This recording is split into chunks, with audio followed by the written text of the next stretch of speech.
rush. I'll have another talk.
How's it going?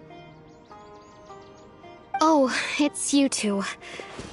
I was just about to go looking for you. I wanted to thank you. I was part of the search party, so I remember what happened to Kari Bear now. Honestly, I just can't believe I forgot something so important. He always seemed to appear out of nowhere, and now he left just as quickly. If Kari Bear wants me to forget about the time we spent together, then I'm willing to try. I relied on him for a lot of things, but I'm sure with enough time, even the deepest of attachments can fade.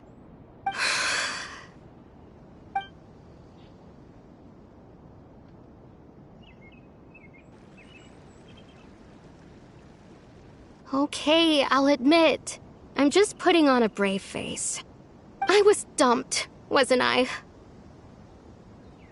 Otherwise, why would he just leave like that without saying goodbye? You don't need to comfort me. I'll be okay. It's just like Kari Bear said. It's the things we overcome that make life more precious.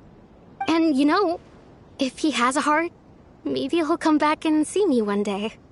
Anyway, thanks for all your hard work, you two. I promised I'd help Granny Jahiet with something, so I should head back. Goodbye. Well, that should be it, right? Everyone's lives can go back to normal now. Oh, right! Weren't you about to tell Paimon what happened after your conversation with Kari Bear?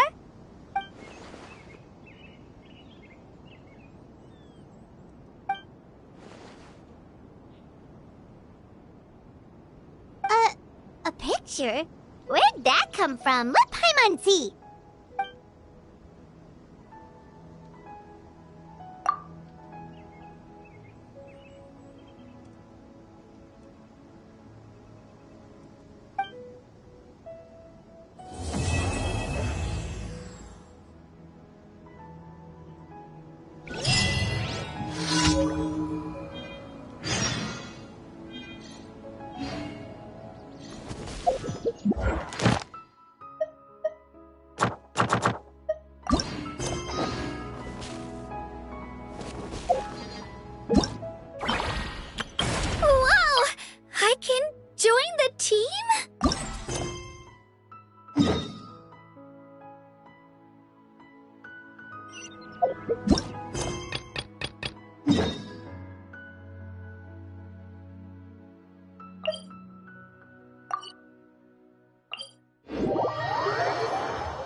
Onwards! We have work to do.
In the name of the Gunhilder clan.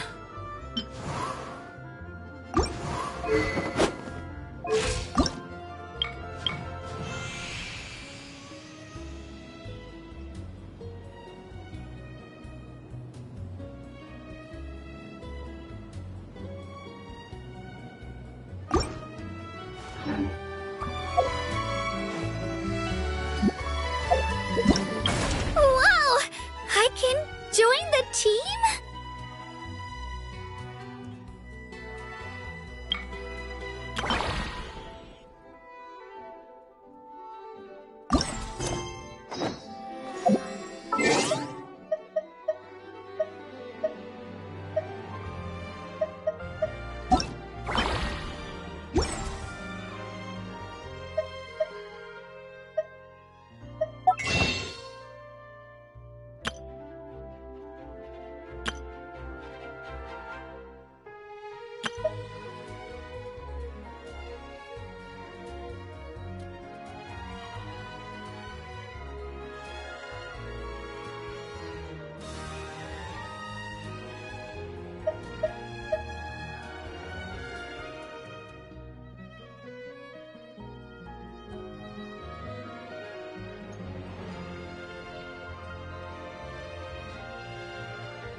Give me a moment to compose myself.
Such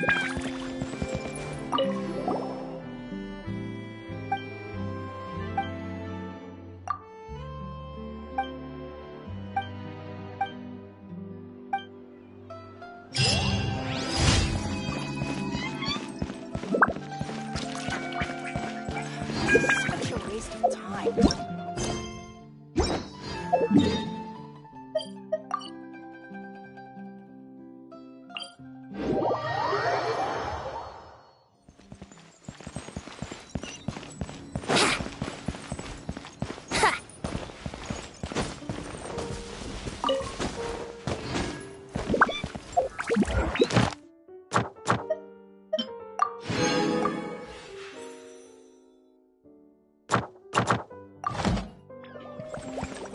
Wouldn't gliding be faster?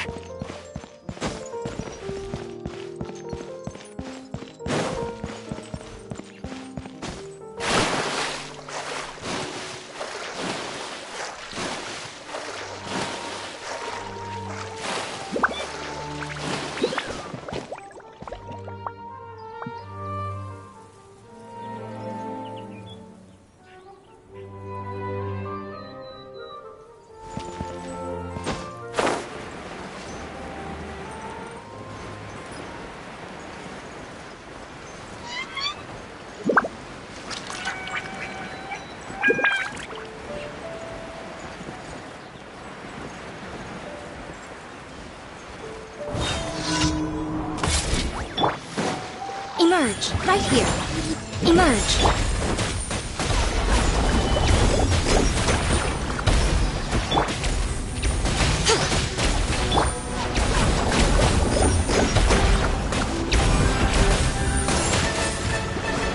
Stabilize!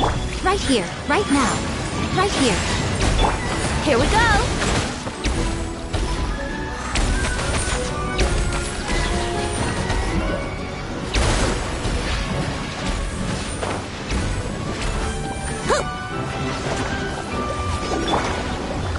Gather! Right now. Emerge. Right now.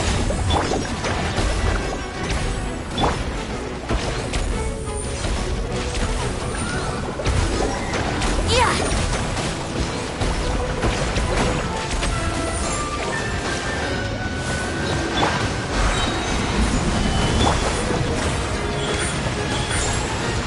Right here. Yahoo!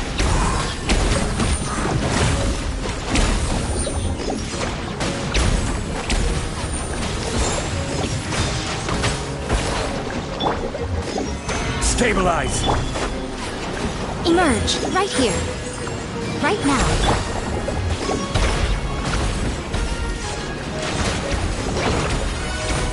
Yeah!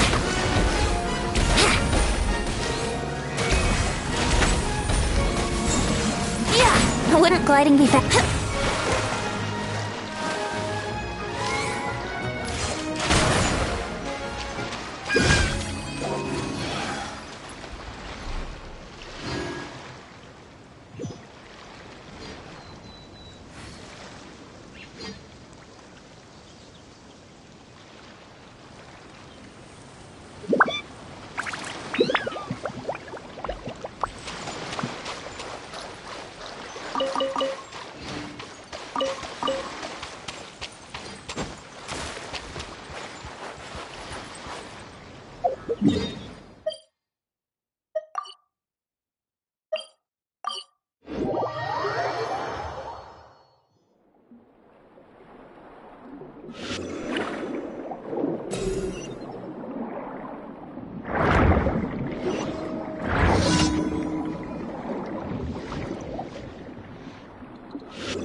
Solidify!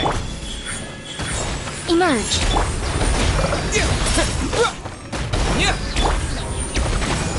Ha! Yeah! Yeah! Yahoo!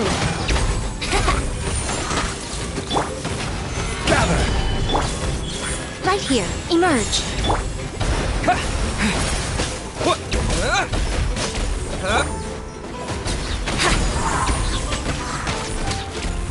Yeah! Stabilize! Right here. Emerge. Brace yourselves!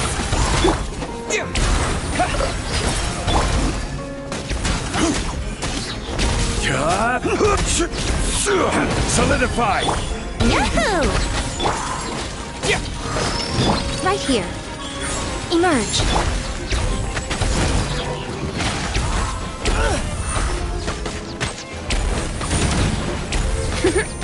Let's play! Gather! Replace my hammer. Right here. Right now. Emerge. Here we go!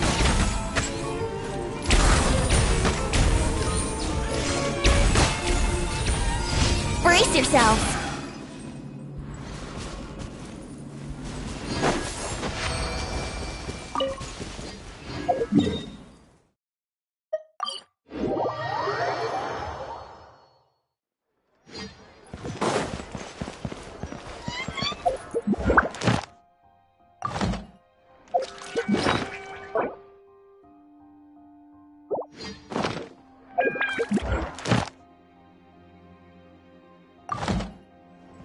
Ad Astra Abyssosk.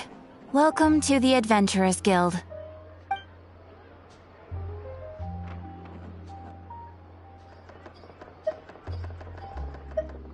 Thank you for completing today's commissions. Here is your reward.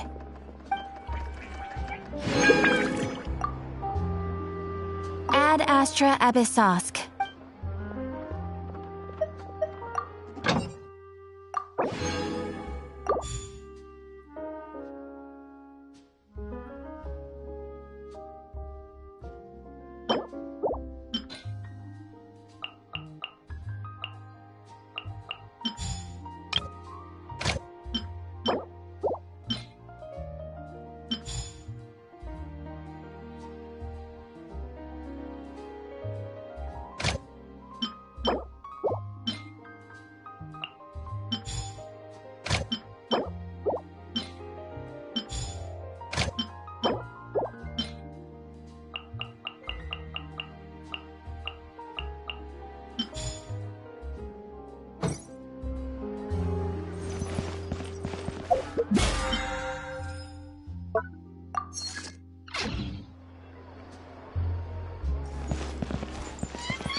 gliding be faster?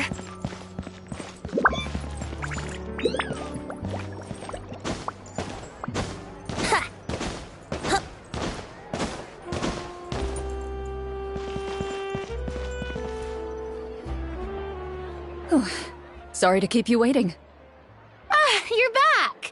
Huh? And you've got the Traveler and Paimon with you, too! What a pleasant surprise. I assume you'll be joining us for the game then? Linny, Farina! Paimon didn't know you were playing too! Are you also members of the tabletop troupe? I'm more of a casual member, if anything. I haven't taken part in many formal club activities. Lynette Fremine and I play something similar at the Hotel Bouffe Tété sometimes, but I'm usually the GM. Still, I'm sure it'll be fun being a player for the first time. I'm looking forward to it. Well, I'm not a member of the club at all. Claran simply woke me up first thing this morning, said there was a good script worth experiencing, and asked if I wanted in. If you're interested, I can give you a referral. That should give you a 40% discount on membership fees. I think I'll wait to see how this experience plays out first, especially when it comes to the quality of the script. If it's sufficiently fun, then I'll join. Do you participate in a lot of tabletop troupe activities, Clarine? You could say that. She's actually one of the few senior game masters of the troupe. Ah, right. I knew about that even when she was still my subordinate. It's nothing. Really, just a small hobby of mine. Wow. Paimon's so used to seeing you be all upstanding and intimidating as the champion duelist. It's kinda hard to imagine you role-playing with a bunch of friends. Surely you jest. I would never intentionally make things difficult for my players. I maintain a clear boundary between my professional and personal lives. The me you see at court represents the law and order of Fontaine. I put all personal feelings to the side and grant a fair duel to all who seek to defend their honor. But in my personal life, I'm just an ordinary person. Someone who feels anger and sadness, just like everyone else. Well, you say that, but for all the time I've known you, I don't think I've ever seen you cry. I've seen you get angry, sure, but now I'm wondering whether you were actually mad or if it just looked that way from the outside. I was probably in work mode during those times. Is that so? Well, in any case, I just feel like even in your personal life, you don't get emotional very often. So you want to see me cry? That might be a little difficult. A show of anger, though, that might be something I could accomplish. No, that's not what I meant.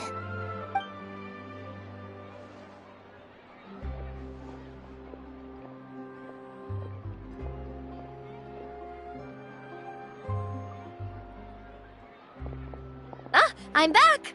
Here, allow me to introduce you to the script manager, Mr. Florian. Pleasure to meet you all. Hello? Wait, are you a champion duelist too, Mr. Florian? Oh, no.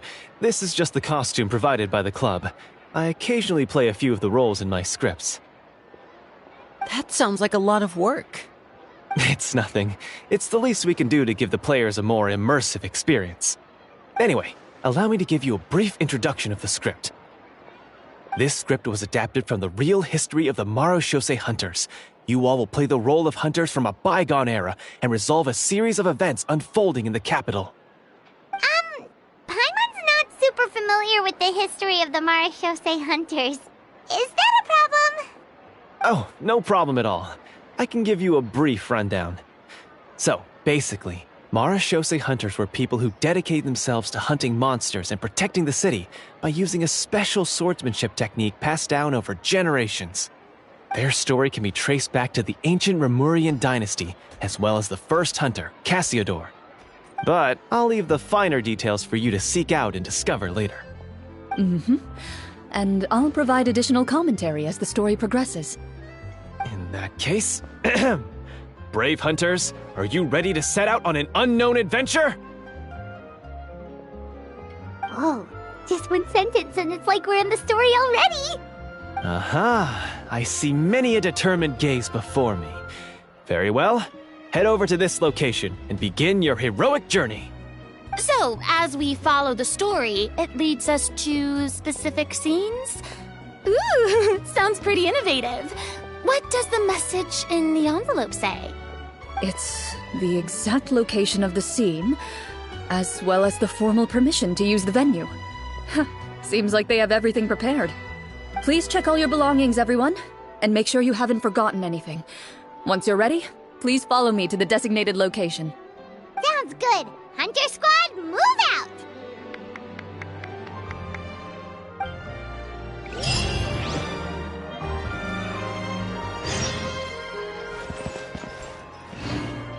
I heard down the grapevine that she just got some new fabrics in. Yeah.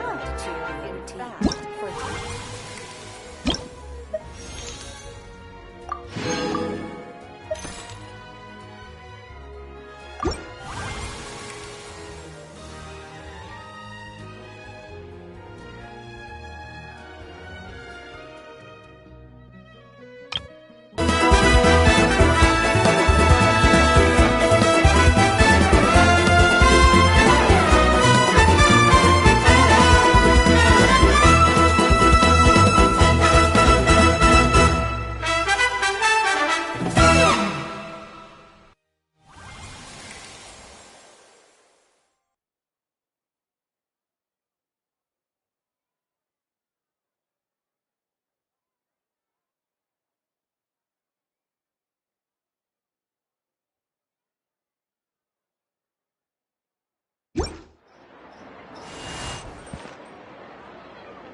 come on, traveler, let's go.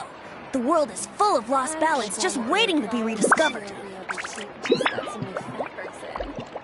They have. In fact, I've already put in my order. They really are a cut above.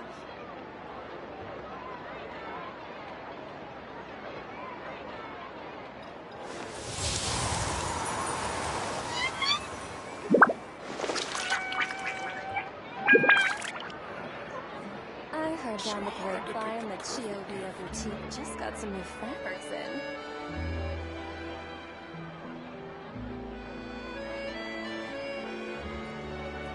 Welcome to Hoyoverse Boutique.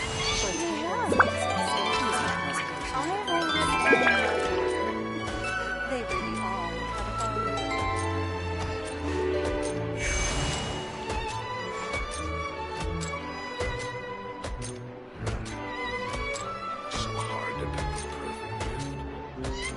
I heard down the grapevine that Hoyoverse Boutique just got some new fabrics in.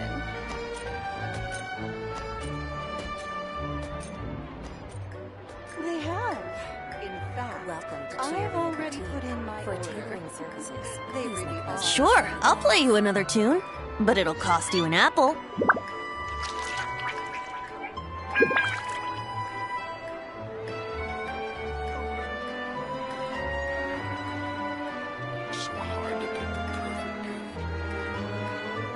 I heard down the grapevine that Hoyoverse Boutique just got some new fabrics in. Welcome to Hoyoverse Boutique for tailoring services. I've already put in my order. They really are a cut above.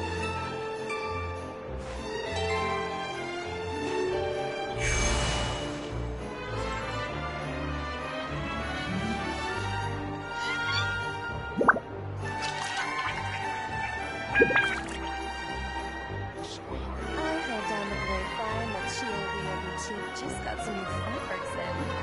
Welcome to Hoyoverse Boutique for tailoring services. They have. In fact, I've already put in my order. They really are a cut above.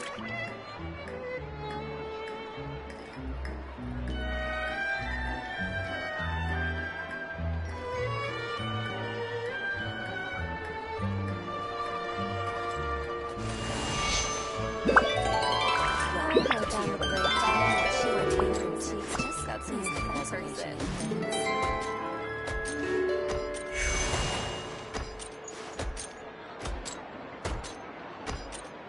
They have.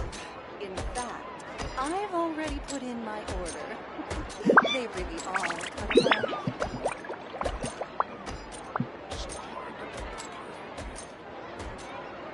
I heard down the grapevine that Hoyoverse Boutique just got some new fabrics in. Welcome to Hoyoverse Boutique. For tailoring services, please make a reservation in advance.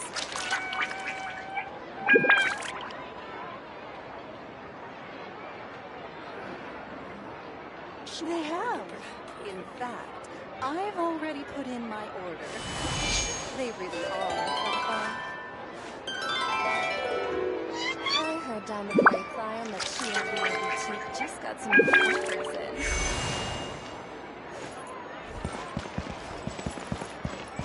Welcome to Hoyoverse Boutique. For tailoring services.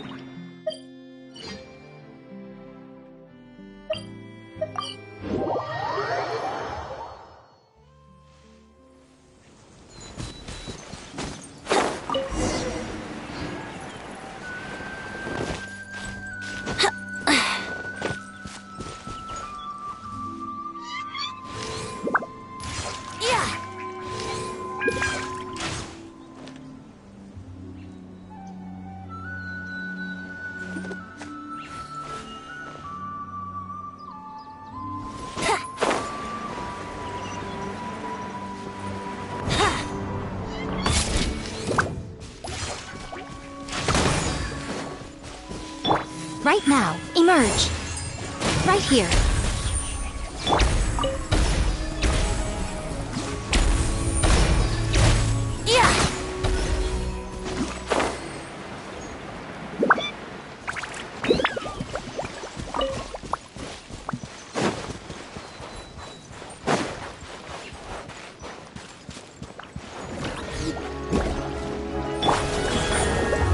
Right now, emerge. Water jet!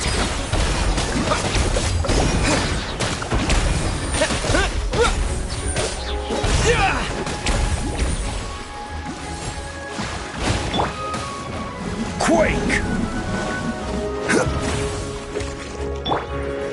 Yahoo! Right now. Right here. Emerge.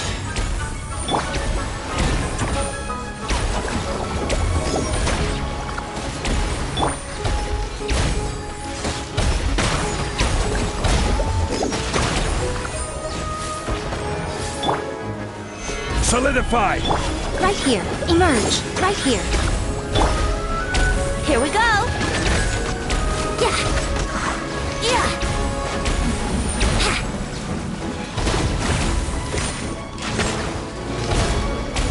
Yeah. Stabilize!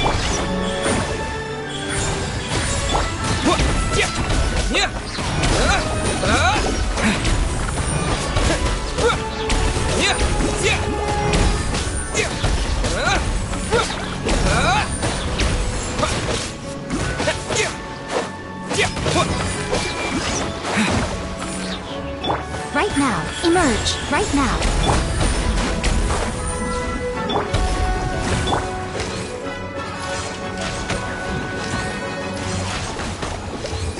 Yeah.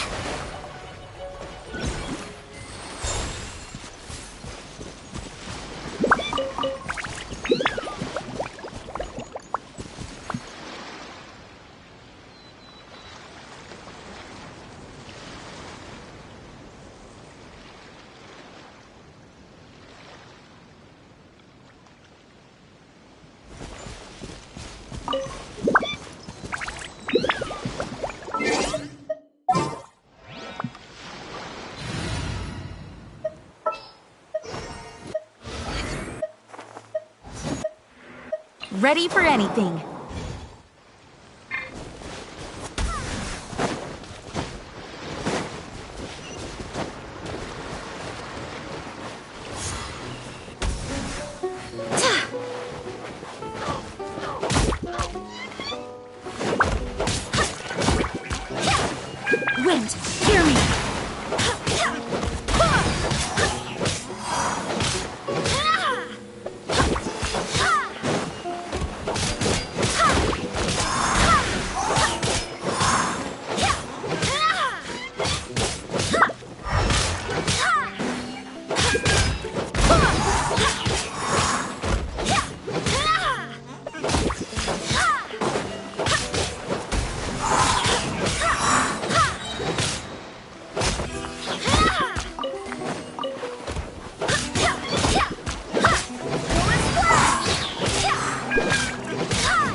here, right now.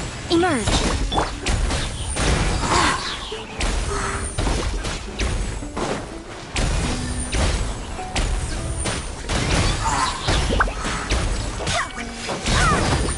I swear by my sword!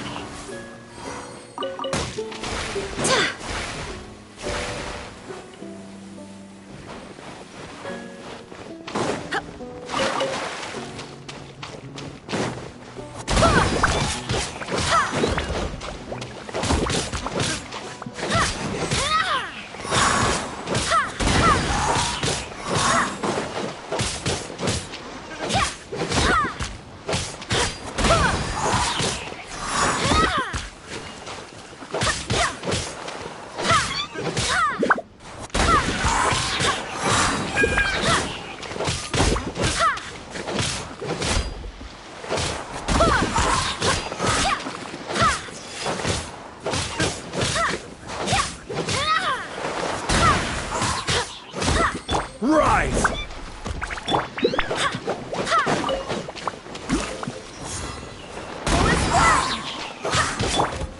Quake! Right here. Emerge.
Barbados, guide us.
Crumble!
I am Jean, the Dandelion Knight, requesting approval to join your party.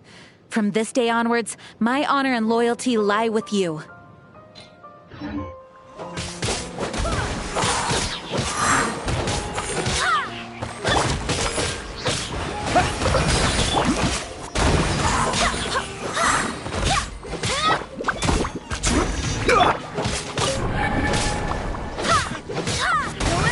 Come on out. Water jet!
Right now, right here.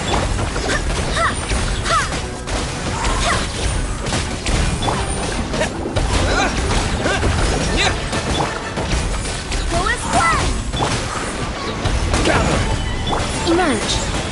Right now.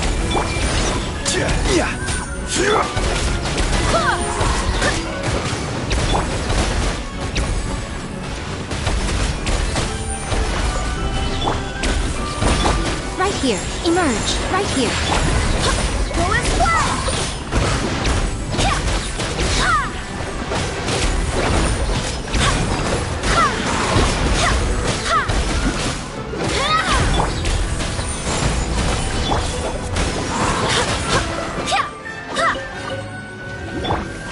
Right now. Right here.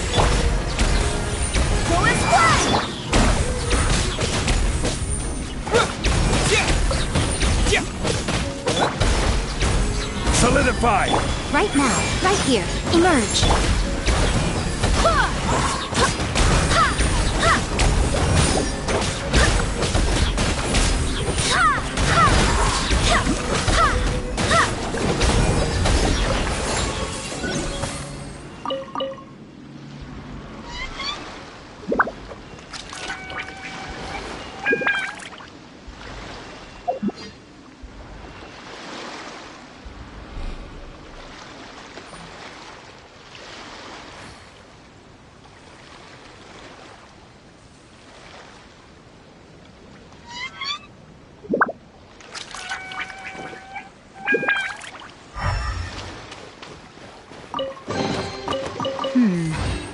are going a little too smoothly today.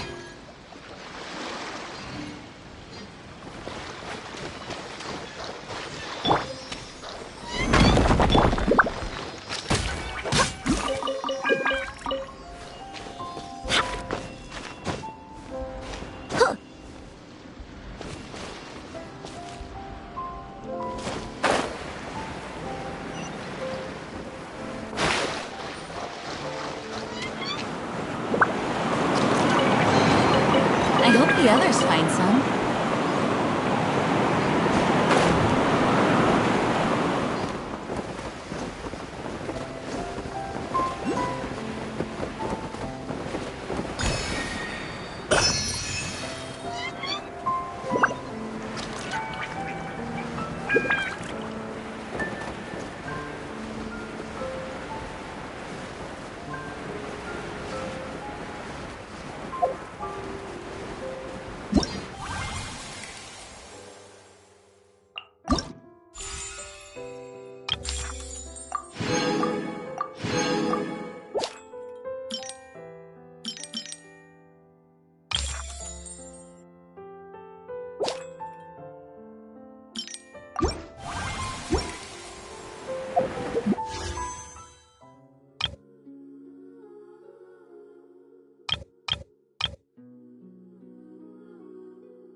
Stabilize!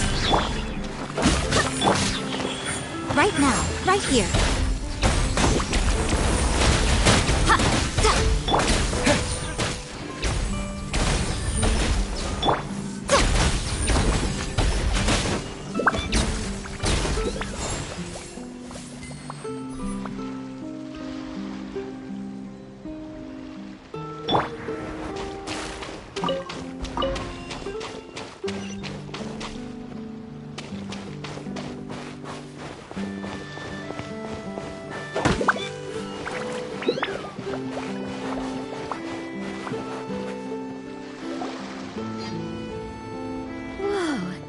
They really have thought of everything. Even the phaetometer is here and ready to go for us. The phaetometer? What's that? It's a card that's used to determine action success or failure. We'll need to use it when we try to use certain skills. And what about all the dessert and tea? Is that for us as well? That's what the message said. Oh, really? That's so nice. It feels just like a tea party with friends. Those snacks have Paimon's name written all over them. I think you might be more of a snack hunter than a Marashose hunter, Paimon. Snack hunter Paimon reported for duty. If there are delicious snacks to be found, Paimon will track down every last one. The desserts are great. But I'm still looking forward to the story more than anything. Very fair. Then, let us begin. First, please pick up the blank character cards in front of you and write down your name and profession. You can find an abbreviated version of the rules printed on the back of your character card. If you have any questions, feel free to ask me. In this story, everyone is a Marashose hunter. To reflect this, the club has prepared a small badge for everyone. Ooh, nice! As hunters, you have proficiency in swordsmanship and fighting by default, so there's no need to allocate any additional skill points to those areas. Swordsmanship? So there's a fighting part to all of this? Paimon's not sure she can do all that on her own. maybe Paimon can just stick with you? Why don't you share a character card then? The Traveler will be the Marashosei Hunter, and you can be his little floating assistant. Kinda like in real life. So, for the name, do I fill it out with the name of my character? Yep, it can be any name you like. You can use your real name too if you want. I do that whenever I get too lazy to think of a new name. Oh, so it would be like experiencing a different life, but still as yourself. That's not a bad idea. In that case, I think I'll continue to use the name Linny then. Next up is the skill sheet. You have a limited amount of skill points that you can use to learn a number of skills. The more points you invest in a particular skill, the easier it will be to pass associated checks. I'll take Persuasion and Investigation. Those are must-haves when it comes to missions like these. Oh, those skills sound like they'd be useful for gathering intelligence. Good idea, Navia. Just as expected of a veteran player. So, should we also take those skills then? Not necessarily. Since we're working together as a team, we could leave the negotiations to Navia and use our skill points to pick up other useful skills. For example, I think I'll take Stealth and Sleight of Hand. That will give us more options if we run into any situations we can't negotiate our way out of. Oh, interesting. I wasn't thinking about it like that. I suppose it's not so different from an acting troupe. Everyone has their own role to play. Let me see. I'll take arts and performance. I'm not quite sure what use they'll be, but I'm not as knowledgeable about the other skills, and I am not too confident I'd be able to roleplay them well. Well, that leaves us. What do you want to learn, Traveler?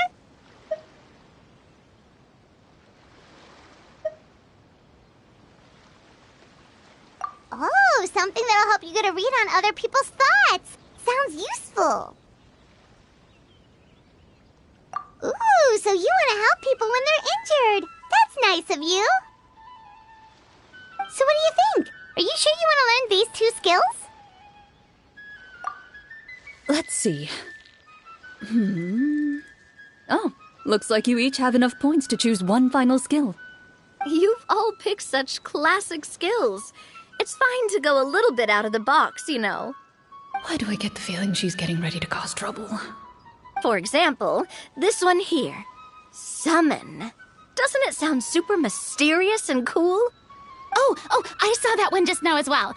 The description says, this skill can be used under certain circumstances to summon characters or creatures that fit the script's world-building rules. The script's world-building rules, huh? But how are we supposed to know what a Marashosei Hunter can summon? Oh, that's not for us to worry about, my friend.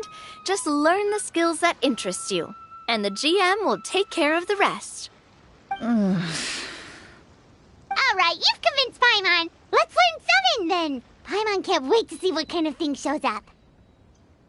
Well, now that everyone's more or less finished creating their characters, we can begin. Since two of our players are doing this for the first time, though, let me ask. Would you like to play on easy mode or authentic mode? What's the difference between the two? Well, in role-playing games, the story sometimes changes based on the decisions of the players and the results of the Fatometer. For example, if you fail a check, that means you cannot use the target skill in that scenario. A critical failure may even result in further negative consequences. If you choose to play in authentic mode, every time you elect to use a skill, you'll need to use the Fatometer to see whether you succeed or fail, and face any consequences that may follow. If you choose easy mode instead, every check will be successful by default, and you won't have to worry about luck playing a factor.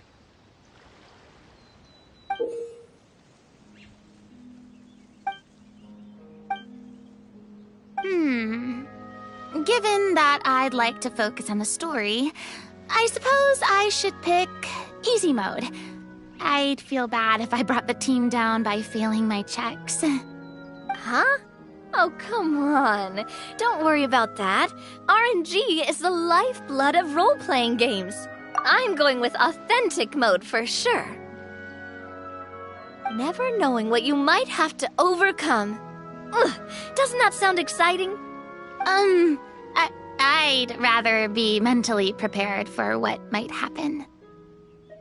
All right, then I'll mark down Farina for easy mode. All her checks will be successful by default. As usual, Navia and Linny will play on authentic mode. What about you, dear partner? How would you like to play? Are you sure? No need to worry about the pesky fatometer. Pretty good choice if you just want to relax and play the game. Honestly, I don't think Clorand would make things too difficult for us no matter what the fatometer says. Isn't that right, Clorand? No promises. That wasn't super reassuring. Well, anyway, enough talk. Let's get started. I want to experience at least a good chunk of the story today. Speaking of the story, why is the beginning scene on a beach? Well, that's because... a long time ago, back when human civilization was still in its infancy, powerful demons and evil sorcerers ruled over the land. They created a host of monsters and sent them to slaughter all humans in existence. Soon, a group of human rebels banded together. With their swords raised, they swore to brave the darkness, and in doing so, subdue each and every monster that sought their destruction. They became known as the Marashosei Hunters.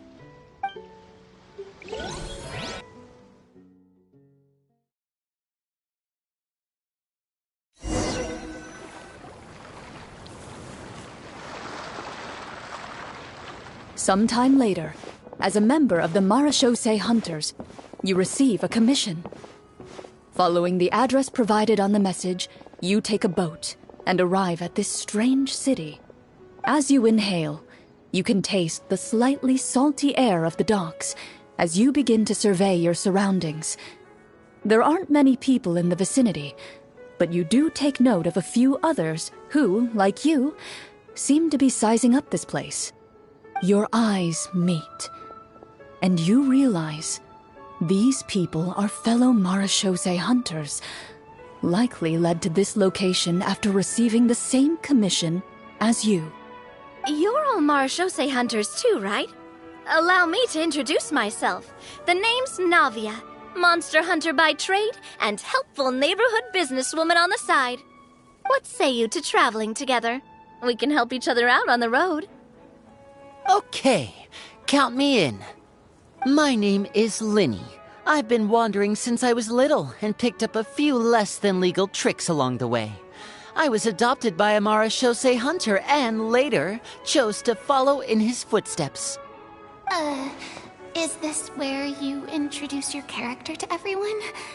It sounds like they've done this dozens of times. My name is Farina, and, I grew up in a noble family. I always had a strong interest in performance and the arts. Even though I'm a Marashosei hunter, what I really want is to be a performing artiste. Hey, that's really cool. You can do it, Farina. That's exactly how it's done. Paimon is Paimon, a good friend and companion to this Marashosei hunter right here. I've been studying medicine ever since I was a child. I want to do my part to eradicate these monsters and use what I've learned to heal others. Oh, welcome, welcome. When we face the monsters, I'll make sure to charge in front to give everyone some cover. You can take care of the healing at the back. You open your envelopes at the same time. The message reads, "To the honorable and trustworthy Marashosei hunters, our kingdom is currently facing a grave crisis. The lands outside the capital have been overtaken by monsters, and our people are being led astray by forces of wickedness. We beseech you, please help us resolve this crisis and return peace and stability to our home. Huh. The layout of this city looks super familiar. It kinda reminds Paimon of Mondstadt! The scriptwriter must have used a real-world city as a reference when coming up with the map. As experienced hunters, the layout of the city reminds you of places once traveled. You recall the sight of tree-lined streets and the gentle tranquility of days gone by. Yet, as you regard the city in front of you, it appears to be little more than an empty shell. Its hollow gates are open to you, beckoning you to come forth and bring salvation back to the town. I carefully read every line of the letter and turn my attention to the signatures at the bottom. Who issued this commission to us? You see a long string of unfamiliar names. It would seem that many of the residents of the city issued this commission together. They sensed that things were not right within the kingdom and sent a distress signal to the outside world. In that case, why don't we take a walk around the city and see if we can learn anything from the local residents? Oh, good idea. We might be able to get some leads on the monsters and bad guys we're after. You look up and see a tavern nearby. It appears to be open for the day. Why don't we go check out that tavern? If the novels I've read are anything to go by, taverns are usually full of information.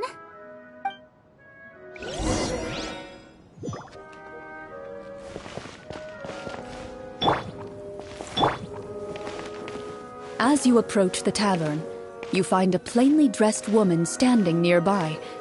She appears to be rather troubled about something.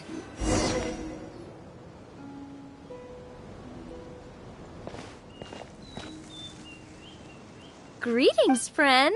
Lovely weather we're having today, don't you think? Oh, hello. I suppose you're right. The weather today is quite lovely. If only those monsters out there would stop causing trouble. It seems like every character included in the script has a certain amount of useful information to offer. If we keep asking questions, we might be able to get some good leads. Oh, come now, don't be sad. Life is all about optimism. Oh, that reminds me. What did you have for breakfast this morning? Huh? I don't think that's the kind of question we're supposed to ask. Nothing turns a frown upside down like good food. How about some macarons? I could make you some. You didn't even take cooking as one of your skill proficiencies. That's not necessary, miss. Excuse me for saying this, but you don't really look like a chef. Besides, I'm not really a fan of sweets. So you're someone who barely smiles and doesn't like sweets. You're really starting to remind me of this one friend of mine. Hey! Did she just... me? Glorianne must have broke character for a second. This isn't getting us anywhere. Traveler, maybe you can think of something.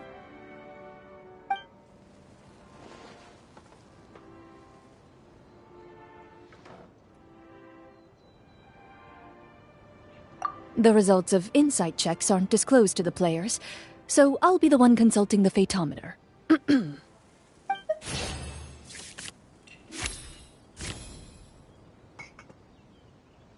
You recall all the lessons you've learned in your time and begin to carefully observe the woman's mannerisms.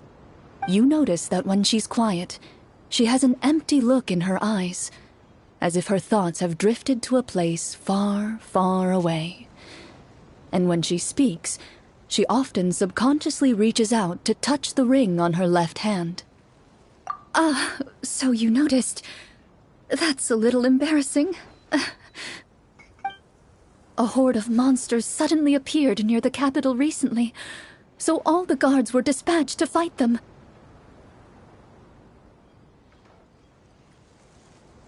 Do you remember when those monsters appeared?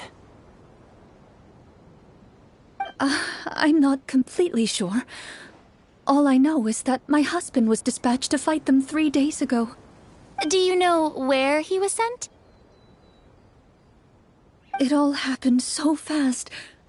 When we said our goodbyes, he couldn't even tell me where they were sending him. You have our thanks, friend. We'll find and defeat those monsters as soon as possible. We sincerely hope your husband will be able to return to your side soon. Oh, thank you. Don't worry. We'll find him. Just try to remain optimistic and wait for good news. We don't always get to choose what happens to us. But we do get to choose the little things, like what we eat and how we respond to the things life throws our way. I hope that one day, you too will recognize the power of something as small and inconsequential as a delicious dessert. I'll do my best. You bid farewell to the woman, and continue your journey further into the city.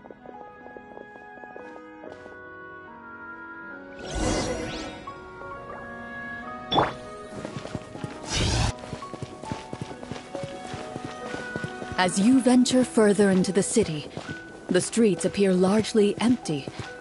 An elderly woman walks past. You see her shake her head as she puts away her wrinkled wallet. A nearby merchant folds his arms and gives you a disdainful look. You get the impression that he's someone who has long gotten used to the sight before him.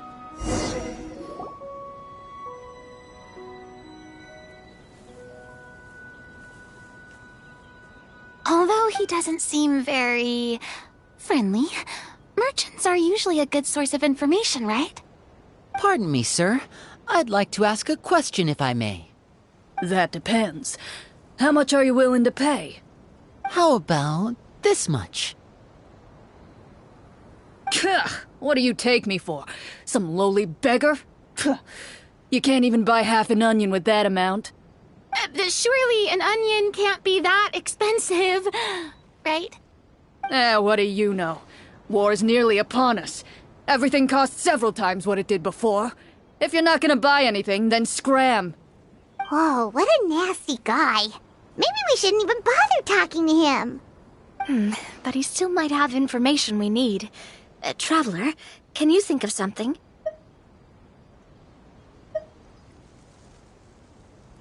A performance? I've never played a role-playing game like this before, but even I can tell that suggestion is pretty far-fetched. Is a performance check really going to help here? All right. Ahem. By the harbor's grace, a lone boat lies in rest. Let the moon give chase, for here begins our quest. In the dark of shadow, our heroes seek to find where creatures born of evil weave their grand design. Blocked the road does stand, such is our hunter's plight.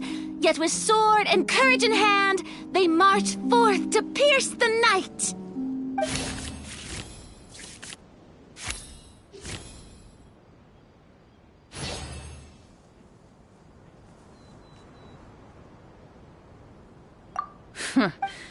I don't recall asking for a bardic song. Don't expect me to give you any coin. But if you meant what you sang, and you are indeed some kind of hunter, then by all means, please, go out and kill those monsters for us. Those monsters are camped outside the city, and they've been destroying all our trade routes. We have limited reserves within the city, so if this continues, we're all gonna be in big trouble. Wait, you're saying no one has put a plan in place to distribute supplies or maintain order? We could all starve and those nobles in the palace wouldn't even break a sweat. Who knows? Maybe they've been in cahoots with the monsters all along. That is concerning. Yeah, all right, I think I've said more than enough. Be on your way now. Got it.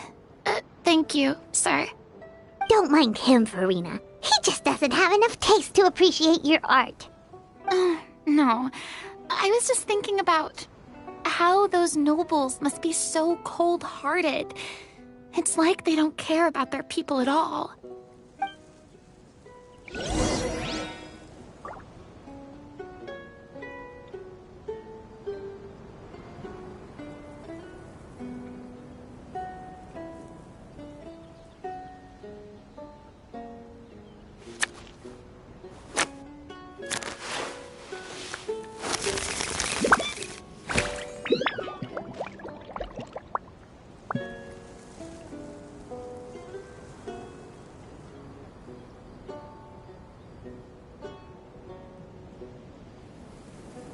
wonder what my dear sister Lynette is doing right now.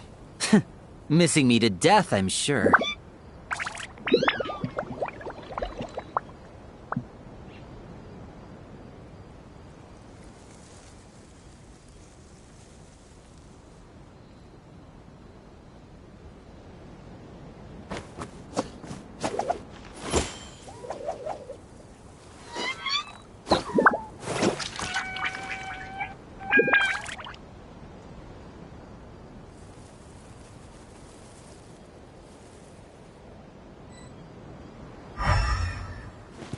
Should we try to go somewhere with more people?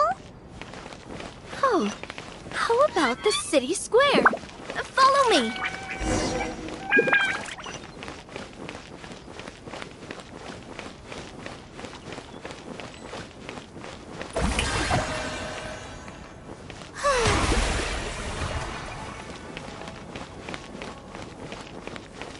Before you lies the city's central square. You see a man with a slightly anxious look on his face, pacing back and forth, his head hanging low. He doesn't seem to notice your approach. Still immersed in his own thoughts, he shakes his head and lets out a long sigh. This guy seems promising enough. Maybe I can get some information out of him. Hello, sir. Is there anything I can do to help you? Wait, you're... I'm... Oh, dear goodness! You're a Marashose hunter! You recognize us? Ah, are you one of the people who wrote the commission letter? Yes! Oh, I didn't expect you to actually come. Oh, what great news! The city is saved! What happened here? Alas, we once lived comfortable, carefree lives. This city used to be free of monsters. The first Marashose hunter, Casiodor, the Golden Hunter, he was the one who drove them back.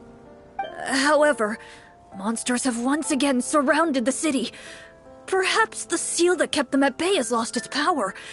Or perhaps an evil sorcerer has been meddling in our affairs. All I know for sure is that their return has stripped the city of any chance at peace. Are there not enough soldiers to drive them out? It's not a question of numbers. The guards simply have no idea how to deal with them. Most people my age have never even seen one of the monsters, much less been trained to fight against them. What's worse, many of us don't even know the history of the Marashose hunters anymore. When I was a child, though, my grandfather would tell me stories about how the Marashose hunters drove back the monsters. So, on the off chance that something might come of it, I decided to reach out to you. To be perfectly honest, I was starting to think all those stories were just tall tales. But now that I've seen you in person, I finally know that it was true! Well, you can rest easy, friend. The righteous and formidable Marashose hunters are on the case. The man is touched by your determination and resolve. His eyes begin to well with tears of relief. Still, if we are going to hunt the monsters, we need to know where to find them. Can you give us any leads? All I know is that the area outside the city is dangerous. I'm afraid I can't point you toward a specific location. Oh, although, if you leave the capital through the main gate and follow the road, you should run into a group of guards. They might know more about where to find the monsters. I see. We'll go look for them then. All right, be careful. Oh, and one last thing. The monsters outside the city are just part of the problem. There are evil sorcerers inside the city as well, so be on your guard. They're actively working with the monsters, and have corrupted the court ministers with malicious magic. They're the reason why, even inside the city, everything has been a giant mess. Even one of our kindest ministers has turned into a boorish and unreasonable figure, interested in nothing but enacting laws that exploit the people. Who knows how much longer we'll be able to go on like this. Talk about being stuck between a rock and a hard place. I feel bad for him. Maybe we should try to cheer him up?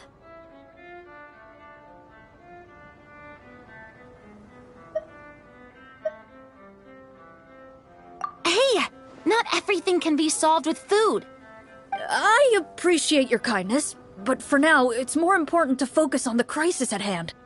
Brave hunters, I leave the future of this kingdom to you.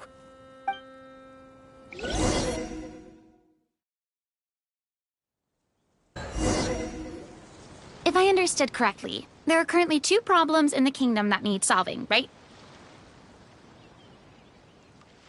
Exactly. We need to defeat the monsters outside the city and take down the evil sorcerer stirring up trouble from within.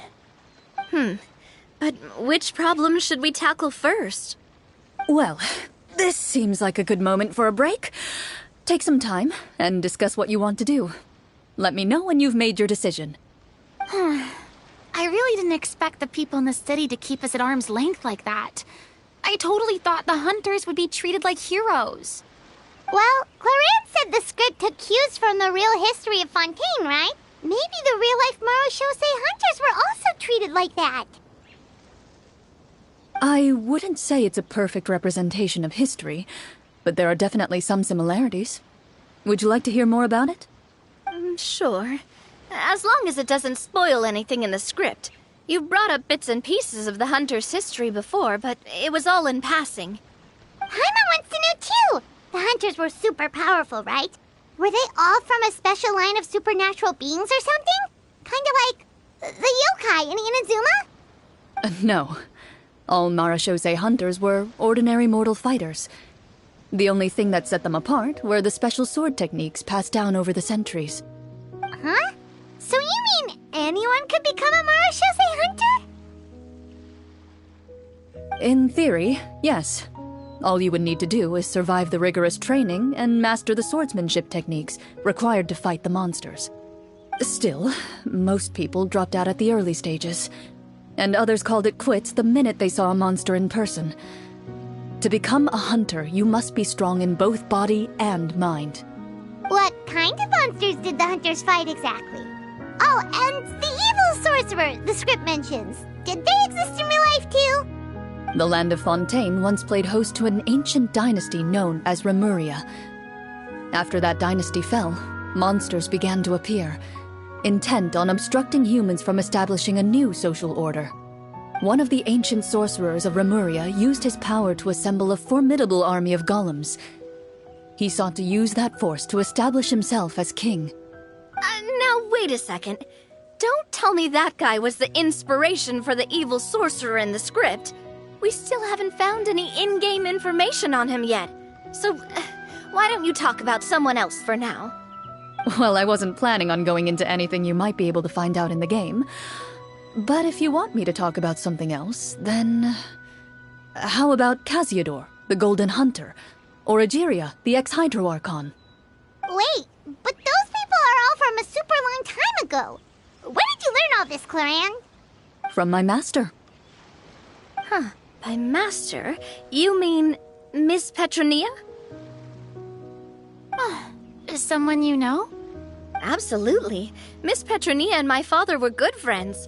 Back in the day, she would often bring Clorand over to play, but then... Let's not get off topic. Anyway, back to what I was saying. Responding to Egeria's call, a number of warriors followed Casiodor into battle against the monsters. This group of warriors, under Casiodor's leadership, became known as the Marashose Hunters. Yet, as Fontaine entered an era of peace, their work gradually became obsolete. The Marashose Phantom, originally an association made up of hunters, eventually came to be predominantly comprised of Melusines. Ah, I see. That explains why most of the people in the script have forgotten the hunters or think of them as nothing more than a legend. Is that really a bad thing, though? It can get tough always being the one shouldering everyone's expectations. Depends on who you ask, I suppose. If the name of the organization no longer commands respect, investigative work is bound to suffer. Speaking of investigations, which problem should we tackle first? Monsters or evil sorcerer? I vote monsters. That's the main duty of the hunters, right? We can come back to the sorcerer later. Well said, Miss Farina.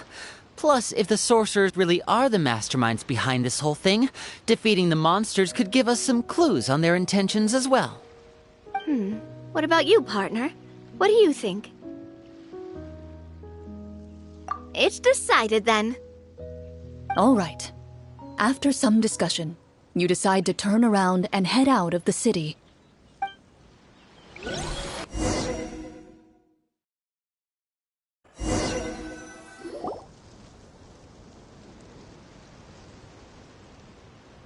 Let's take a look around, like that guy said.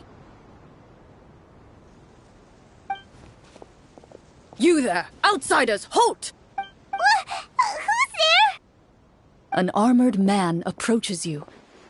He has a tall, muscular build and a determined expression in his eyes. Just one look, and you can tell he's fought in his fair share of battles. Although he's trying his best to conceal his current state, his uneven gait and the sweat dripping down his forehead make it obvious that he's been wounded and is in serious pain. I'm the captain of the guard. I saw you sneaking around the city earlier, so I'll only ask this once. State your purpose, or it's off to the dungeons for the lot of you. Wow, it's been a while since someone's been this suspicious of us. I said talk, not whisper between yourselves. Have you ever heard of the Marchese Hunters? Marachose hunters? Ha! That fairy tale, you mean? What, you expect me to believe you're one of them?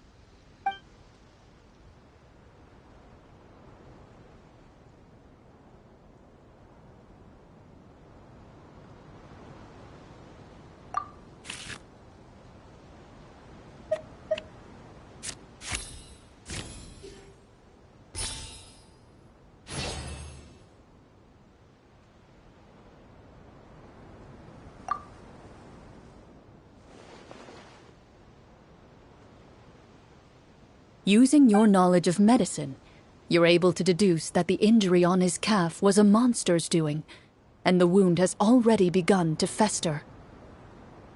As you check him over, he looks at you with suspicion and retracts his injured leg further back. I'm a doctor by trade. Please, let me redress your wound. You don't have to suffer like this. The man appears somewhat disgruntled at having been exposed, but soon relents and raises his leg for you to take a better look. He allows you to apply a poultice of specialized medicine to the wound, and it appears to bring him much relief. The tension in his brow eases. All right. Guess you lot might actually be real Marachose hunters after all. In any case, you've successfully treated my wound. So, what do you want to know? Do you know where we can find the monsters, or the other guards who are fighting them? He informs you of the various locations where monsters have appeared. He looks in that general direction with a pained gaze, as if a thin, invisible thread is pulling on his wound. Some of our new recruits have never even dealt with a petty thief, and now they're out there fighting monsters. If it weren't for this cursed leg. Oh, please, sir. Don't get too worked up.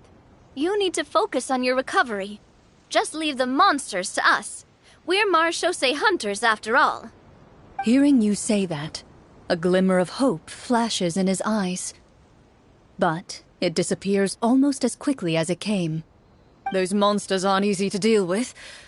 But if you insist on going, I won't stop you either. I just hope all the guards will be able to come back to their families alive. I wish you the best of luck.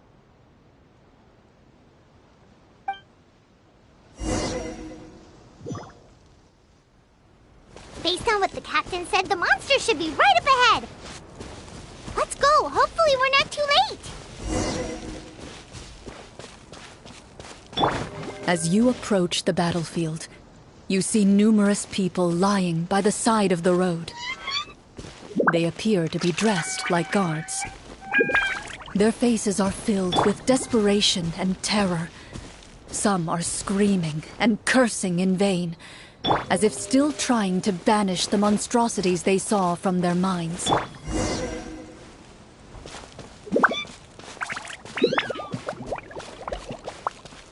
A few of the wounded look up at you in shock and disbelief.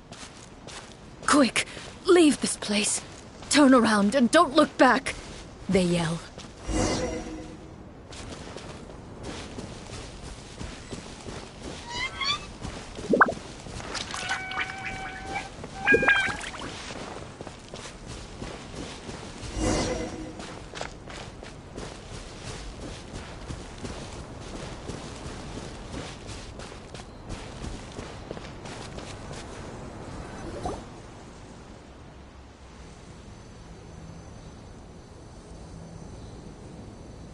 This is the place he mentioned, right?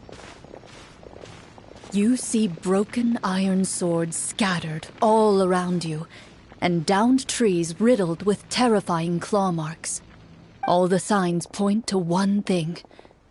A truly devastating battle just took place here. Be on your guard, everyone. The monsters might still be around.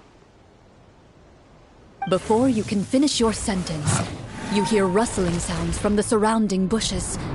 The monsters have emerged. They close in on you without fear. You get the impression that, in their bloodthirsty eyes, you're just another meal for them to devour. A little help here! This thing wants to eat Paimon! Your battle round begins now.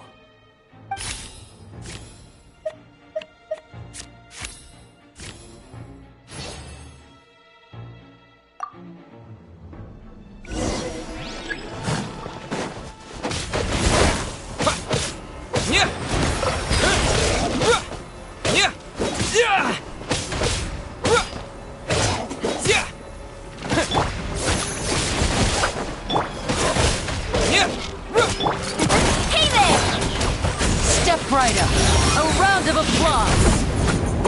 The next battle round begins now. Watch out! Fire! Well, with rocks. Hey there!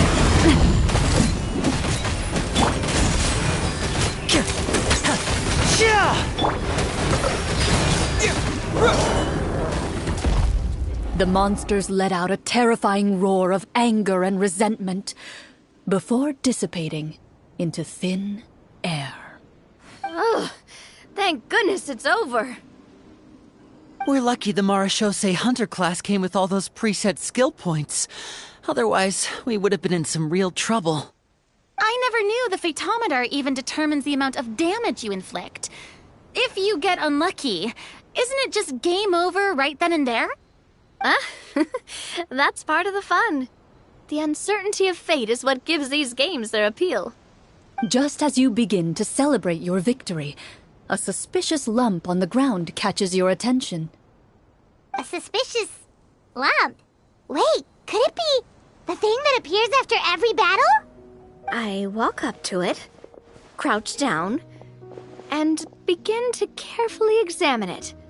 I've still got my right glove on, so it should be fine for me to touch it, right? As you investigate the mound, you discover that the exposed portion appears to be made of wood. It was previously obscured by the large form of the monsters. With the monsters gone, the small protrusion now awaits your discovery, poking out of the ground like a shy flower bud. Whoa, it's a treasure chest!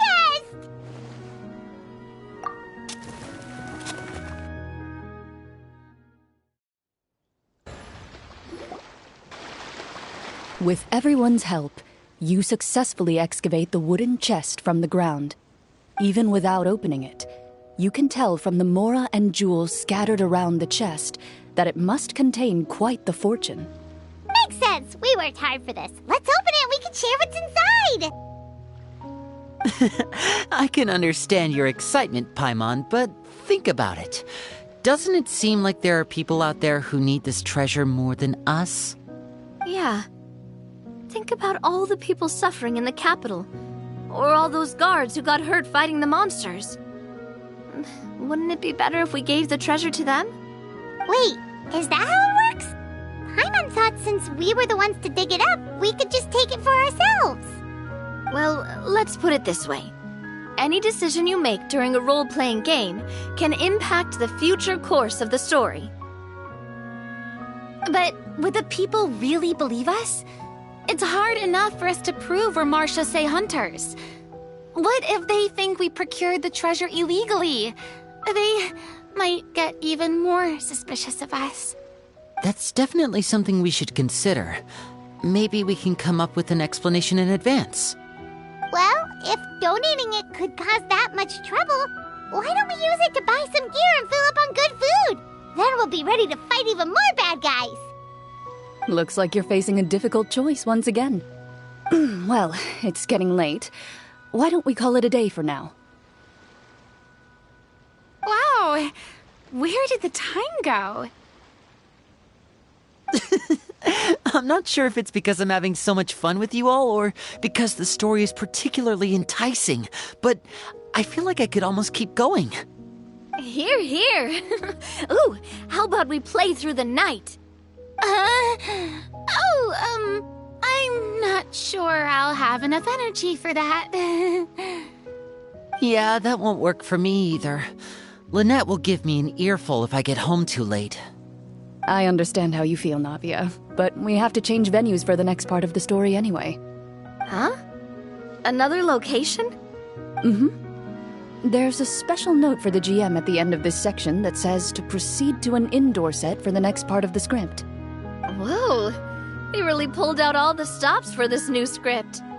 Well, even if we end the game for the day, we can still stay a little longer and hear Cloran finish her story, right?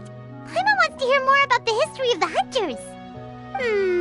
Something tells me you just want to finish the free desserts before we break for the day. That's just a coincidence, okay? Besides, to Paimon, not finishing free food feels even worse than having to buy her own. And anyway, Paimon really does want to hear more about Cloran's master. Well...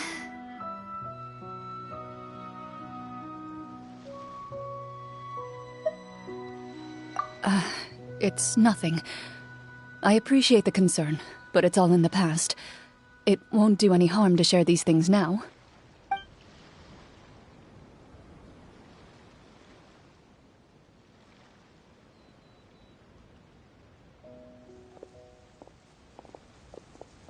My earliest memories are of living with Master. According to her, she saved me from certain people of ill repute. My birth parents had left me behind some time before that. What a heavy beginning for a life story. Master was a fascinating... inexperienced in the ways of raising children. My first ever toy was a short sword.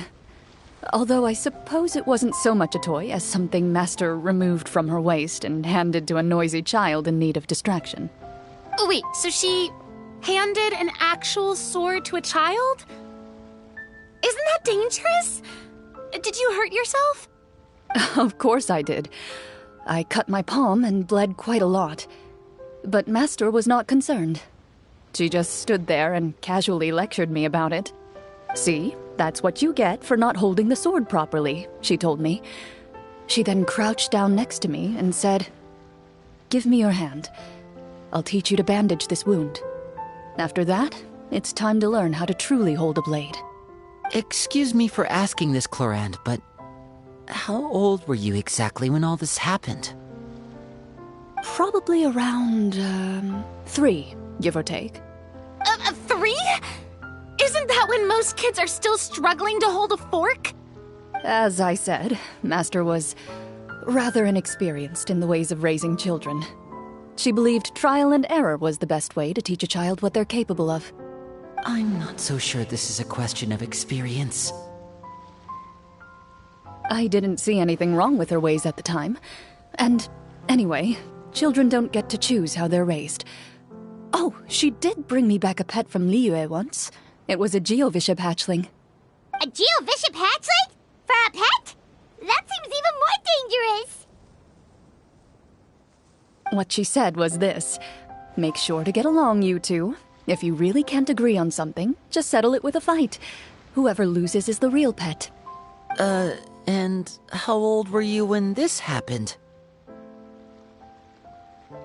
5.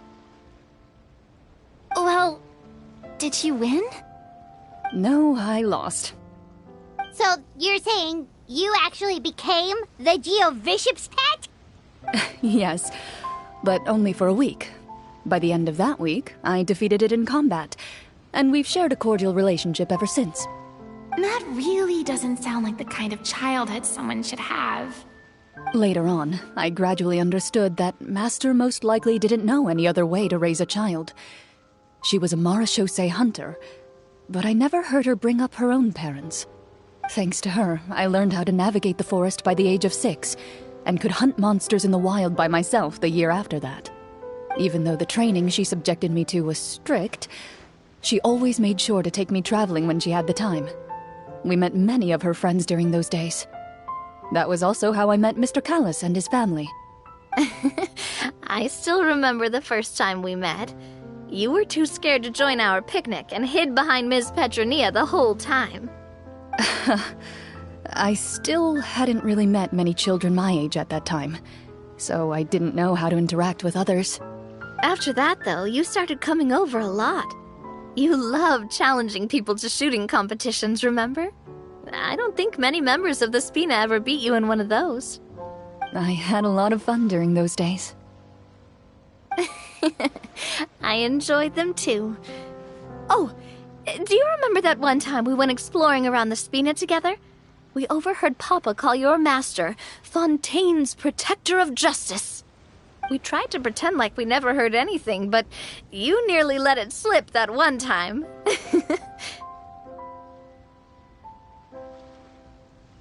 Protector of Justice?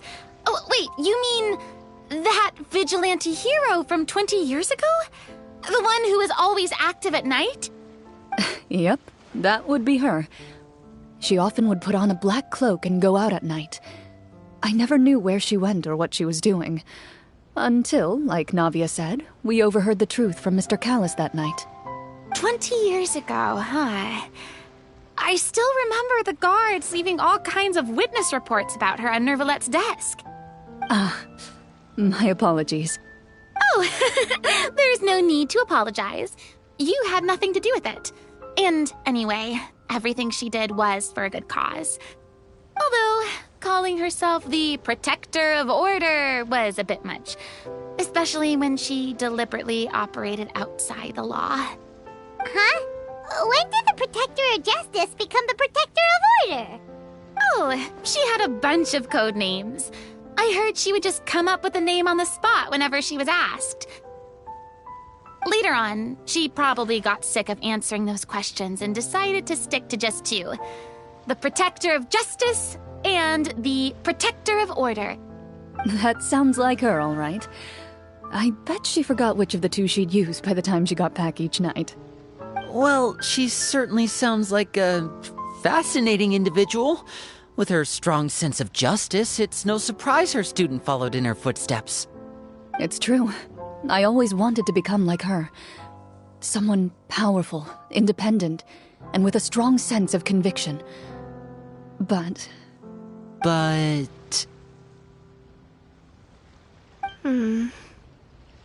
She suddenly disappeared the night I turned 10 years old. Disappeared? What happened? I have no idea. She didn't even leave a note. I was never able to find out where she went.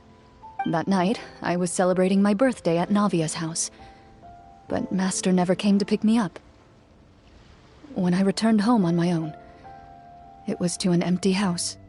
When she still didn't appear after a few days, I went to Mr. Callis's house to ask about her whereabouts. But he only shook his head. Papa probably didn't know either. I know he sent a few people to investigate the matter in secret, but they never found any credible leads. Don't worry, I understand. To be perfectly honest, given Master's personality and way of doing things, it all made a lot of sense. If I had to guess, I'd say she probably used it as an opportunity to force me to become independent. Just like how, when a litter of kittens reaches a certain age, the mother willingly leaves them behind.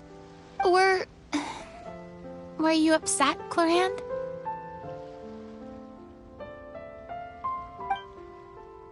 I was at first, but not anymore. I don't believe Master would suddenly disappear for no reason. There must have been something she just had to do. Well, despite everything, you still managed to follow in her footsteps and become the greatest champion duelist in all of Fontaine. You're practically a living symbol of law and justice. I suspect my position would be far too by the books for her. Master always did whatever she pleased. But you're right. I suppose I do take after her in some ways. Who knew Clorand had such an interesting past? I never had the chance to ask her about it before. I wonder if Clorand's master were the champion duelist back then, would that duel against Mr. Callus have gone differently? Oh no. Judging by the atmosphere, Clorand and Navia are probably thinking something similar. The mood just got super awkward all of a sudden. Well, anyway. Would you look at the time? It's getting dark, so we should probably call it a day for real this time. If we keep talking like this, we really will be here all night. I had a great time today, Miss Clorand. Thank you for being our GM. Anytime. The script was good, but I've got to say, your childhood stories were even better. Hey, you should tell us more about that fight against the Geo-Bishop sometime. Maybe your master was onto something. You could be right. What does she mean, onto something? I certainly don't know any 5-year-olds who want to fight a bishop in their spare time. Guess I'll head back as well. I need to save my energy if I want to continue enjoying the story tomorrow. You're that excited to hear about my fight with the bishop? I was talking about the script.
I do hope the Knights of Favonius are all working hard.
This realm is truly beginning to thrive.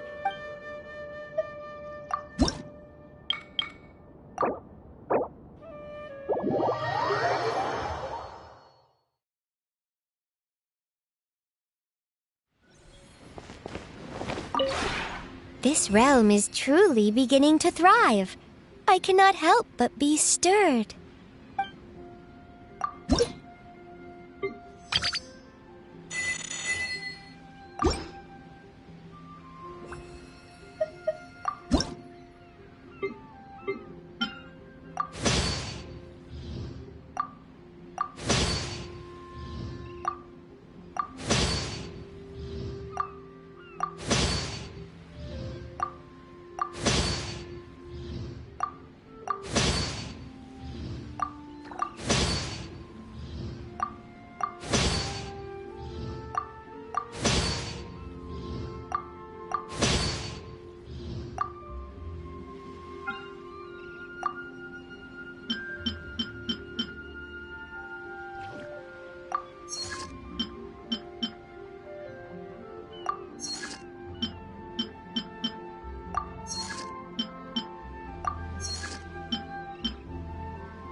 If you ever have any questions about the realm within, you may ask me.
Give me a moment to compose myself.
Ready for anything.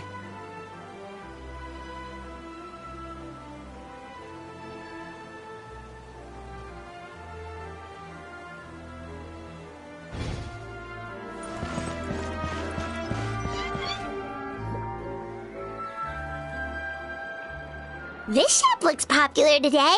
Wonder what the occasion is.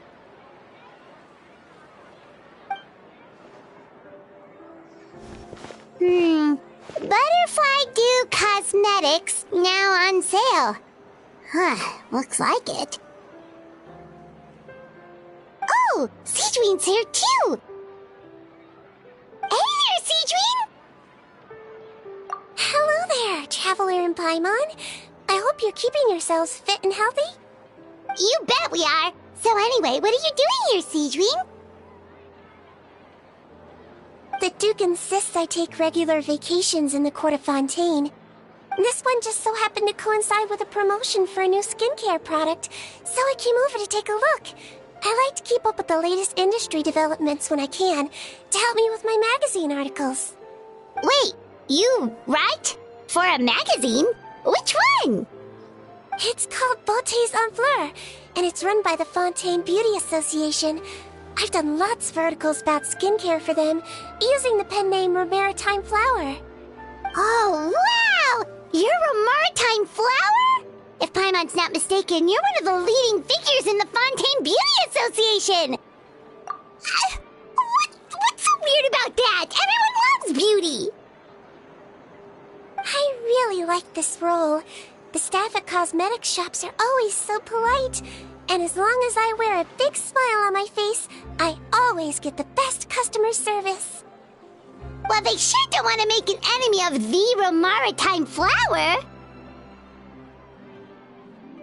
Obviously, it's because of Seedween's love for beauty. Still, a leader of the Beauty Association? That's incredible. The truth is, I study this field because I cherish my own appearance. It has nothing to do with being beautiful or not. Oh, the words of a master beautician defy comprehension! Oh, wait, you're saying that natural beauty is the highest form of beauty, right? Not really.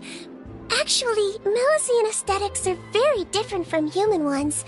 We don't view humans based on their appearance.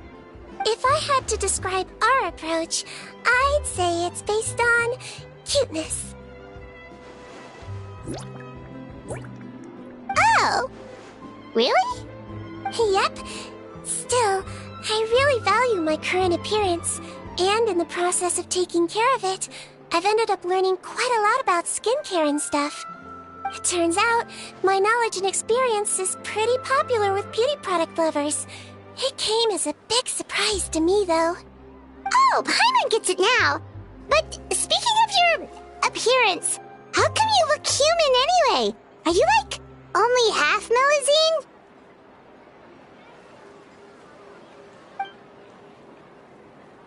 Ooh, wait, sorry. That was probably really offensive, wasn't it?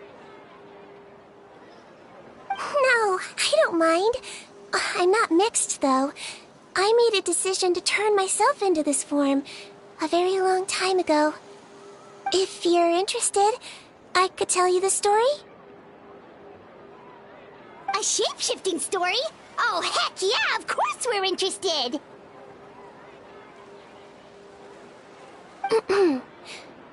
Once upon a time...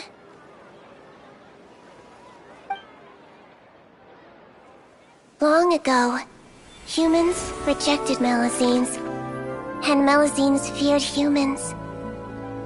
There was one Melusine who became fascinated with human medicine, but no human wanted her help. And there was one girl who liked Melusines, so no humans would make friends with her. So, the Melusine became the girl's friend, and the girl became the Melusine's patient. Your checkup's all done. You're still in perfect health. Thank you, Dr. Melusine. In this game of doctor and patient, a friendship was born. Then, one day, the girl fell ill. The Melusine was the only doctor to arrive on time, but the adults sent her away. Scram! Melusines can't be trusted!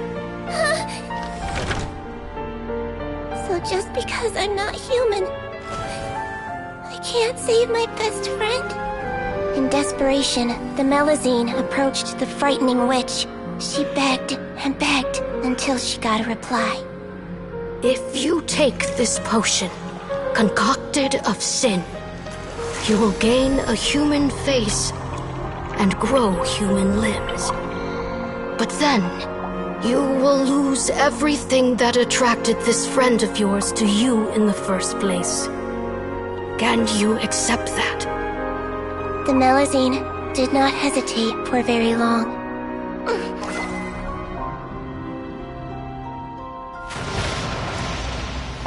On a rainy night, a little doctor knocked on the girl's door.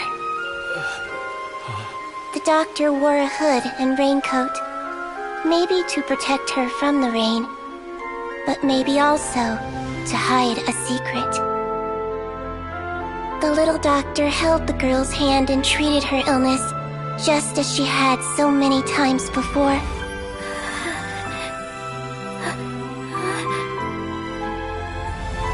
Dawn came, and the little girl's condition improved. But the little doctor was long gone, for she knew her friend would never recognize her again. And so, since then, I've lived my life in human form. Most people who know me just think I was born this way. Ooh. A witch?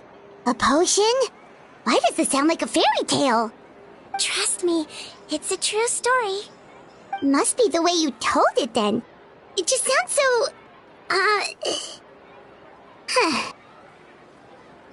Yeah, not every Melazine would take human form to save their human friend. That must have been a huge decision. Treating patients is a doctor's duty. We must always find a way, even when the going gets tough. Ugh. It's so crazy that they turned you away just because you were a Melazine. Especially when their daughter was so sick. Well, sometimes appearance can be a real barrier. But that was a long time ago. I like how I look now anyway.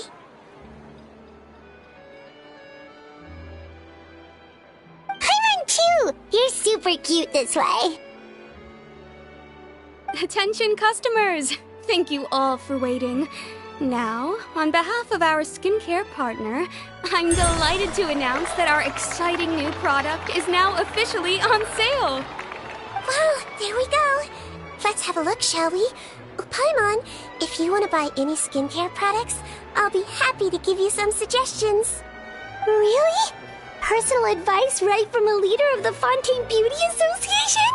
What an honor! Allow me to introduce our newest skin lotion, Butterfly Dew.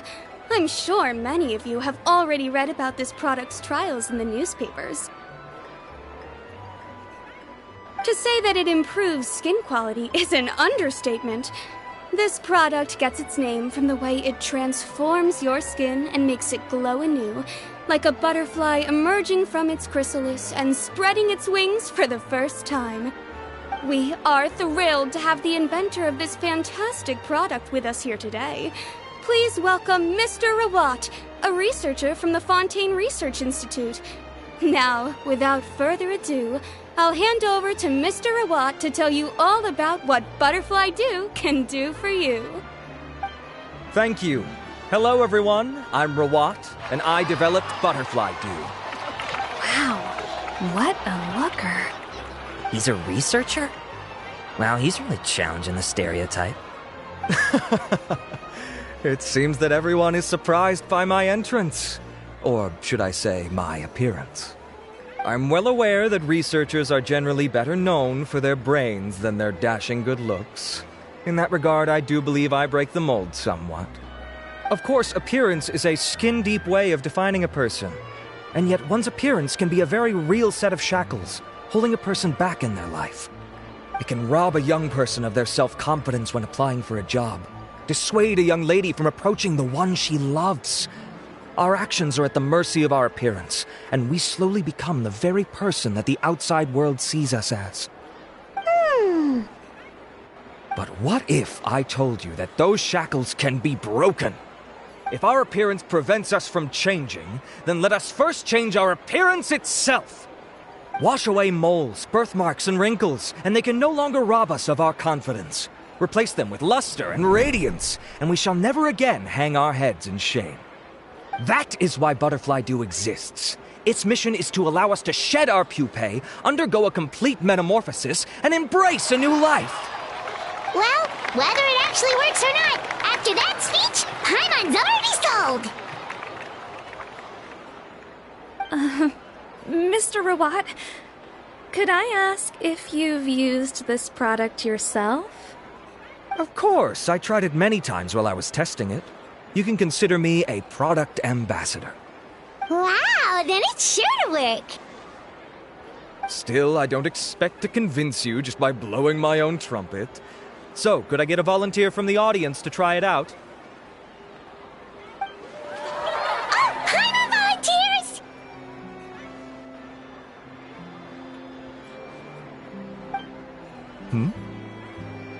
Oh! Ah, what an honor!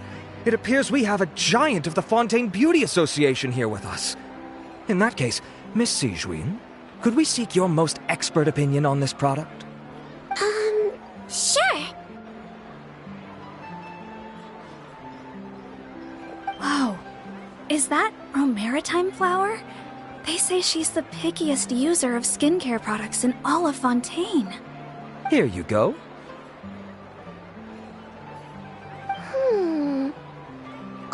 very kind to the skin, and the absorption rate is high. Even for Fontaine, this is a first-rate product. Wow, now that's high praise. I'll take one. Any discounts? All right. Well, all that remains for me to say is, Butterfly Dew is now on sale!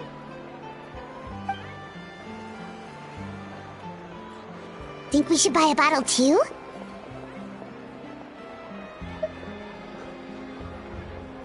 Of course you bring up Mora. Fine, Paimon will pay out of her own pocket and even share it with you. There, does that sound fair? And if you're worried about whether it's the right product for you, well, luckily for us, Cedrine's here, so we can get an expert consultation.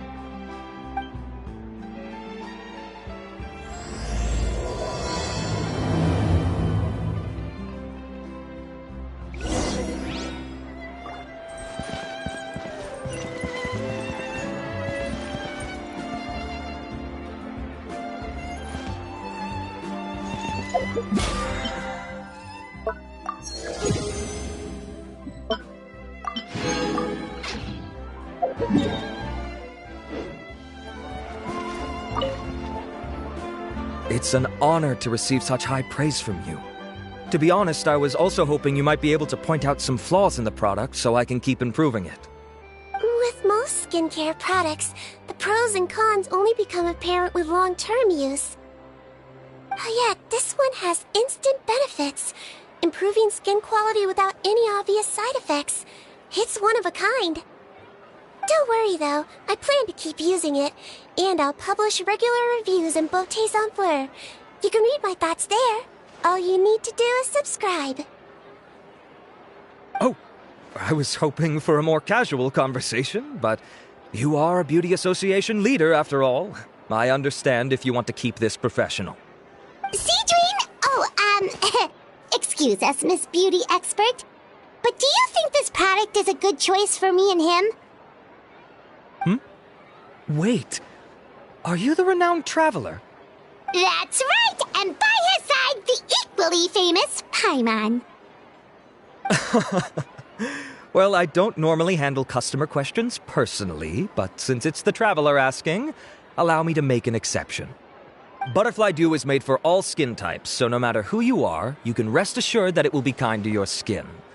If anything, it might be marginally more effective on Fontainian's skin, but other than that, it works the same on everyone. Why would it work better on Fontainians? In the interests of protecting my trade secrets, I'm afraid I can't answer that, Miss Paimon. Alright then. How about a friend discount? Save yourself the trouble. I'd be greatly honored to have both of you use my product. Here, take 2 bottles for free. Yay! Paimon's private fund survives! I can see why you might think that, but please don't misunderstand. This gift is simply a token of my esteem. There's no business motivation behind it. To me, finding new customers for Butterfly Dew is about meeting kindred spirits, fellow admirers of physical beauty. I consider it a labor of love. Admirers of physical beauty? Eesh, that's embarrassing to say out loud. It sounds so shallow. It's nothing to be ashamed of, Miss Paimon. Most people claim to desire inner virtue, but it's still physical appearance that turns their heads. This is a fact of life. It's only natural for people to desire to become beautiful. And that's exactly what inspired me to choose this research direction in the first place. You're right. Everyone loves beauty, don't they? Look at the time.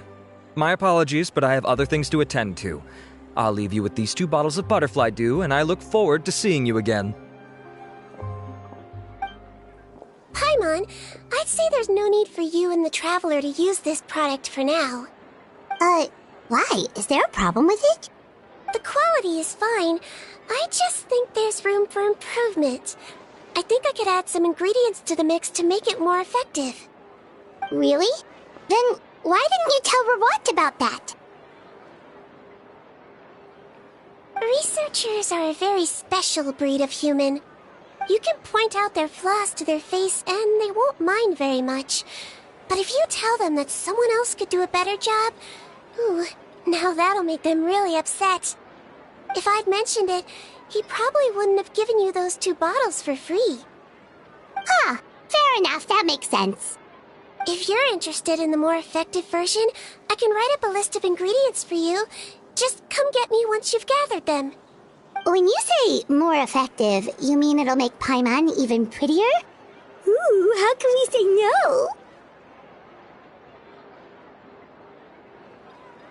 As for me, it's probably time I got back to the Fortress of Maripede. I mustn't leave the infirmary unattended for too long. Alright, see you there then!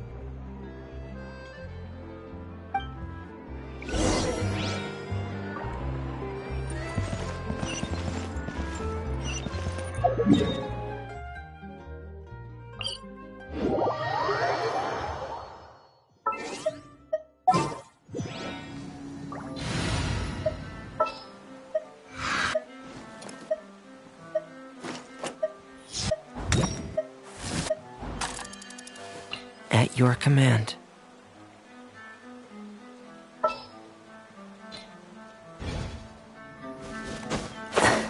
Just up ahead, traveler. The ingredients for Seedween should be nearby.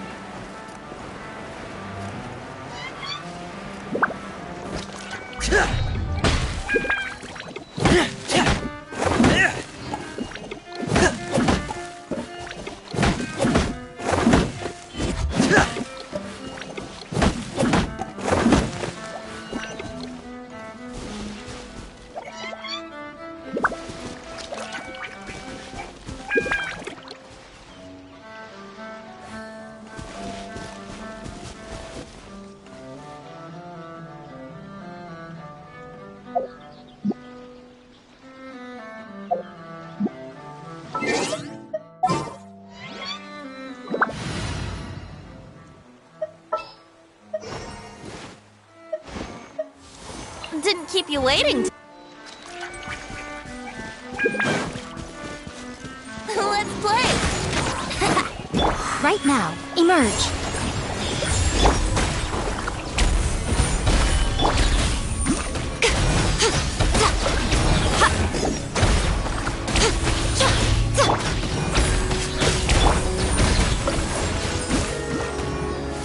Gather! Right here, emerge. Right now. Yahoo! Wouldn't gliding be faster?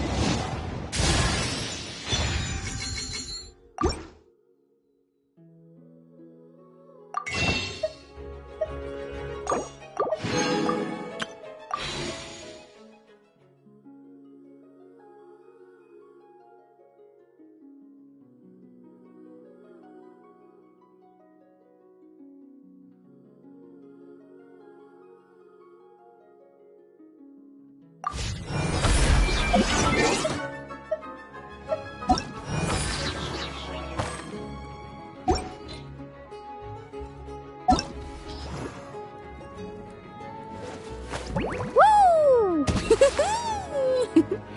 Whoa! Whoa! Ah. Whew.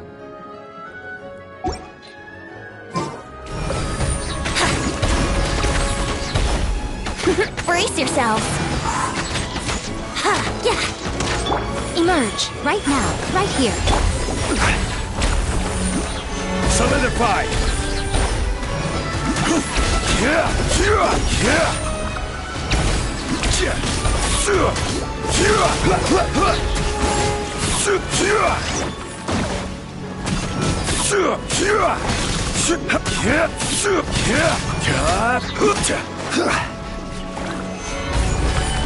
Right now. Emerge. Right here.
Let the wind lead.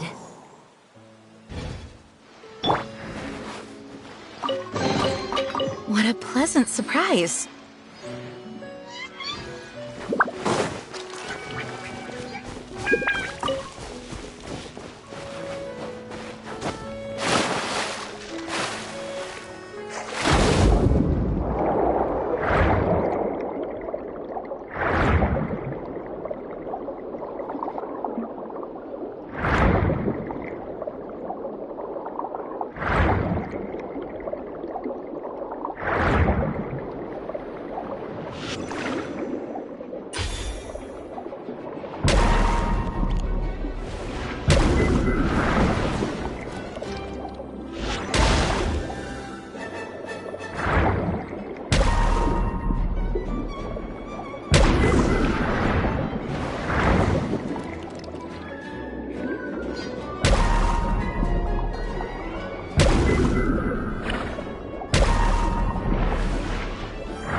Grab yourself a welfare meal.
everything goes smoothly.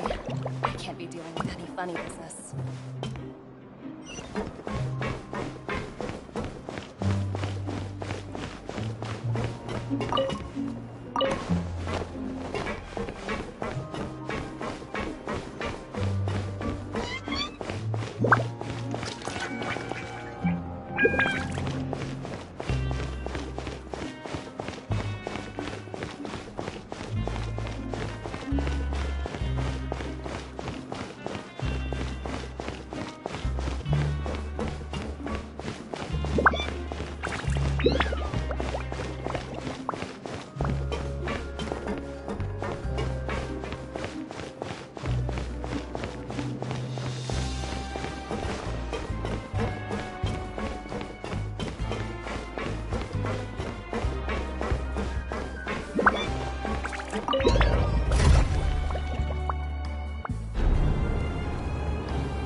Ready for a rehearsal?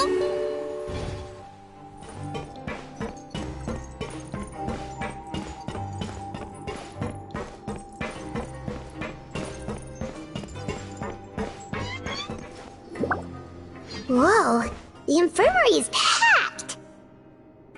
Please, you have to believe me. I saw it with my own eyes last night. Another me!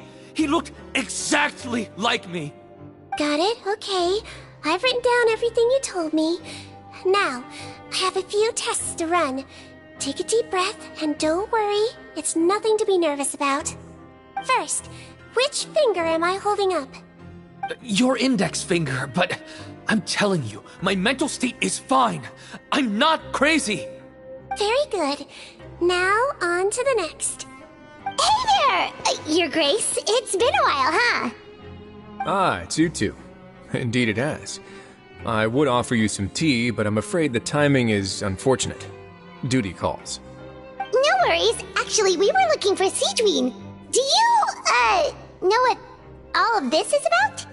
This inmate came running to the guards in a panic, claiming to have seen his exact doppelganger. A doppelganger? Doesn't that just mean someone else kinda looks like him? And that's what I thought when the report first reached my desk. But we've inspected our records. No one even vaguely resembles him.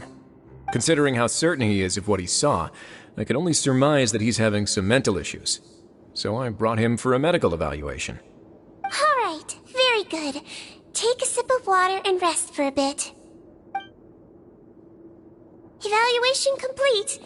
I couldn't find any symptoms pointing to a physical condition. I see. So do you still believe there's more likely to be an issue with his mind than his body? I have to assume so for now. Psychological issues are more difficult to detect. At this stage, we can at least confirm that he is in command of his cognitive faculties. The rumor mill will go crazy if word of this gets out. Guards, take him to the ward for a period of observation. The Marechaussee Phantom has requested my cooperation on a case, otherwise I'd deal with this myself. Sorry for the trouble, head nurse, but I'll have to leave this to you. No problem, Your Grace. I'll add him to my observation list. By the way, we have a couple of guests here who have made the trip just to see you. I imagine it must be important. You probably won't need to add them to your observation list, though. Oh, Traveler! Paimon, it's you! Hey there, Siegween! It's actually not that important, but... I'll be in my office if you desperately need me. Goodbye for now. Okay, bye-bye!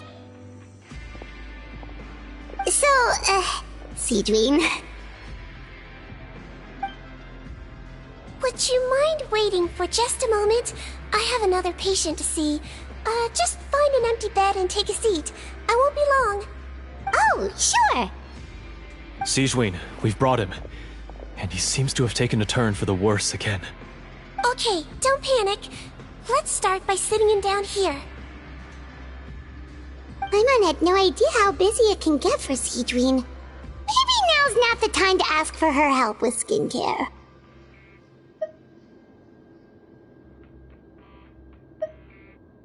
Good point. Besides, it might actually be interesting to observe her at work.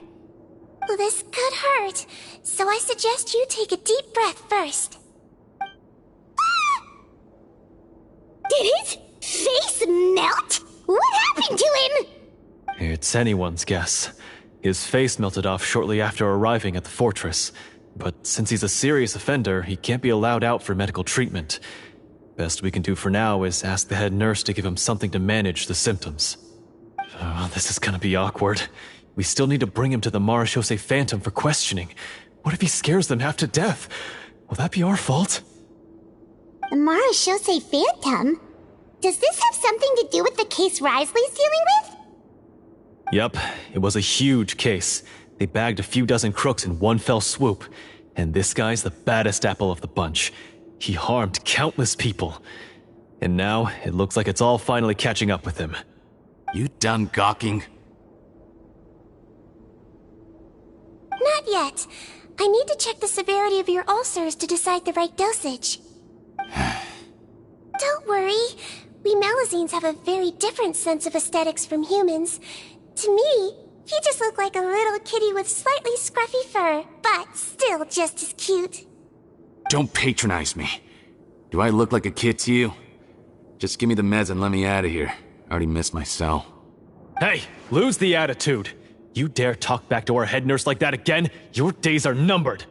Oh, it's fine. Okay, I'm going to apply the medication now. Tell me if it hurts, alright? Look how nice Seedween's being. And he still talks to her like that?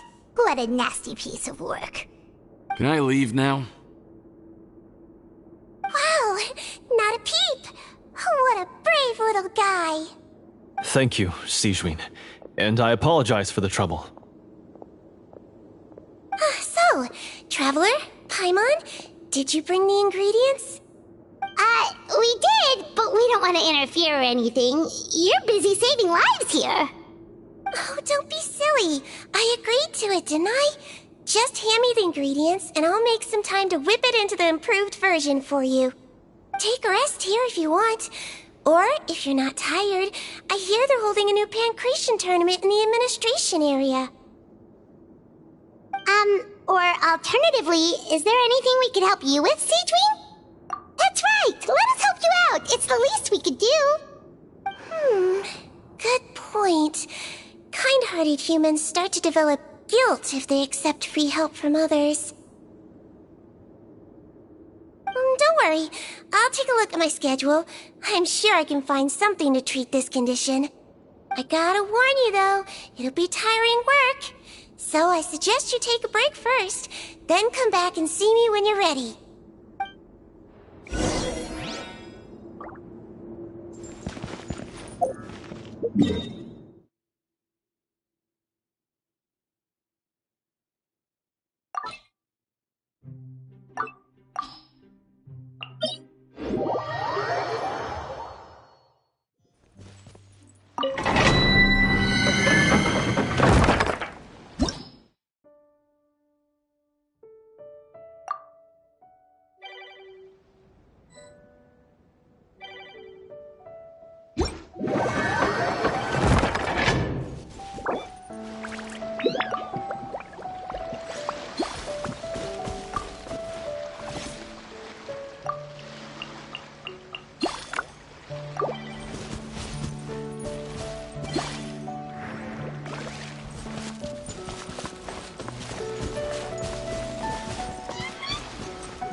You think I've got a sharp tongue? I just tell it like it is.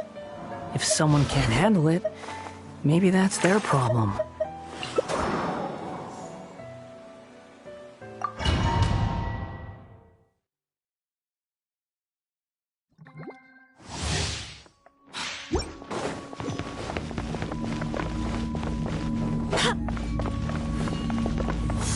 Go as planned!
go!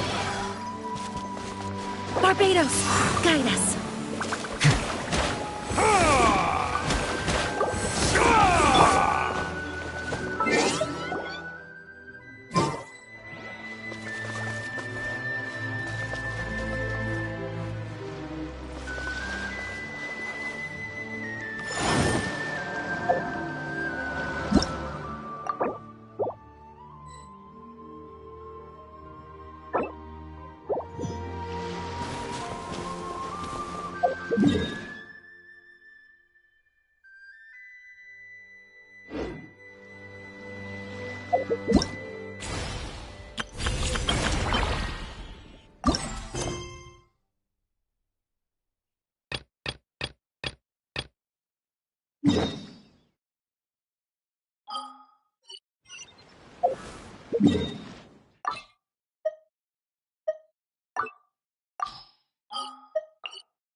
Ready for anything.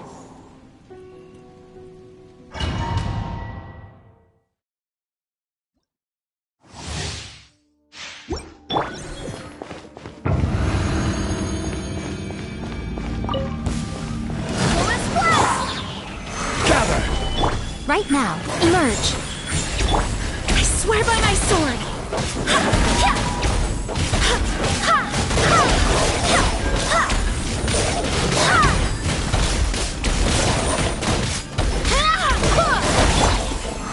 Solidified!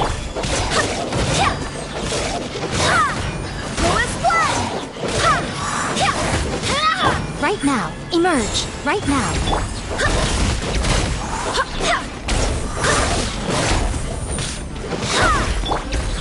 Order guide you. Gather! Wind, hear me.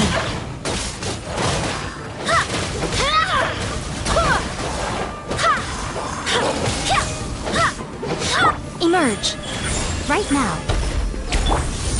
Solidify!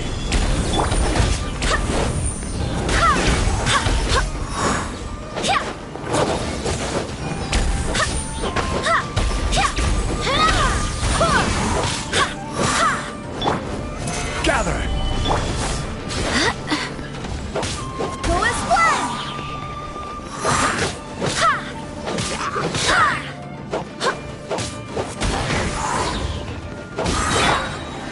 Solidify!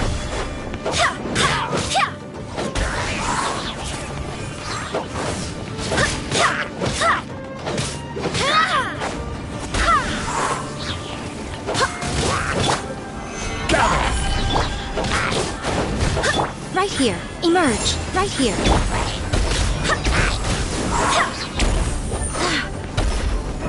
Barbados, guide us.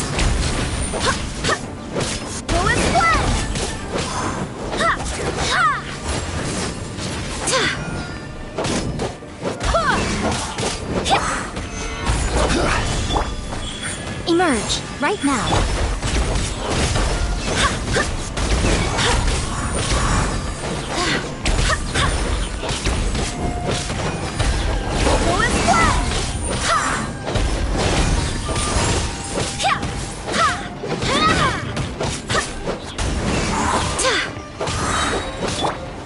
Stabilize!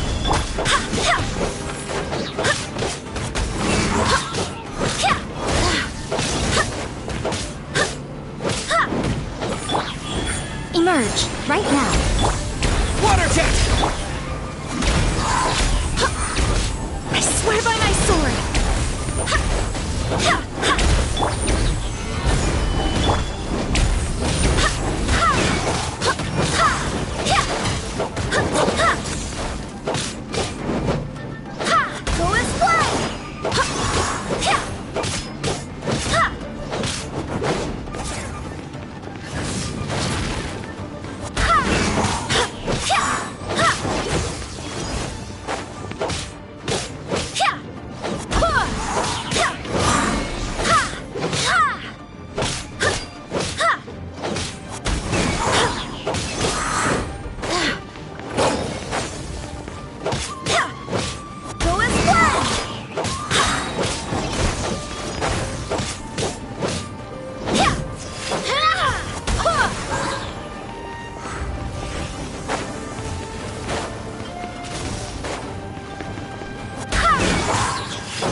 wind, hear me.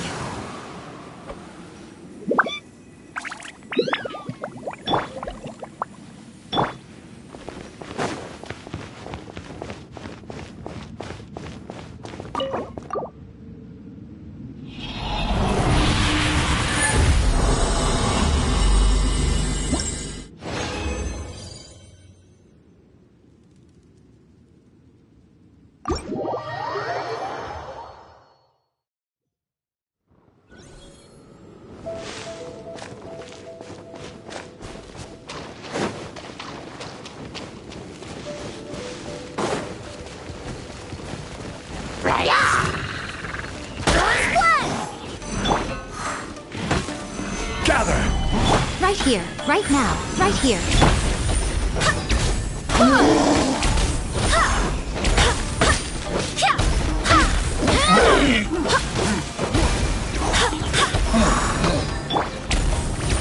Solidify! Right now.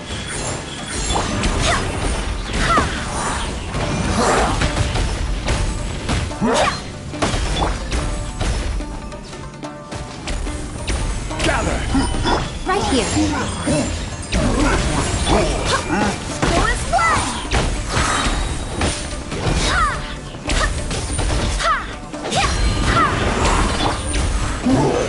Solidify!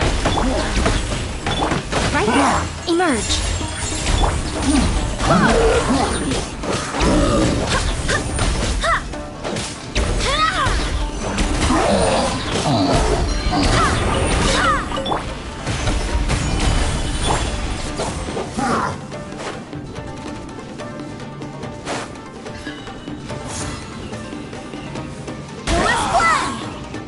Right now. Emerge. Right here. Stabilize!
Emerge. Right here. No excuse for slacking!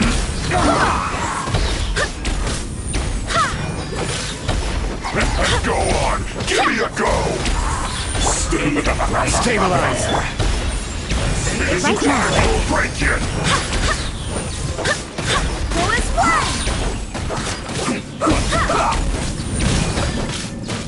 I swear by my sword! Breaking a sweat! Emerge. Right now. Emerge.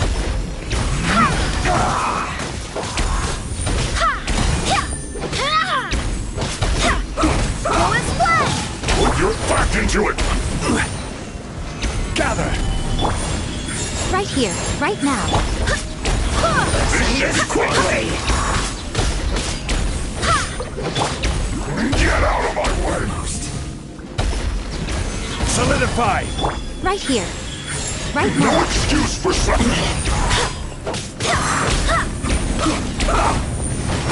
Go on! Give me a go! Time to fulfill my duty! Emerge. No slacking off! I'm always watching. Right here. Emerge. My duty.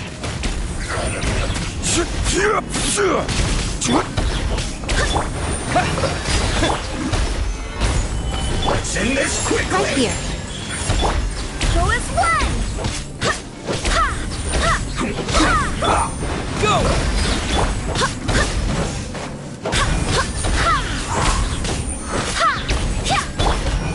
Stabilize!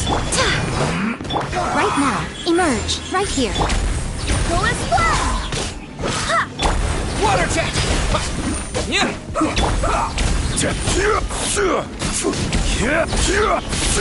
Solidify! Emerge. Let's end this quickly! Right now.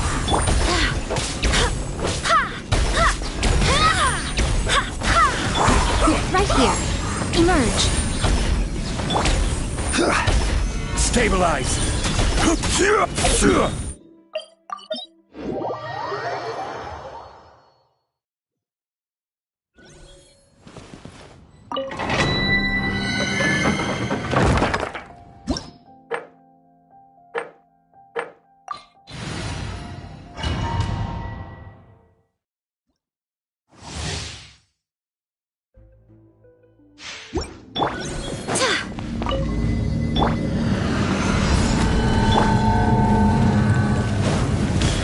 Right here.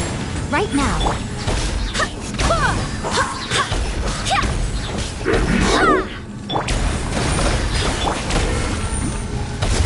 Solidify!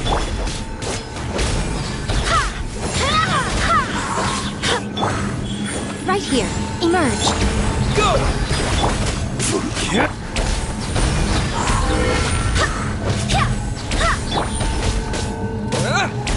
Right now. Right here. Right now. Stabilize!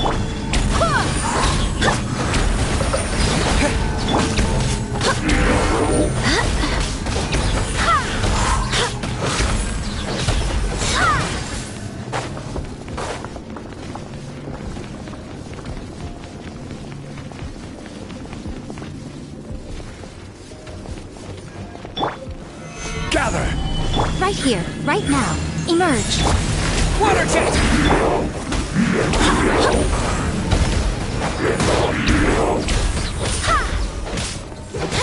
Go as one! Solidify! Right here. Right now. Water jet!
What's our first mission?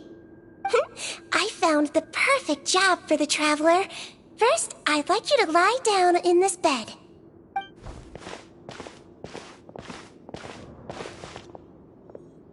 What for? I need you to pretend to be sick. What? Oh, is it that difficult? I thought you did a pretty good job last time. Oh, so you knew. I sure did.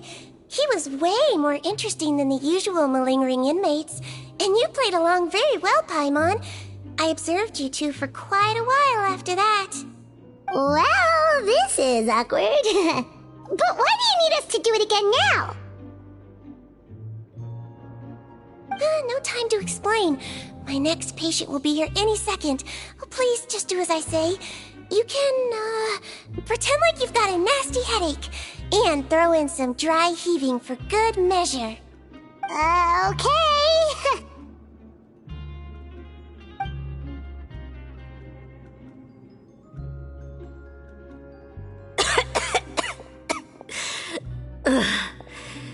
Hey, Doc, it's me. I'm only here because my mom won't stop pestering me about it. So annoying.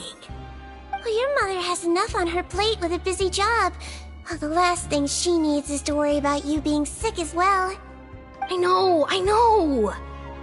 I shouldn't treat the place like a playground. Shouldn't go swimming in the lower levels where we join up with the sea, because it'll give me a cold and distract her from her work. I thought I'd be able to have some fun here at the fortress for a few days, but it's always, don't do this and don't do that. All right, sit yourself down and I'll take your temperature.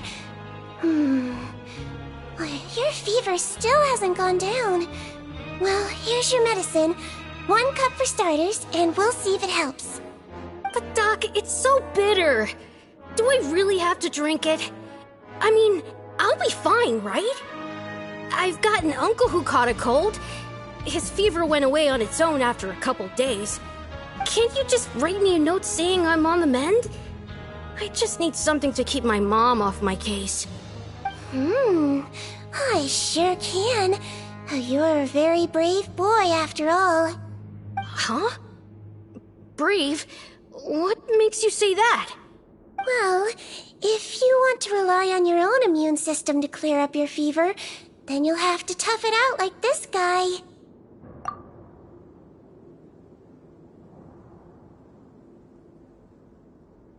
Hang in there, Traveler! Are you gonna puke? Paimon can get you a paper bag! Huh?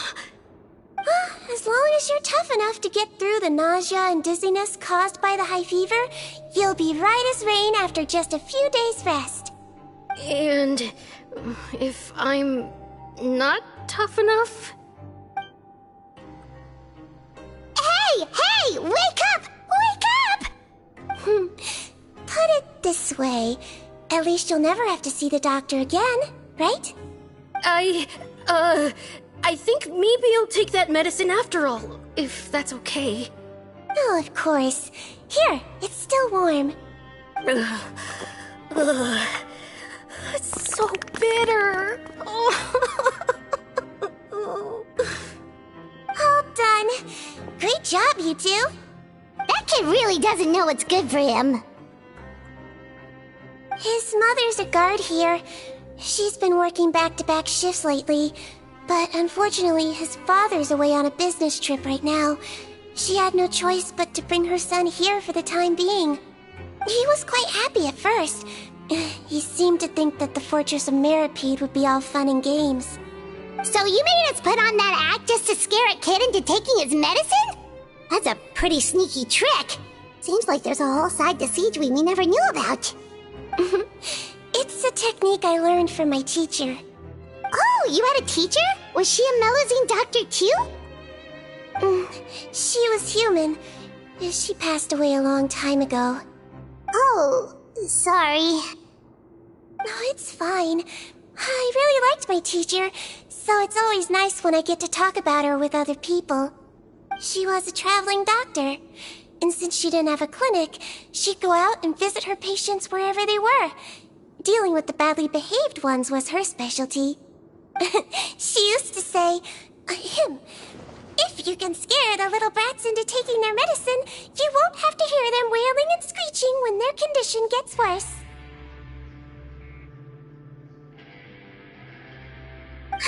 She sounds like a pretty strict teacher. Strict? Well, that's not how my teacher saw it. She thought of herself as terrifying to kids. Strange way for a doctor to describe themselves. Now Paimon's curious to know what she looked like. As it happens, I actually have a picture of her. Oh, wow, yeah, okay, that'll terrify the kids. Yep. All the children she treated thought she was a witch. Why does it almost sound like you're envious of her? Oh, because I am. If she was here, all the children would take their medicine without any need for tricks. A doctor who looks like a witch. True, they wouldn't dare try anything funny with her around. Oh, me, on the other hand, it's hopeless. Children aren't afraid of me at all. That's actually a good thing, you know? Oh, my next patient should be arriving now. Would you mind lending me a hand again? Sure thing! On to the next mission!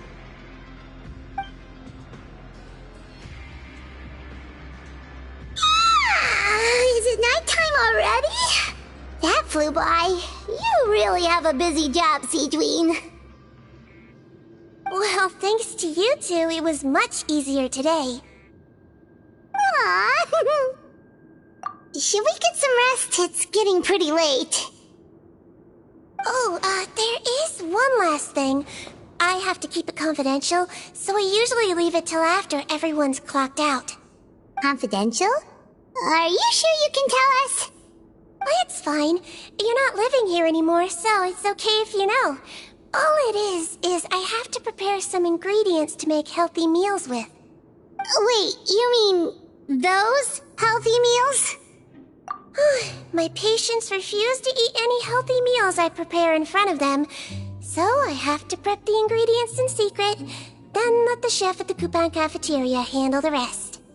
Considering even the chef's version makes people uneasy, it really makes you wonder what's in it. You want to find out? I can teach you how to make it. That way, if you ever suffer from exhaustion on your future travels, you can prepare a healthy meal for yourself.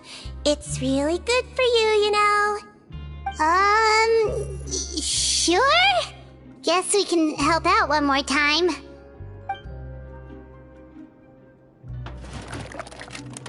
The ingredients are ready. Now, put them... Add this special slime condensate, stir it thoroughly, then pour it in. See that? It adds elasticity and looks just like tasty jelly, doesn't it?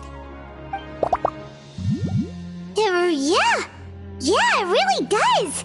Until you remember it's slime condensate. Next up, xenochromatic crystals. You want to crush them up into a fine powder, like powdered sugar.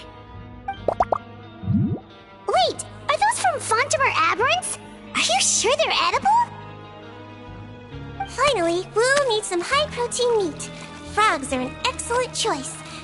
You just need to clean their innards, and then you're left with some lovely, tender meat. Oh! Frogs. And we're done. All that's left now is to pack them into lunchboxes and hand them to Walsey.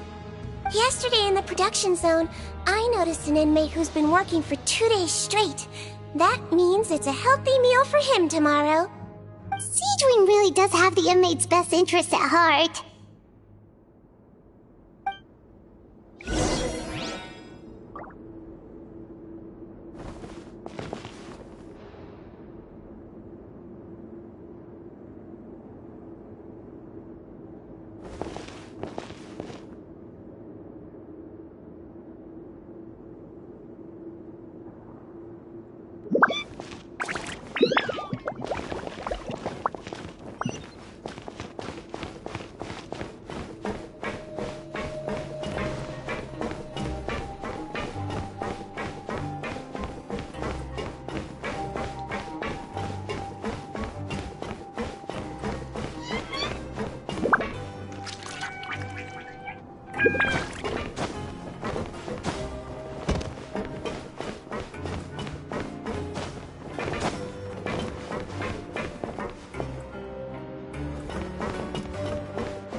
Ah, head nurse.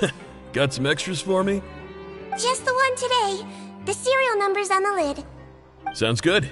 I'll make sure it gets delivered. Sounds like they're talking in code. Thanks for your help. Oh, it's no trouble at all. I only wish I could do more. You work so hard for all our sakes. I'd happily lose a little sleep if it meant helping you out. That won't do. If you reduce your sleeping hours any further, your health will start to suffer. All right. Nurse's orders. I'll do as I'm told. But you take care of yourself too.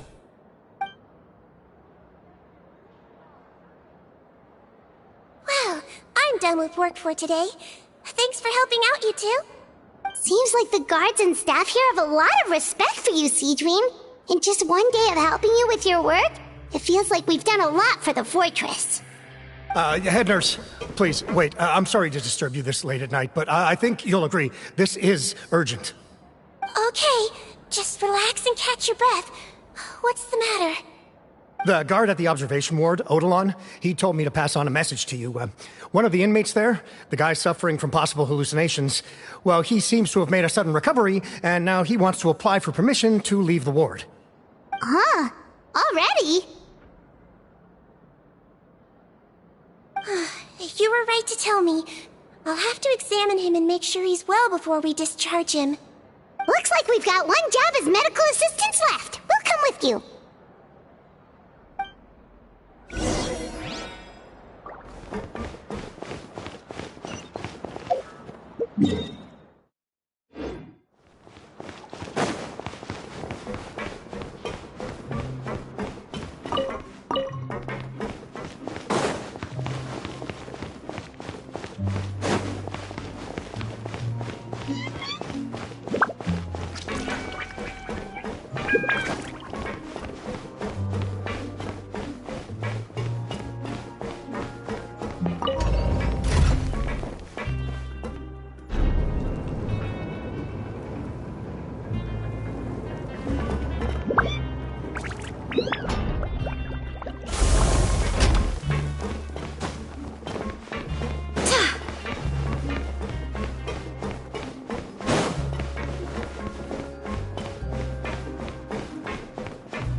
Ah, head nurse, you're finally here.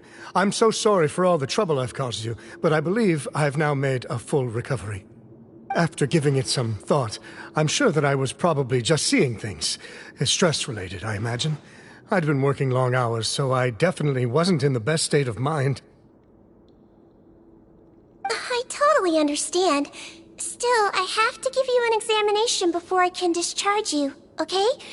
So, take a deep breath and don't be nervous. It'll be the exact same procedure as we did this morning. We can start whenever you're ready. Again, so sorry. I was in such a state this morning, I barely recall anything. Would you mind taking me through it again? Oh, not at all. It's a lot to remember.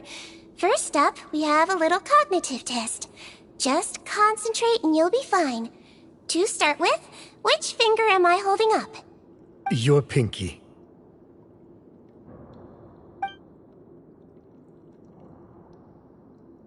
Alright, all indicators seem normal. So it was a stress-induced hallucination after all? Well, we've certainly had previous cases of mental illness caused by overwork, which is why I carefully observe everyone in the production zone. I wonder how I managed to miss the signs this time. Please, head nurse, you shouldn't blame yourself. I'm just still adapting, that's all. Pushed myself too hard, and I guess I couldn't take it. Thanks for looking after me. I'll be as good as new after a good night's sleep. And if you can give me the okay, I know I'll sleep better back in my good old dorm. It can be difficult to relax in an unfamiliar environment. Alright then, you can leave the ward. I suggest you take 2 days off to focus on your recovery. I'll take you off the observation list for now, so you're officially discharged. Great. I can't thank you enough, head nurse. Mr. Odilon, could you escort him back? Of course. I'm on guard duty in the administrative area tonight, so nothing will go wrong. You have my word.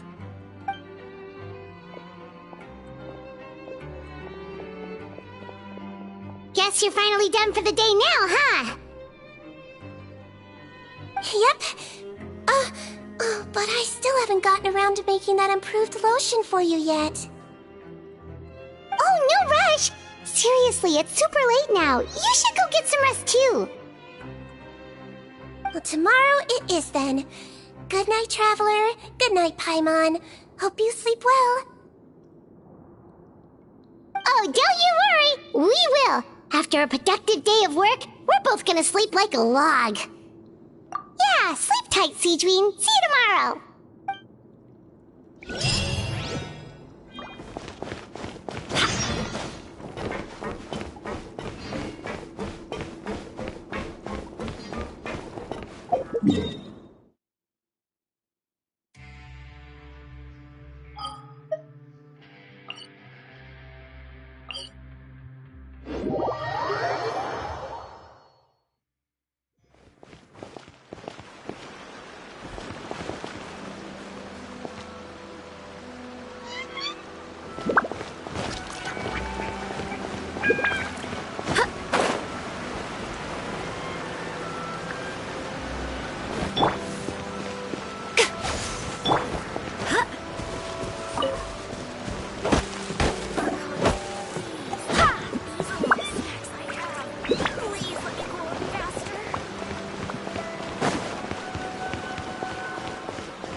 Please speak to President Song.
here.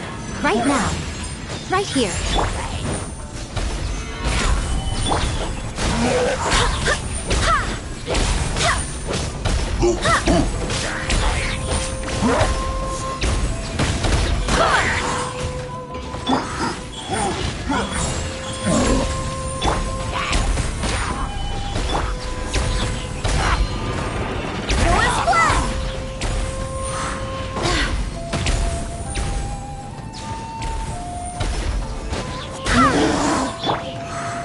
Solidify! Right now. Right here. Go as splash! Water jet! Yeah!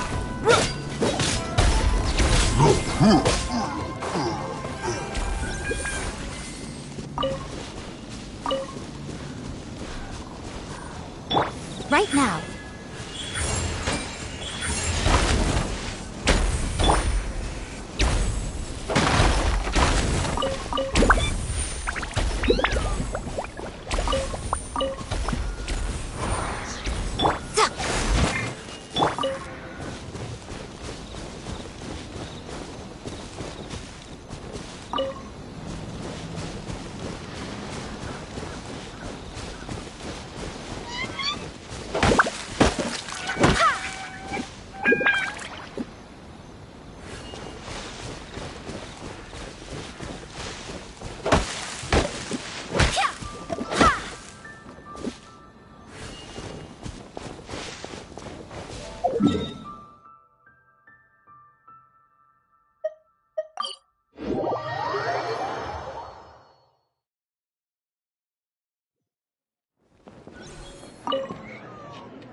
Paimon really did sleep like a log.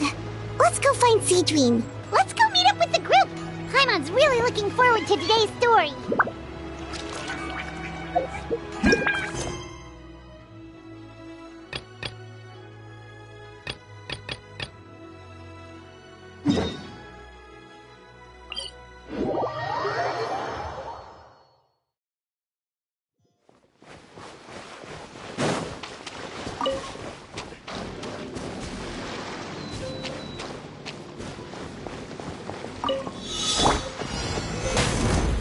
Rise! Emerge! Right here. Emerge!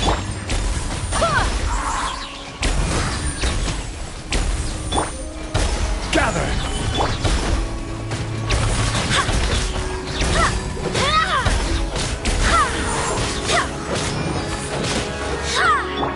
Right here.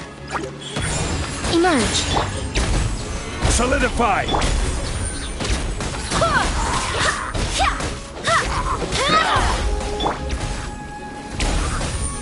Right here, right now. Stabilize!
looks like everyone's here.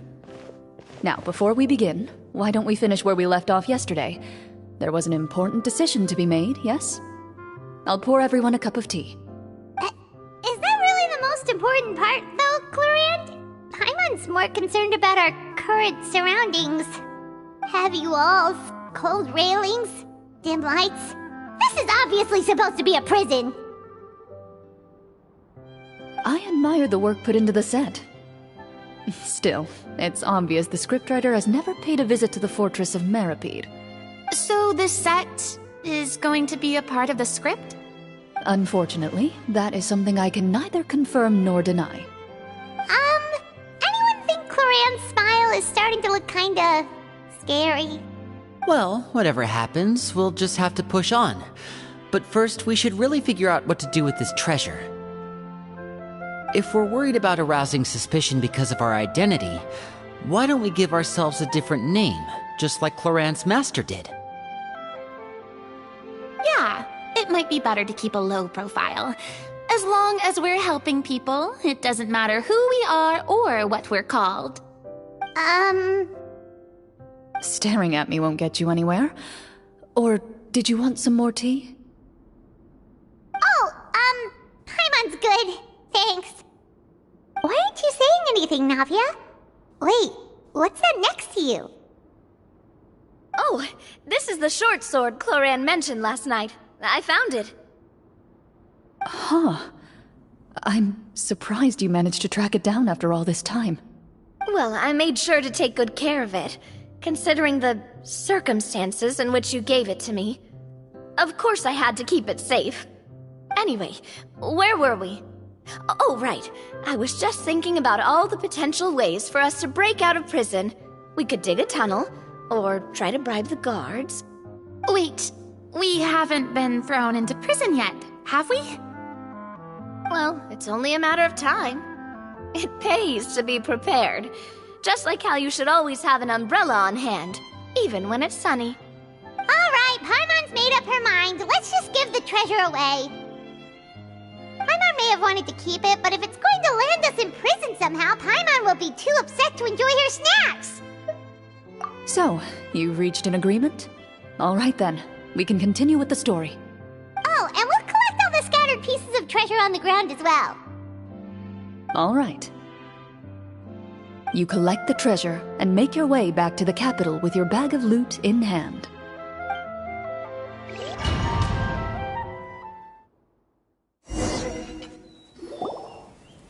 The city is still shrouded in a gloomy, oppressive atmosphere, but your spirits are surprisingly high. In places where sunlight struggles to reach, you generously share your wealth with the children, the elderly, and the poor in urgent need of help. Thank you, kind soul.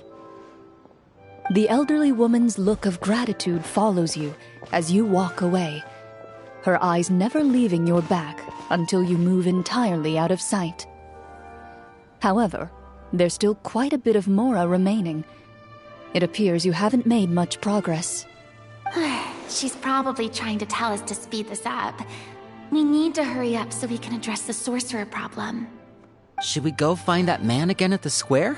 He seemed like a pretty responsible guy. I'm sure he knows the people here far better than us.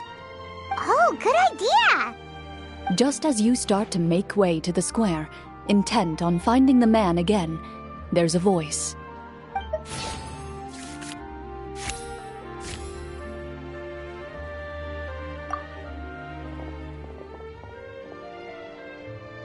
Please wait, distinguished guests. Several strange guards suddenly call out to you. They run forward to meet you and proceed to politely pay their respects. Greetings, gentlemen. Are we being invited for afternoon tea? Surely you jest, my lady. That would not be our place. It is His Excellency the King who requests to meet with you. Please come with us.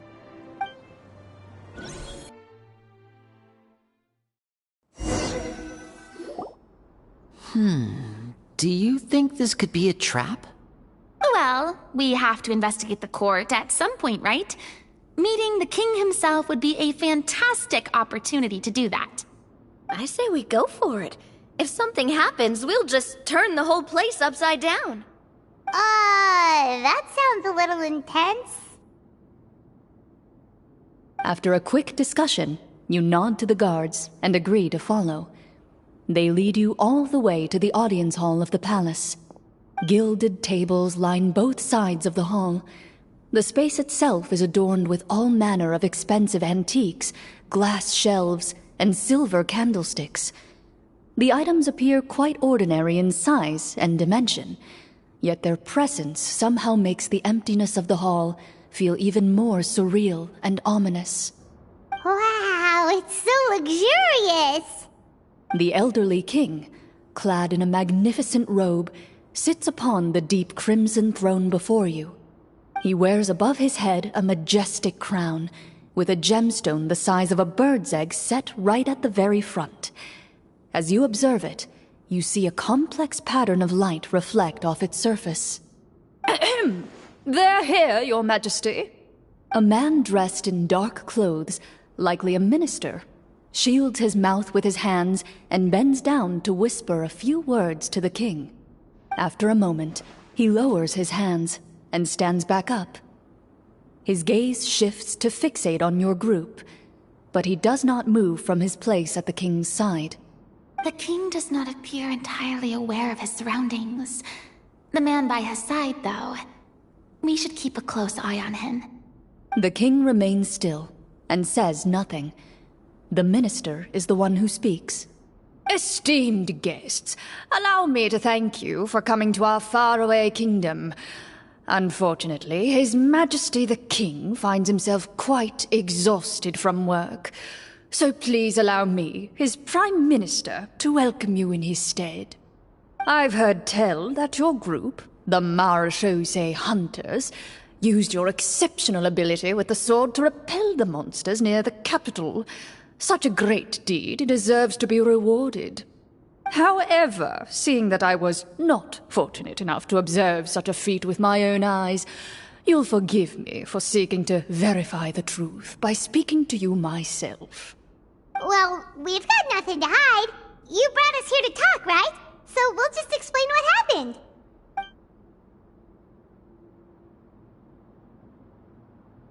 The golem's blades were so powerful, they could cut down trees in a single swipe! It took a lot of effort to defeat them, even for trained swordsmen like us. Well, that was enough details, right? Believe us now? Your account does indeed match those of the survivors. Since you were the ones who defeated the monsters, that must mean you are also in possession of the treasure they stole?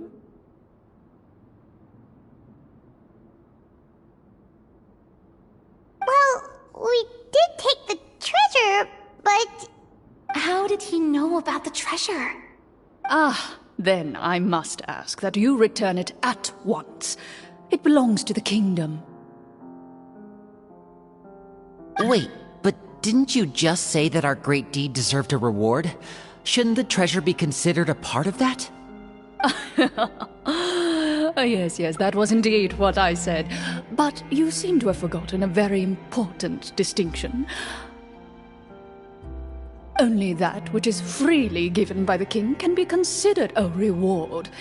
Taking the rightful wealth of a kingdom without said permission, on the other hand, is a crime. But that's completely unreasonable! Yeah, that makes no sense! If it weren't for us, the treasure would still be buried underground somewhere! Maybe so, yet the fact remains. You tried to dispose of the treasure without reporting it to the court and without receiving permission, yes? What, no answer? Surely you're not insinuating that you, a group of legendary Marechaussee hunters, sought to take the treasure for yourselves? Well, what about the king? Is he just gonna let this guy talk for him the whole time? Clad in his magnificent robe, the king remains seated, with his hands resting on either side of the throne. His posture is rigid and unmoving. He stares forward with an empty look in his eyes, completely unmoved by the events before him. From the look of things, Could the Prime Minister be the evil sorcerer? Or could both the King and the Prime Minister have fallen under the evil sorcerer's control? I would like to observe the number of guards stationed in the hall. The guards in the palace appear fully armed, their expressions solemn. Sensing the tense atmosphere in the room, they stand at the ready, each with a hand placed upon the hilt of their sword, as if prepared to draw their weapons and surround you at a moment's notice. Well, there goes my plan to turn the whole place upside down, I guess. It appears we've been visited by nothing more than a group of ill-intentioned imposters. What a pity. Guards, take them away and throw them in the dungeons. Before I decide your fate, however, I must first determine whether you have any accomplices outside the court.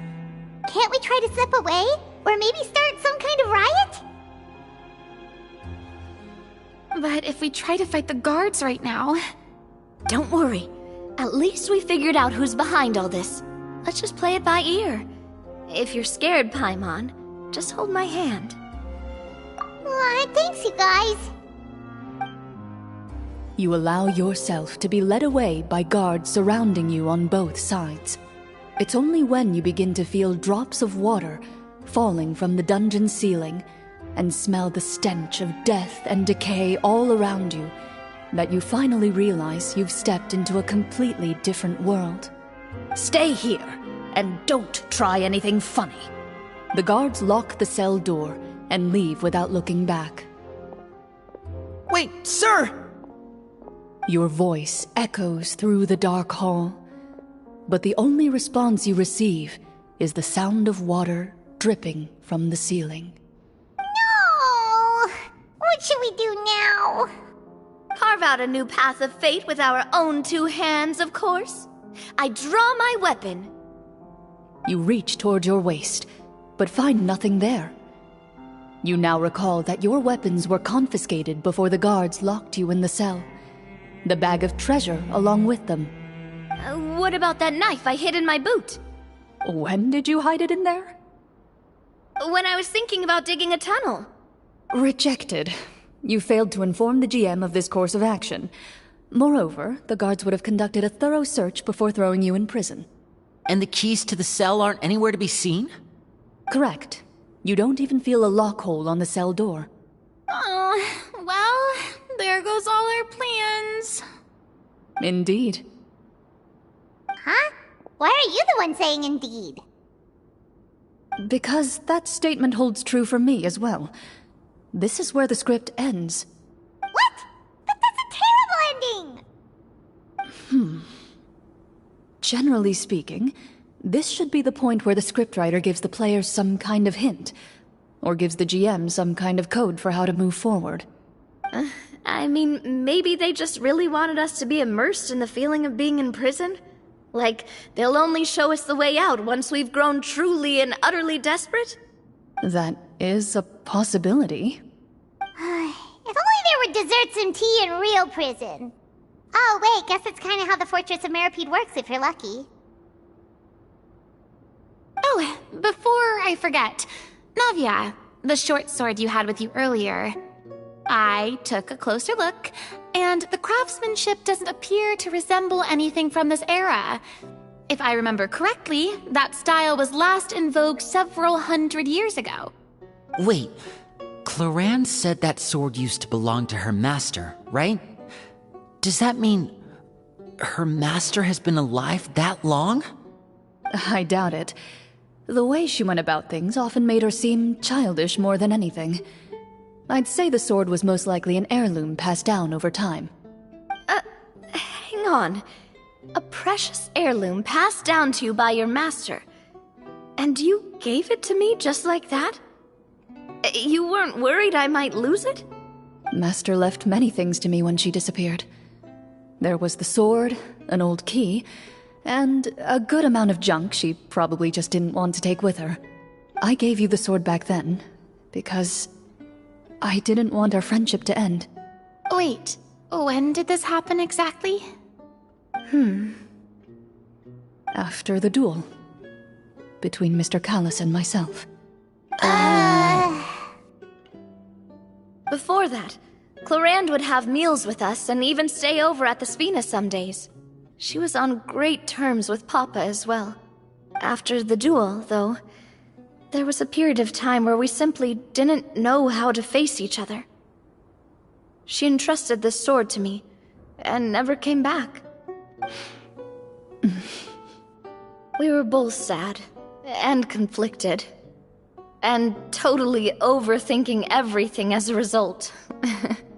Whenever I looked at this sword, I couldn't help but wonder. If Miss Petronia had never introduced us to each other at that picnic, maybe part of the sadness I was feeling could have been avoided. Back then, it felt like I hadn't just lost a father, but a close friend as well. No one can change the past. The most important thing is that you two found your way back to each other and can enjoy things like this together. Yep, you're right. I'm sorry, you two. I didn't mean to bring up any sad memories. Think nothing of it. No one here is at fault.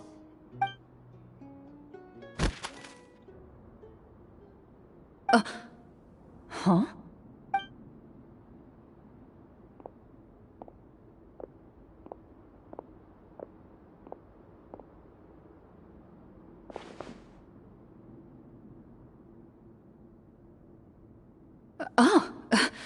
Looks like the next part of our script is here. Perfect timing. The situation was really starting to get desperate. And not just because of the prison thing. From Claren's face, I really can't tell if it's good news or bad news.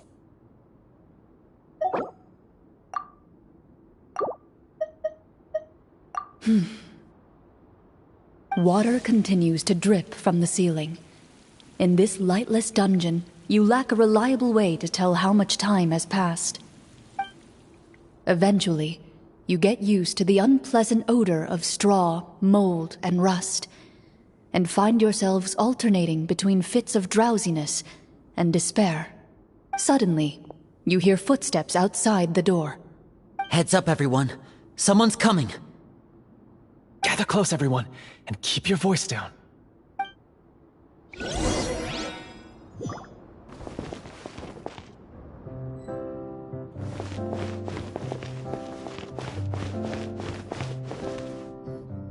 Who are you? I work as a guard in these dungeons, but my true identity is the same as your own. I'm also a Marechaussee hunter. Huh? Shh. I've already sent away the other guards, but if we make too much noise... I understand, but how can we be sure we can trust you? The king has issued a formal decree.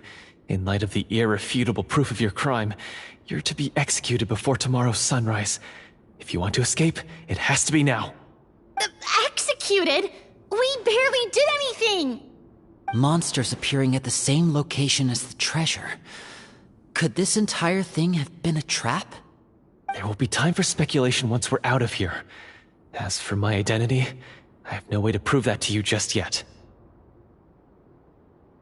Infiltrating the capital was difficult, and finding a chance to speak with you has taken a lot out of me.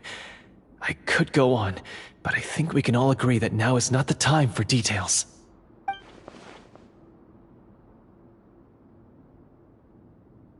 Have you seen our weapons anywhere, sir? Don't worry, I brought them with me. They're just behind the door. Still, these weapons alone won't be enough to defeat the true enemy behind the scenes. His faction is too powerful.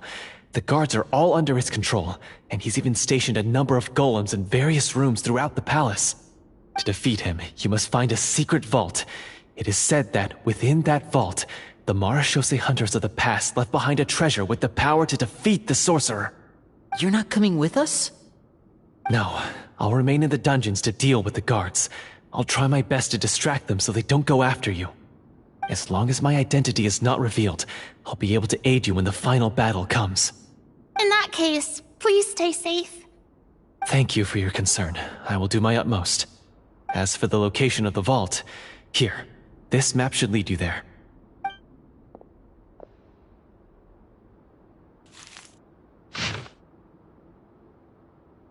Got it. All right, once I open the door, remember to stick close and refrain from making any noise. I'll lead you out of here as quickly as possible. You now have the chance to restore the honor and legacy of the Mara Shosei Hunters. So please, get out there and reclaim what's ours. And be sure to exercise caution. With the help of the guard, you successfully escape the dungeons. Your sense of despair and anxiety both seem to fade as you continue your quest. Wait, we didn't get to use our skills at all while we were in prison.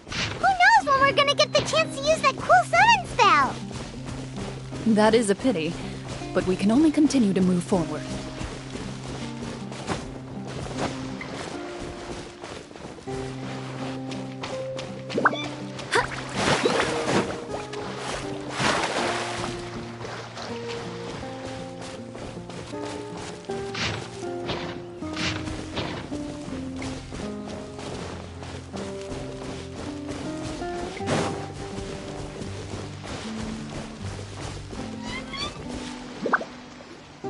This should be the place marked on the map. This bit of rock certainly looks suspicious. Well, I'd say an investigation's in order then. Plus, if all else fails, we can just blow it up. Wow, you really meant that! Before you lies a serene stretch of open water, its surface shimmering a brilliant shade of sapphire blue. Well, guess this means it's time for a swim!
What's the matter? It's nothing. As you step into the cave, you find yourself in an eerily quiet space. Before you lies a narrow passageway that appears to trail off endlessly into the distance.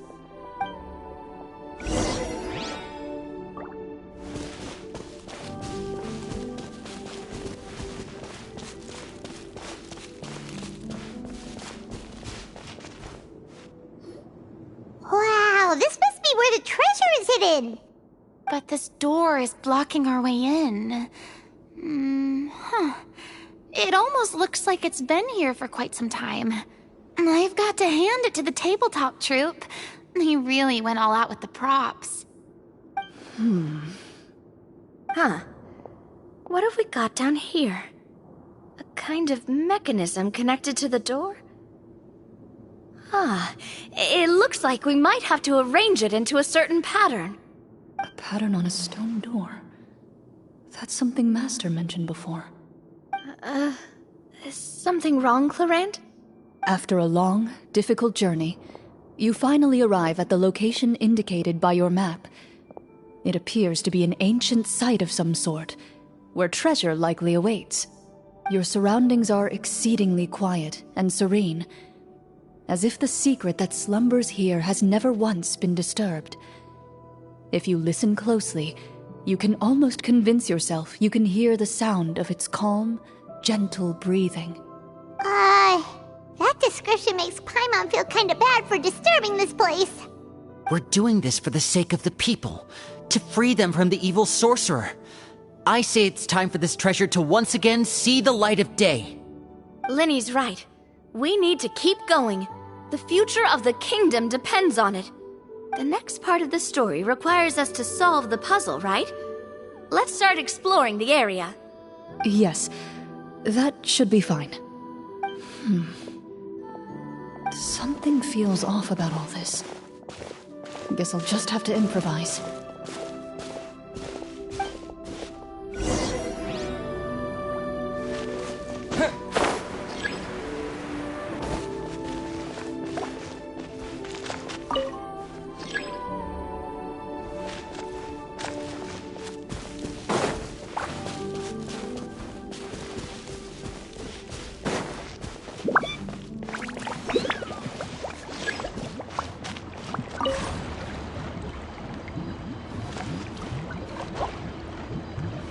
I found something! Found something here, too.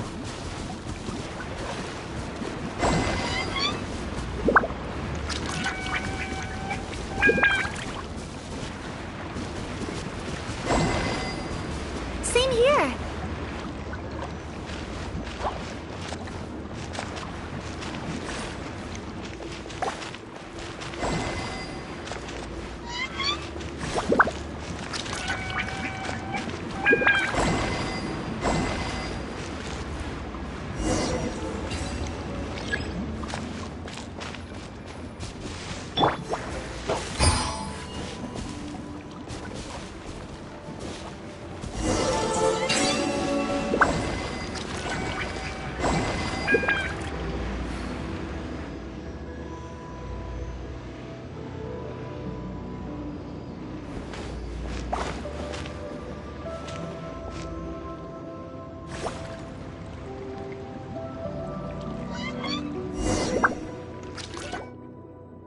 It worked!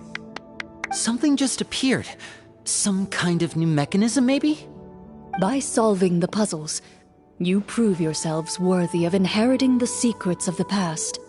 At the end of each puzzle, you're rewarded with... With? a key.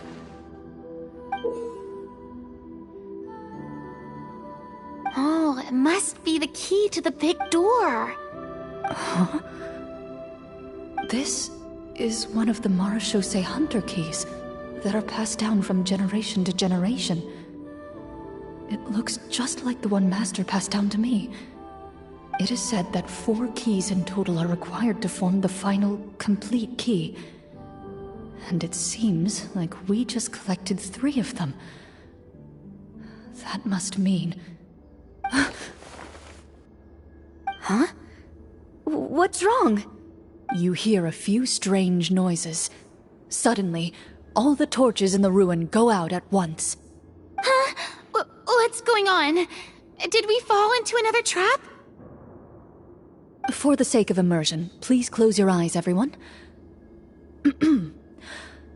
Without the torches, the space is now completely dark, and you cannot see anything.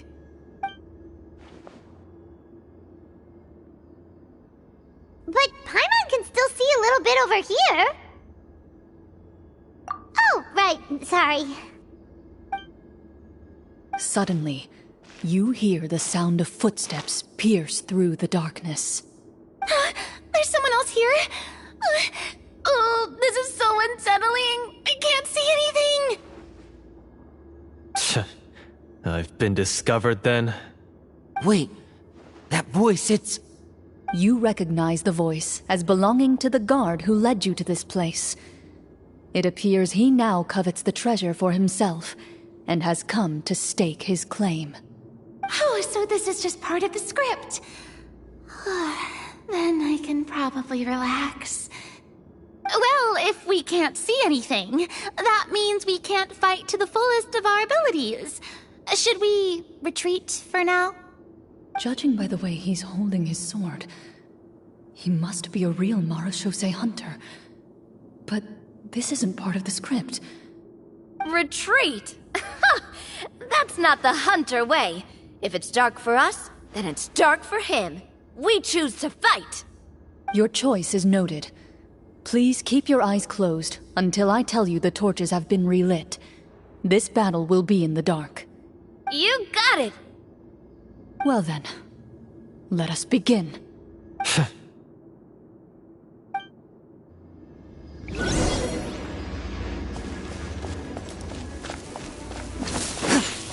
Ready. I'd like to try to hit him with my sword. Your strike is successful. Ha! You're facing a veteran Marechaussee? Is he still standing?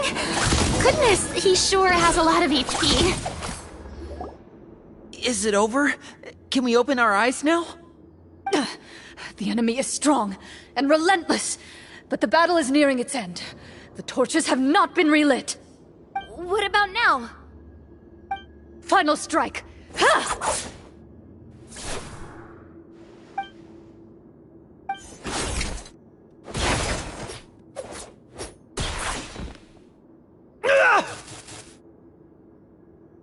Well, did we get him?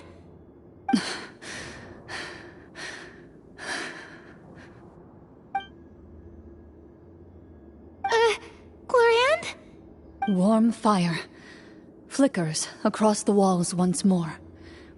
Your vision is now clear. In an impressive display of courage, the four of you successfully defeat the uninvited guest. That look in his eyes. It's like he became an entirely different person as soon as I defeated him. Huh? Mr. Florian? Oh, wait. We're supposed to be role-playing. I should stay in character. Speak your name, guard. Why did you lead us here just to betray us? Is this treasure really more important to you than bringing peace to the kingdom? What kingdom? What peace? Those were nothing but lies! I, Florian, am a true Marechaussee hunter, descended from hunters of ages past.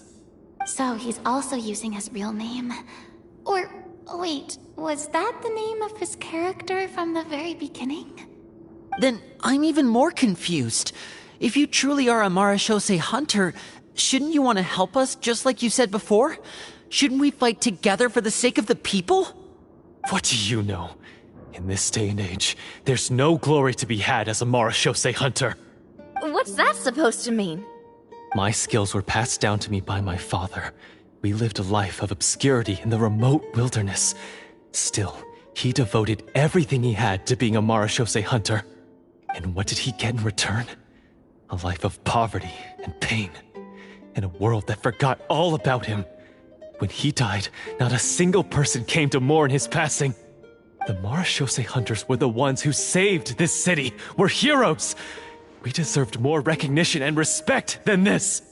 Is he talking about how no one in the capital seems to remember the hunters and their legacy? I didn't expect the script to contain this level of social criticism. So that's why you want to take the treasure for yourself? You feel like you're owed fame and wealth? If you already knew where the treasure was located, why didn't you just come down here and take it? Because I still needed the final key. Only a true Marechaussee hunter is capable of passing through this final door. As someone who sought to hurt others for his own gain, Florian lost that right long ago. Okay, but what is this treasure anyway? We've got all the keys, right? So can we just go in and take a look? You're sure you want to go in? We've been talking about it for so long, of course we want to see what's inside! And we've already defeated Florian, right? So he won't try to take it from us anymore. Pesky brats. Watch yourself. Then let's open the door together. All right.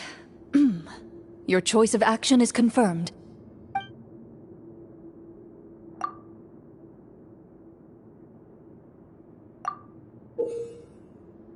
Before you, the door to the treasure, sealed and undisturbed for more than 100 years, finally swings open. You hear the shrill wail of the door hinge as it rotates for the first time after years of disuse, almost like a sleeping giant letting out an extended yawn. You get the impression that the secrets buried behind this door might be just as heavy as the sound you just heard. It's open! Come on, let's go in! Paimon wants to see what's inside! Ooh, me too! Ugh, uncovering hidden treasure is the most exciting part of adventuring. What do we have here? Uh-huh. A stone tablet? And some shabby weapons? You call this a treasure vault? Looks more like an abandoned warehouse! Maybe the troupe ran out of budget at the end? They provided a super immersive experience at the beginning only to drop the ball at the most important part? They could have at least filled this place with cardboard Mora or something! Wait, I get it now. Paimon, this is the real Marashose Hunter treasure. Huh? This is it? The Marashose Hunter treasure is just a stone slab and some broken swords? I can't believe it. I refuse to believe it!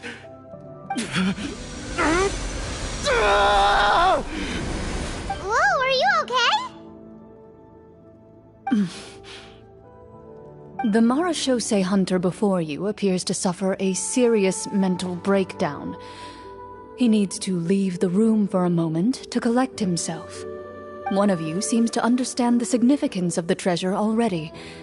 If the rest of you wish to follow suit, you may remain here in the meantime and explore your surroundings.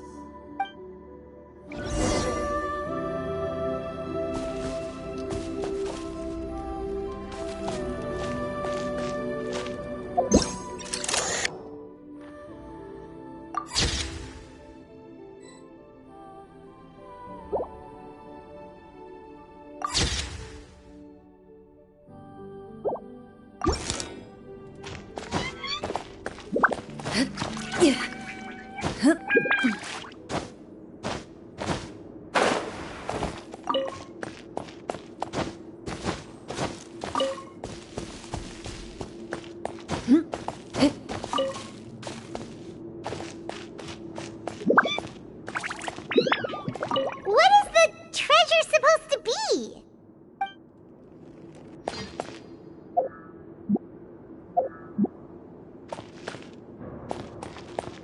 Walter.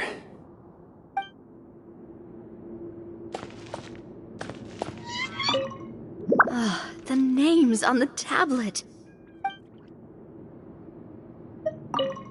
The old and broken weapons.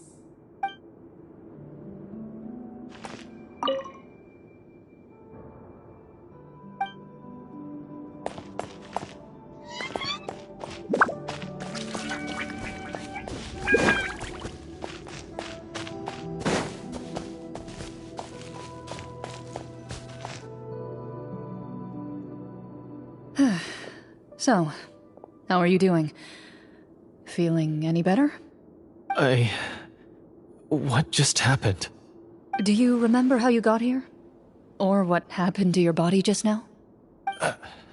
I remember now. I brought you here because I wanted to... The explosives in the cave!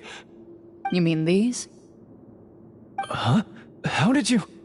I could tell something was off the moment I stepped into this cave, so I kept an eye out. I've already dismantled the whole thing.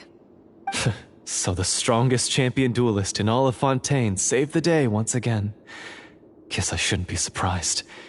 It would seem your skills as a Marashose hunter are as sharp as ever. I deserve some answers, don't you think? Tell me why you wanted to lure me here. Everything you said earlier sounded like the truth. Luckily, your monologue was dramatic enough to convince my friends you were just role-playing. I don't know. I just always felt like there was something in my heart that didn't belong to me. Something agitated and angry. Who knows? Maybe it was my own anger all along. I could never really tell. The feelings about my father and the other Marechaussee hunters are real. It just wasn't fair. I was angry, bitter that no one remembered them or praised their accomplishments. I don't know when it started, but at some point, my anger came to completely consume me. At that point, I remembered the legend my father used to tell me. The one about the treasure. But if the treasure was all you cared about, why plant all those explosives? Wouldn't they just destroy the treasure and bury you along with it? I can't remember. My head is a mess. It felt like there was this voice telling me to eliminate the hunters, but now it's gone. From your description, I suspect you were dealing with a devorator. A devorator? Oh, your master... your father, I mean, never talked about it? It was a kind of monster that was active several centuries ago. No, I've heard of it. I'm just not sure why you suddenly... Wait, it can't be. The seal! The seal? My family has served as Marechaussee hunters for many generations. But the title and swordsmanship weren't the only things passed down over our line. There was a seal as well.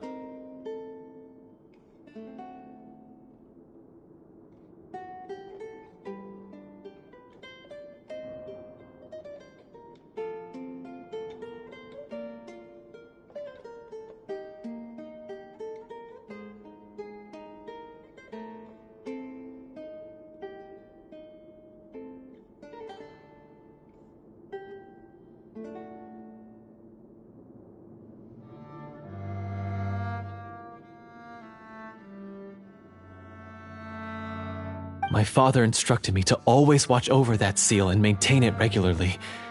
He said it had been passed down over a truly ancient age, and protecting it was our clan's most important duty. But I neglected that duty after he died.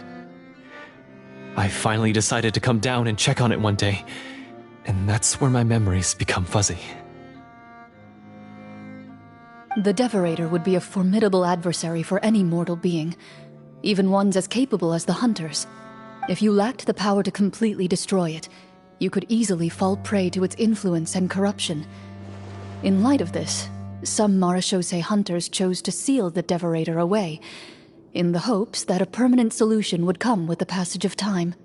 I heard it has the power to amplify the obsessions and desires in people's hearts, to the point where they overtake you entirely. It would seem I'm not just lacking in skill with a blade, but in mental fortitude as well. And yet, you were able to retrieve 3 of the 4 keys.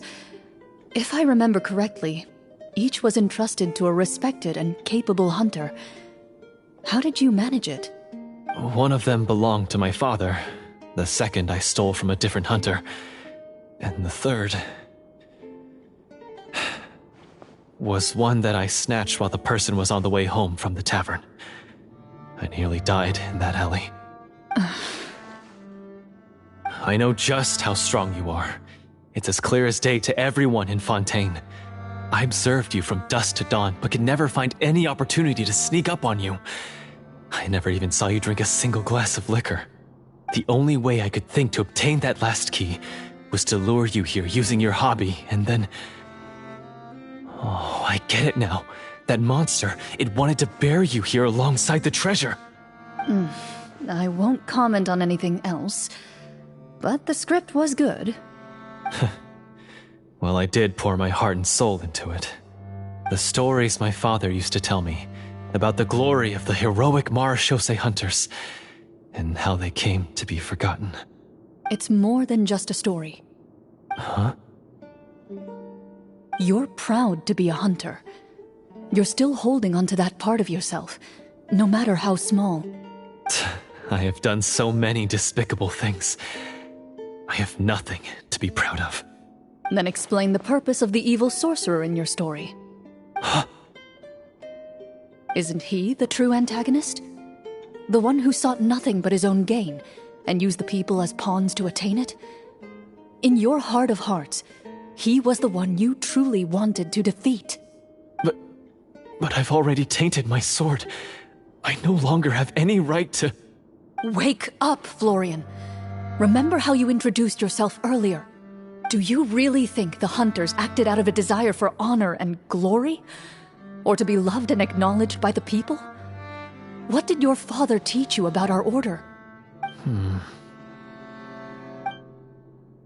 You do not wield your sword for yourself, but to protect those you serve. There's nothing special about a blade. It's the intentions of the wielder that matter above all else. Do you still not understand? Even after seeing the treasure for yourself? The contents of that room, they represent the true legacy the hunters left behind. You're right. I am a Marashose hunter. It's time for me to redeem, no, to finally serve the people I vowed to protect all along. I wouldn't be so quick to push aside the need for redemption. I know. That's a charge I won't bother to defend myself against. Good. Then, come with me, and help me see the script through to the end. Huh? See the script through to the end? But there's no more script left. Never finished it, huh? No, I mean, I wrote the script with the sole purpose of luring you all here. There was no reason to write beyond this point. Then we'll just have to keep writing it. The evil sorcerer still needs to be defeated. You mean the Devorator? Are you saying I have to make up the rest of the script as we go along? Is that really so hard? You've already written most of it. Surely you can write an ending where the hunters win and justice prevails. I'll be there to help you too. You aren't afraid your party will fall into danger? I know what my friends are capable of, and they're all quite skilled. Besides, I need their help. Then, are you going to tell them the truth about all this? I don't intend to spoil the fun. Sometimes, protecting dreams and fantasies is more important than exposing the truth. Don't you think?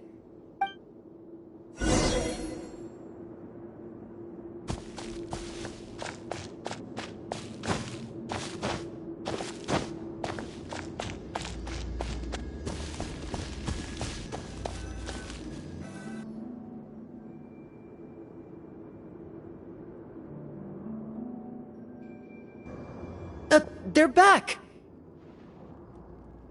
That took a while.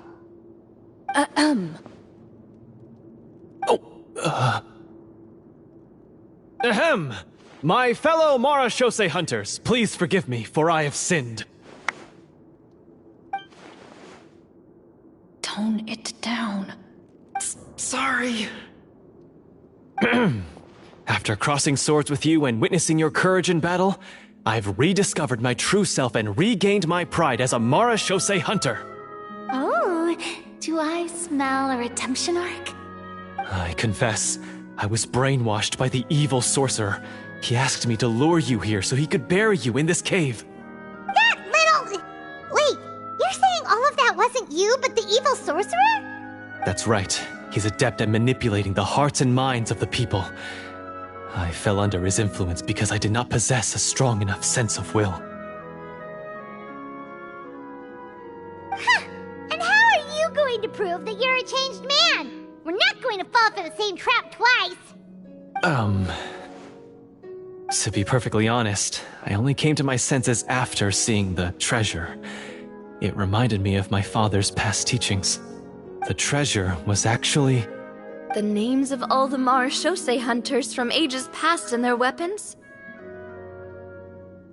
Wait, you already know? Of course. Don't underestimate a veteran role player's exploration skills. Oh, wait, I mean Marashose hunter Navia's exploration skills. We just finished reading through the content of the stone tablet.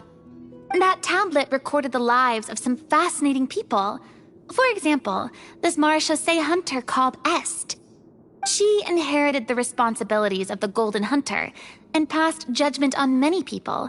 But in private, she had a very easygoing personality. Her favorite pastime was singing and dancing with her friends, and she was said to have a beautiful voice. So, she was just like you.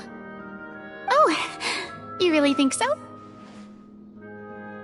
Well, when you put it that way, I suppose I also have a few things in common with this Walter. Working as an executioner, he supposedly used a countless number of tricks to confound his enemies in battle. Oh, if only I could have seen the feats of magic he pulled off back then. Their lives were all so exciting. You could write so many cool books about their accomplishments. How could they have all been forgotten? Because they chose to be. To hunt monsters that only appear in the shadows, you must also operate in the dark. To be a Marechaussee hunter is to willingly give up on wealth and fame. Then this stone tablet must have been left behind by their companions. That's right. Few Marechaussee hunters ever revealed their identity to the public. They always protected the city from the shadows. The only time they spoke of their accomplishments would be at night, when they gathered with their fellow hunters in front of the bonfire to share stories of the monsters slain by their hand. So, this tablet was created not so that the hunters would be remembered by the people, but so that they would be remembered by each other. No wonder this place was so well hidden. You regard the stone tablet in solemn silence. The names of your comrades etched onto its surface serve as a reminder that you are never truly alone. The tablet proves that, although a hunter walks a shrouded path, it is not a solitary one. There will always be those who walk beside you, a fact that remains as true today as in ages long past.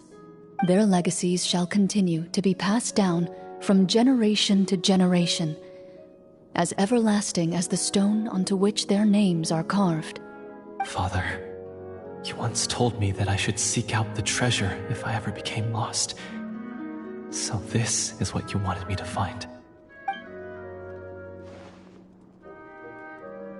Thank you, my friend.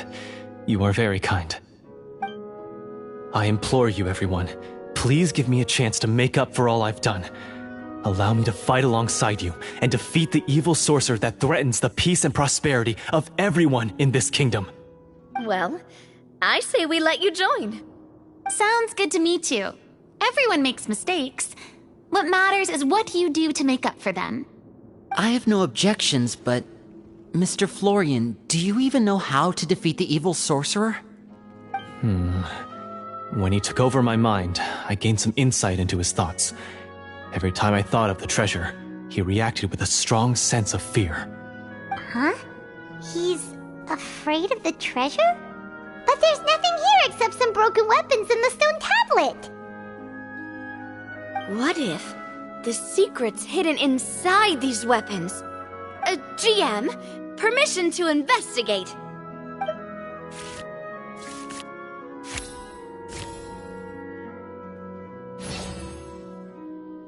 At first glance, the weapons appear absolutely ordinary. But as you observe them, you notice a faint energy emanating from within. These blades have slain countless monsters. Though it's been a long time since they were used in battle, their edges remain sharp, as if they're simply waiting for the next worthy hunter to carry on their legacy. So basically take these with us, right? I'll take this weapon, since it used to belong to Est. Maybe it'll find comfort in being held by someone who appreciates the arts. Good idea. I'll take Mr. Walter's bow then, from one archer magician to another. Paimon's gonna pick a cool weapon too!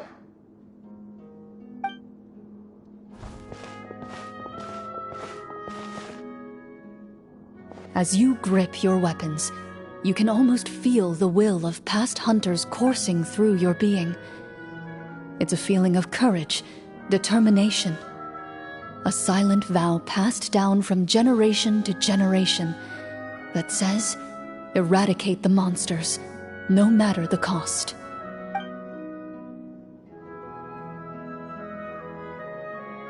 Mr. Florian, do you know where to find the evil sorcerer? I was able to see his surroundings when our minds were connected. I believe he's currently hiding out at the church in the kingdom. We must be extremely careful. He's spent so long living among monsters that he's now taken the form of one. He will not be easily defeated. Then why don't we explore some more and try to find some higher level gear? We don't want to just fight him and lose, right?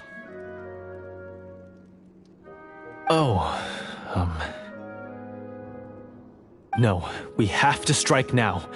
He was greatly weakened when I managed to break out of his control. If we let him rest, he might have time to escape. I agree with Mr. Florian. We've got to act while we have the advantage. Don't forget, the people of the capital are counting on us. Yeah, now that we've got a plan, there's no point in waiting. The longer this drags on, the worse it will be for everybody. Yes, that's what's called... Yes, that's exactly right. Alright, you've persuaded Paimon. Mr. Florian, please, lead the way. Of course. Follow me. He had to set up so many scenes today, and now he has to join in for this last part. I really don't envy his job. Finally, you decide to slay the evil sorcerer and bring peace back to the kingdom once and for all. As you walk away, you feel the gaze of the stone tablet at your back, as if all the hunters of the past are wishing you success in the battle ahead and awaiting your triumphant return.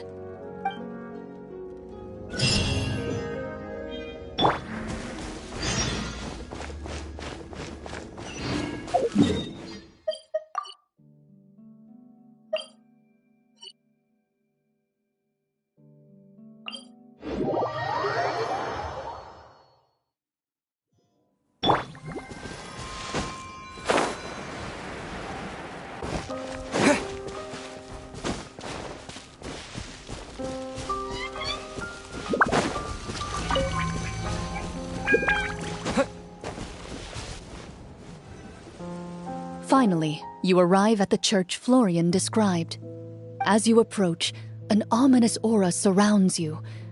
You get the sense that your enemy is close at hand. How strange. This uneasy feeling seems so real.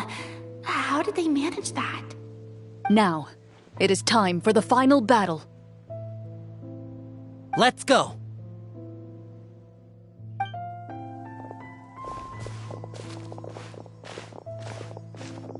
Florian, wait. What's wrong? I think you should wait outside. You've already been corrupted by the Devorator once. It could easily re-enter your mind and take control of your body.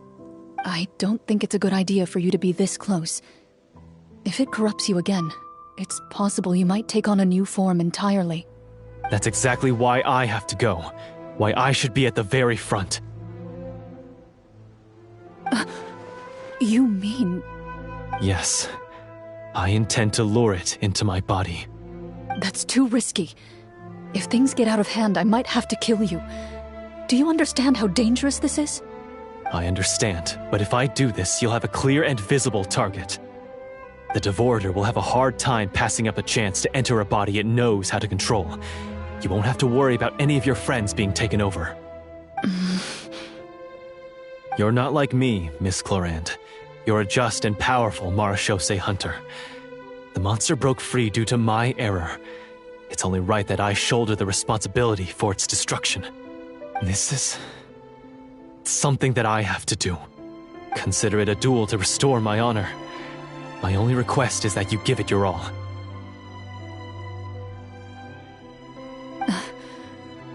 I understand. Then, as a champion duelist, I hereby accept your request for a duel, and extend to you my most sincere regards. Thank you. The battle is now upon us. Let the Devorator once again tremble under the blade of the Marechaussee hunters.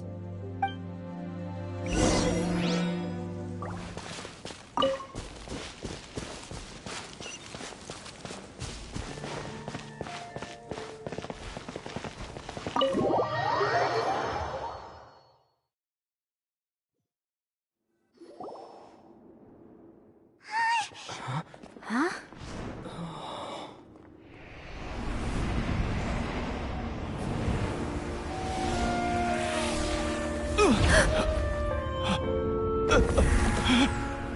So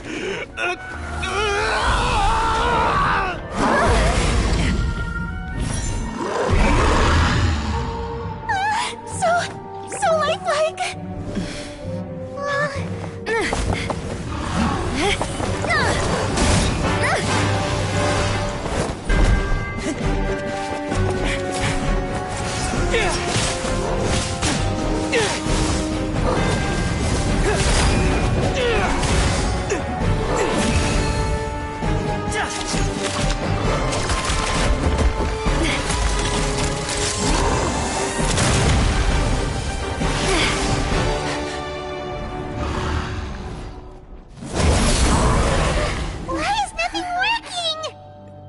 This foe is not invincible. You hold the treasure. The power to defeat it in your own 2 hands. The treasure? You mean... The names! It's the Marshose Hunters' names! How are we supposed to... You forget, Paimon? There's still one skill we saved until the very end. Hunters fight not for fame, but to aid the people whenever they are summoned. Walter the Marashose Hunter, master of 1,000 tricks, executioner of the Phantom Hunters, I call for aid! Est, the Marshose Hunter, inheritor of Cassiodor's will, judge of the Shadow Hunters. Answer my call!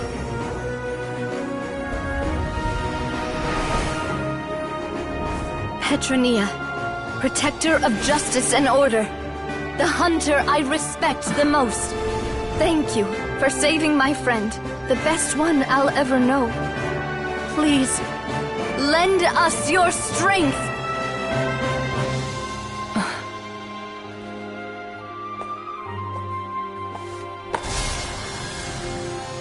We have come to answer your summons.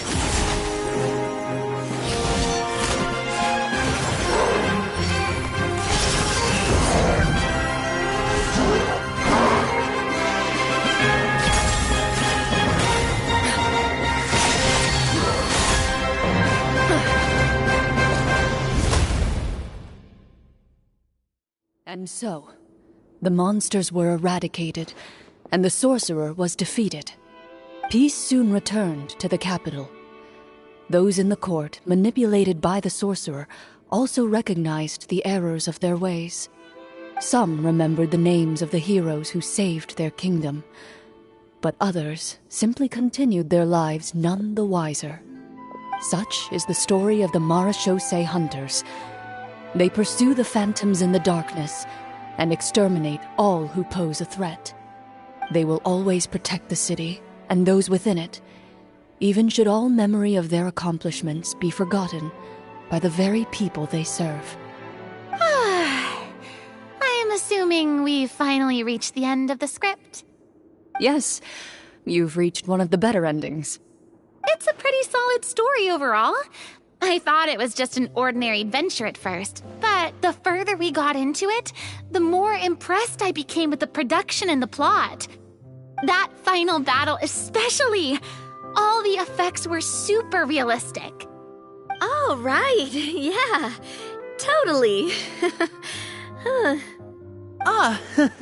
That's a really good point. I never expected the weapons we picked up from that vault would have that kind of effect. Yeah, mine nearly scared the daylights out of me when it started glowing. I took a good look at it after we got out, but I don't think it ever lit up again. Oh, we should probably give these props back, right? I'll just leave mine here. Did you have a good time? Of course.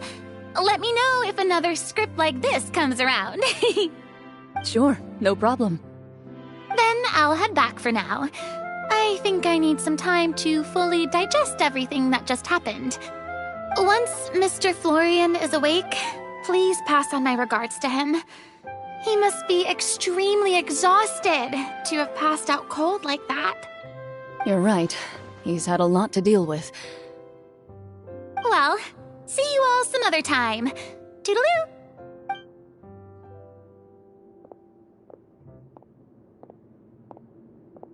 Okay, so, can I ask now? I think it should be fine, yeah. What in the world was going on back there? So you saw through all of that? That time in the cave when you told us to close our eyes, it'd be weirder if we didn't notice anything. I was dying of curiosity the entire time. I mean, you did a pretty bang-up job of pretending nothing had gone wrong. Farina actually looked like she thought all of it was planned. Guess none of us wanted to be the one to break the illusion. What are you all talking about? Oh, wait. Don't tell me Paimon never... Oh, this is all my fault. It's not too late to cover your ears. Here, Paimon, I'll do it for you. Bit late for that, don't you think? You're saying everything that happened back there wasn't actually part of the script? It's probably more accurate to say this was never a real scripted story to begin with. What? So loud. My head. Hey, you! Get up right now and explain yourself! No shaking, please! Oh, my head.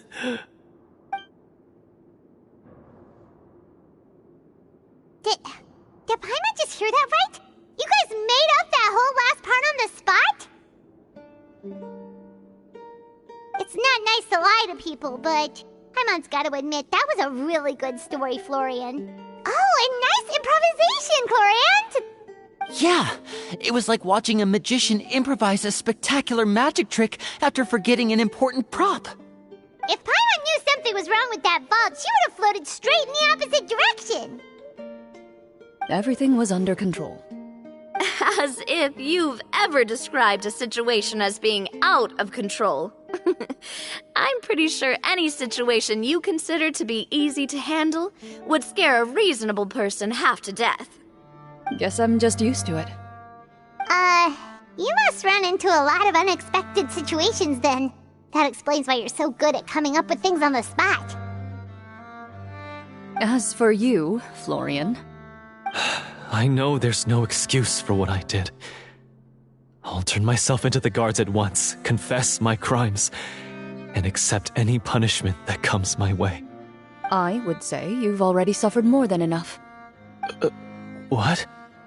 You may have been blinded by fame and fortune in the beginning, but your actions during the final battle had proven you to be a true Marechaussee hunter. You'll be far more used to the city above ground than below. Your job as a hunter is more important. But... Of course, you'll still need to take the keys and pay a personal visit to the 2 hunters you wronged. Prepare to accept any terms they give you as well. Yes, of course. As far as I'm concerned, though, your showing in the duel was enough to prove your honor. Then I'll do exactly as you said. I'll go return those 2 keys right now. Thank you so much, everyone. I'll do my best to prove myself worthy of the second chance you've given me. I swear this on my name and honor as a Marechaussee hunter. Until we meet again, everyone.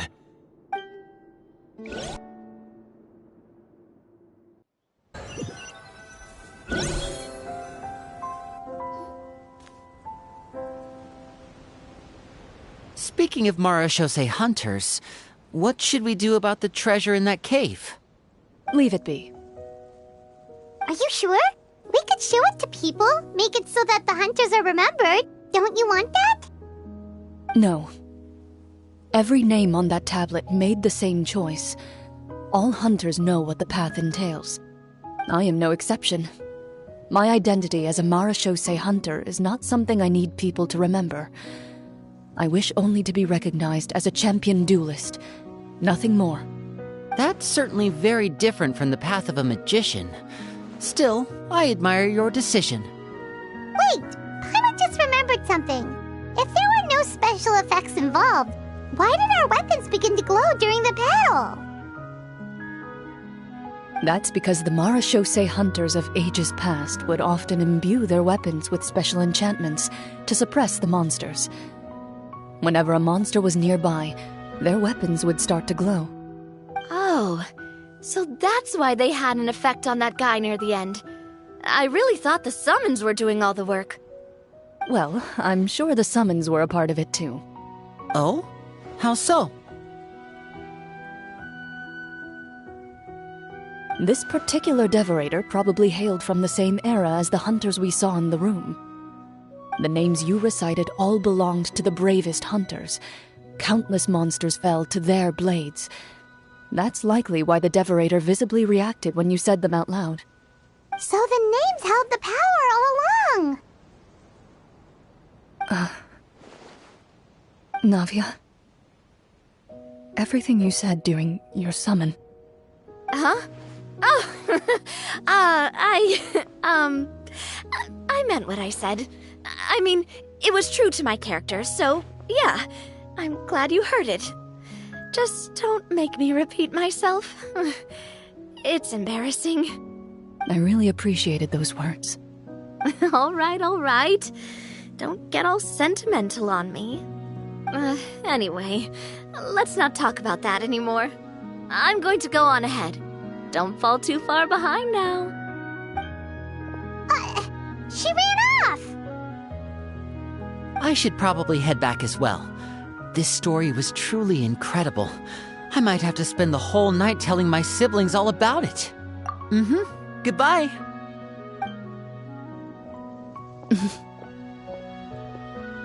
Traveler, should your name and deeds be forgotten, what do you think the significance of your journey will be?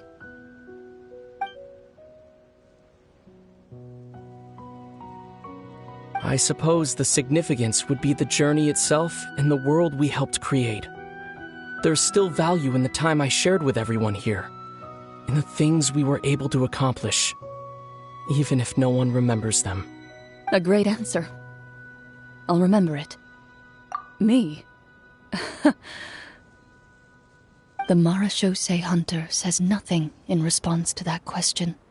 Perhaps her answer lies in her silence. An unspoken vow left to echo through the night. The path she walks needs no explanation.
It's time to move on. We shouldn't stay here.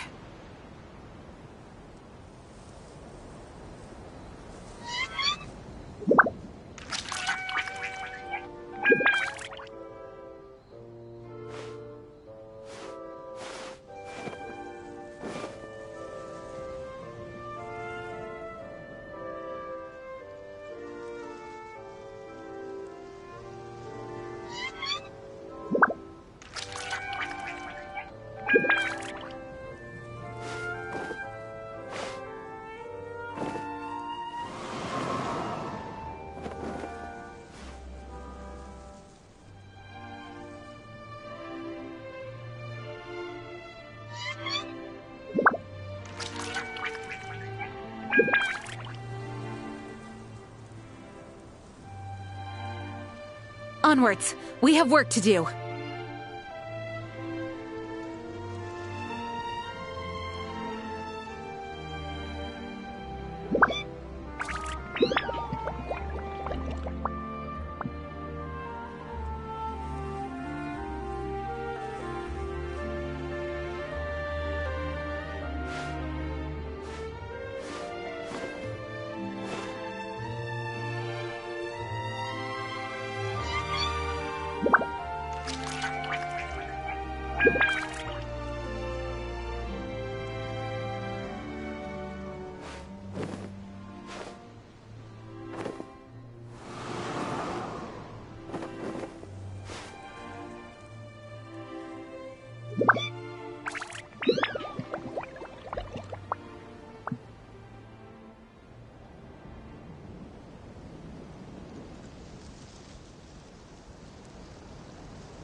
I do hope the Knights of Favonius are all working hard.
Onwards! We have work to do.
do hope the Knights of Favonius are all working hard.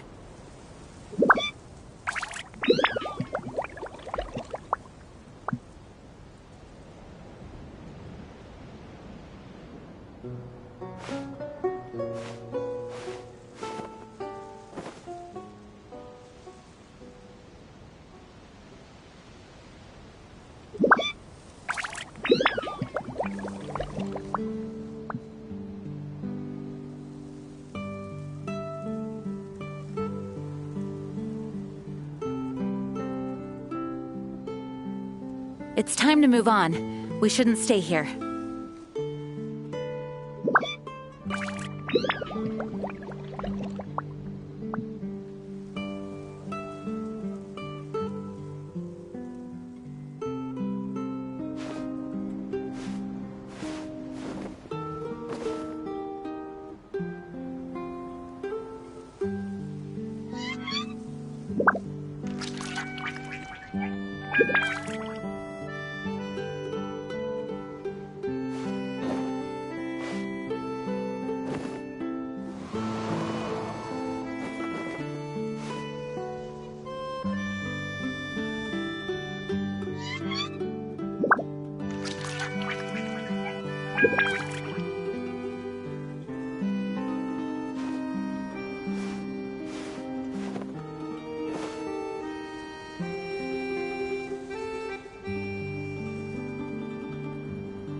I do hope the Knights of Favonius are all working hard.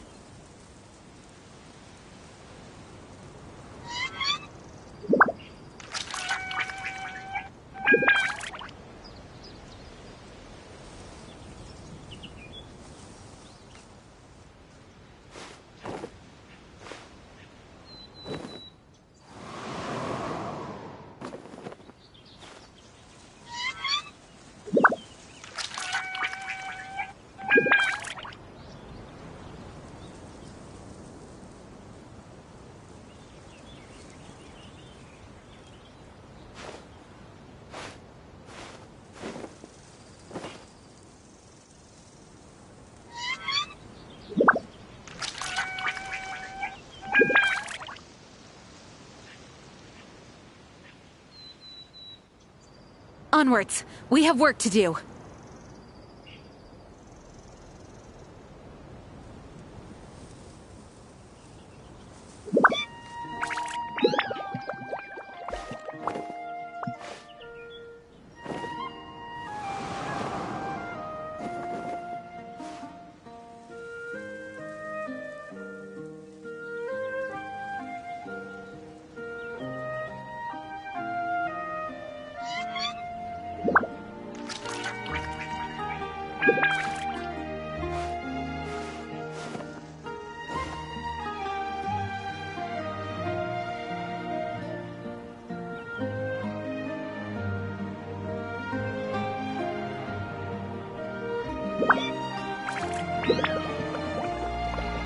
I do hope the Knights of Favonius are all working hard.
It's time to move on. We shouldn't stay here.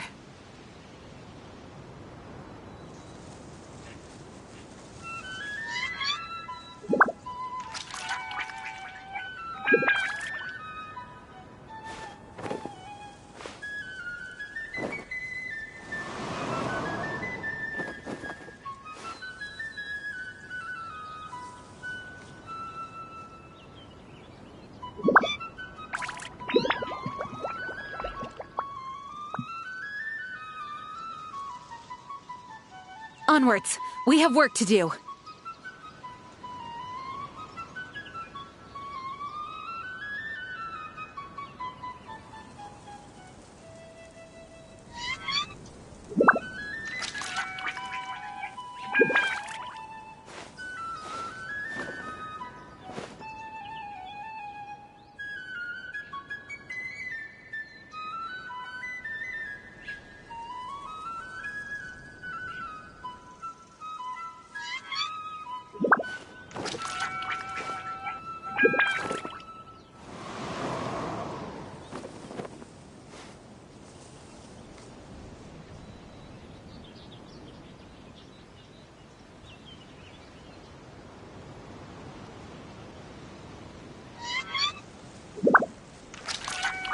It's time to move on.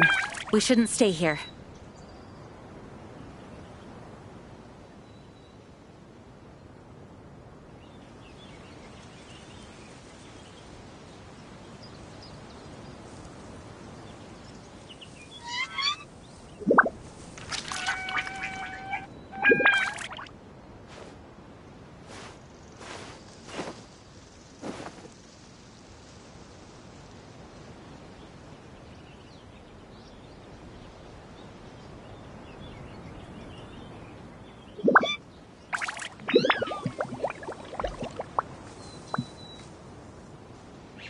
Onwards! We have work to do.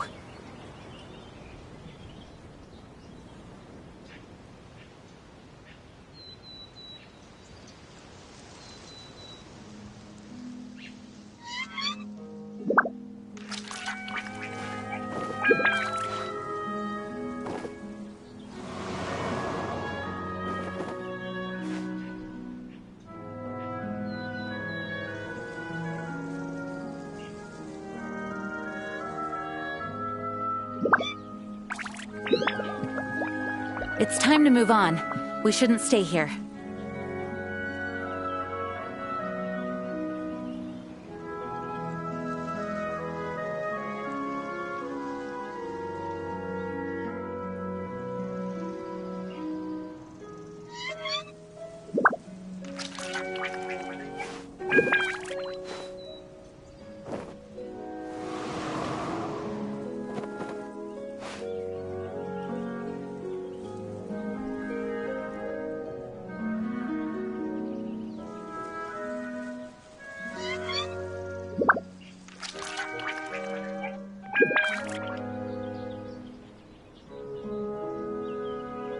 Onwards! We have work to do.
It's time to move on. We shouldn't stay here.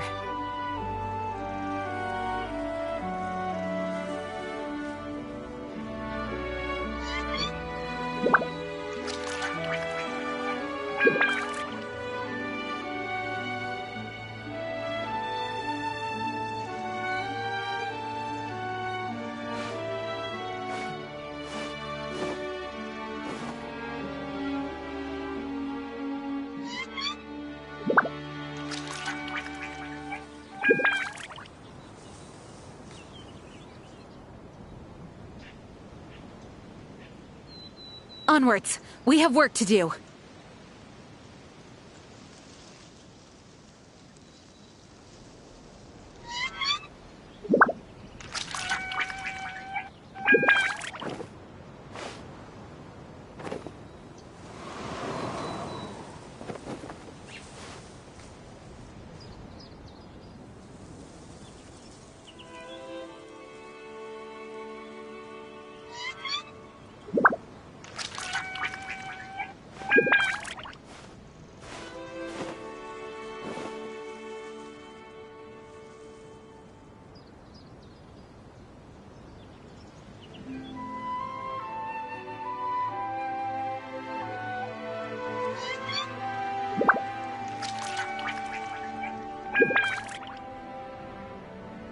It's time to move on.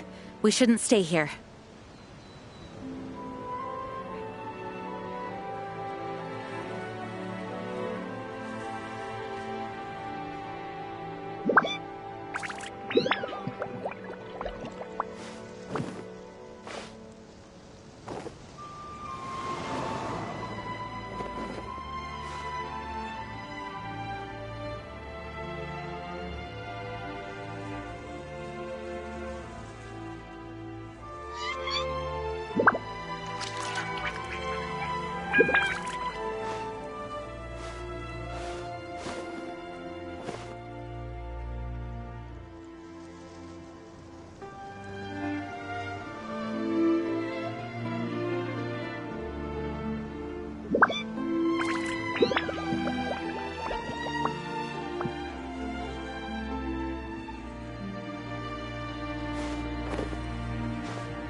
I do hope the Knights of Favonius are all working hard.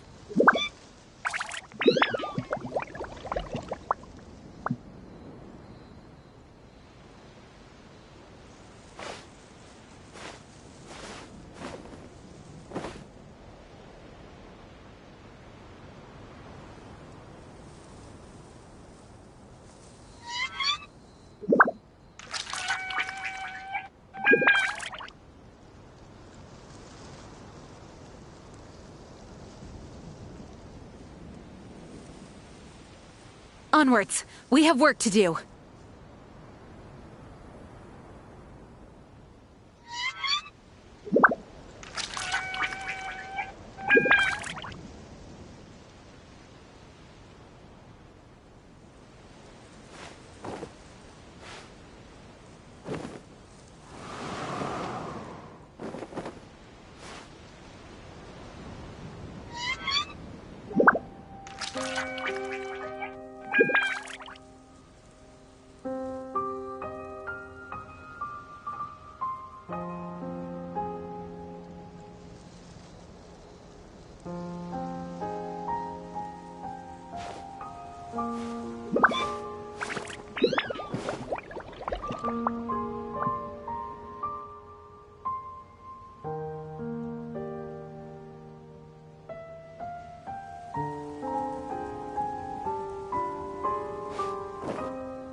I do hope the Knights of Favonius are all working hard.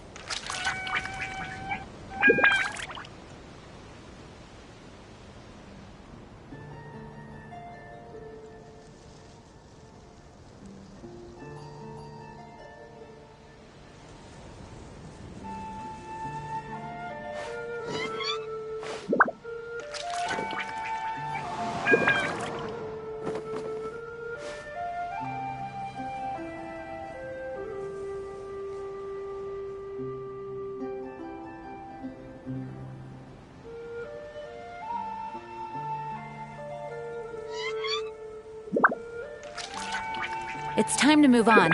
We shouldn't stay here.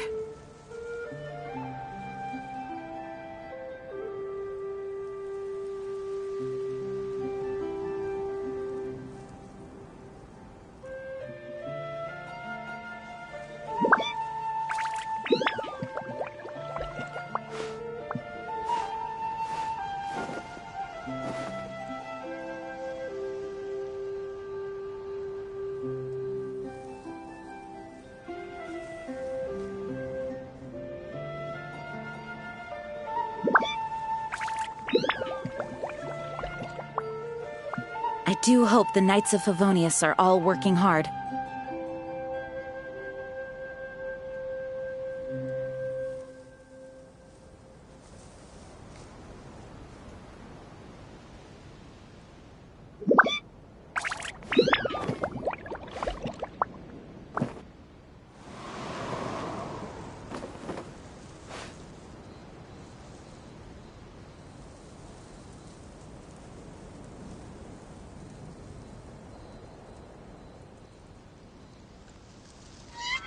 Onwards!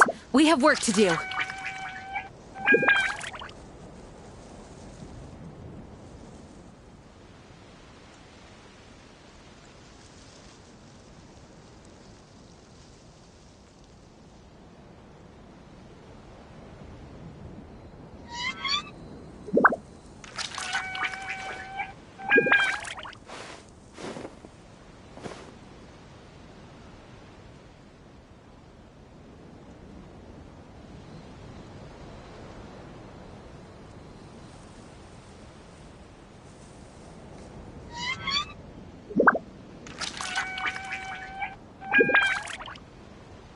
It's time to move on.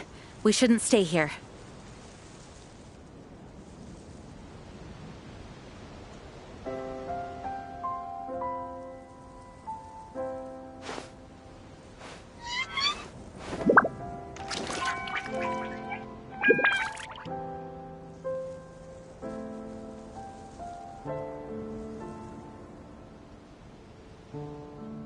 I do hope the Knights of Favonius are all working hard.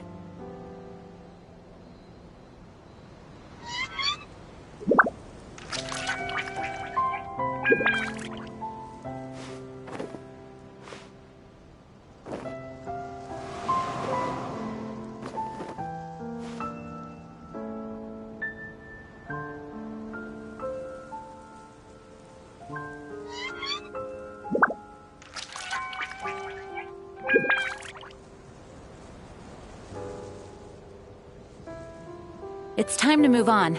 We shouldn't stay here.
do hope the Knights of Favonius are all working hard.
Didn't keep you waiting, did I?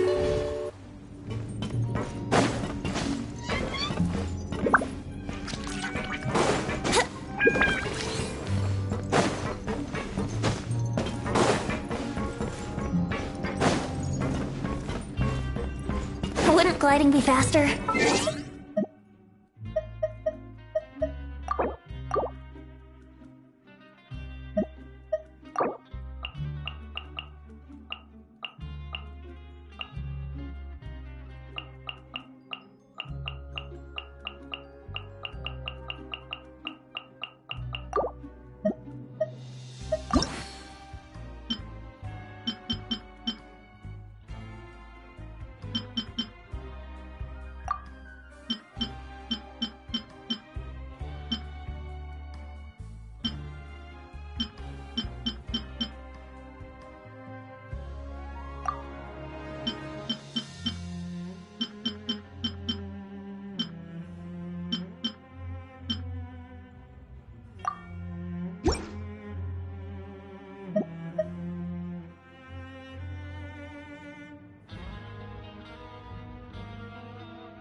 Right now, I wish I was sitting at the top of a tree, looking out over a meadow, cider in hand.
Wouldn't gliding be faster?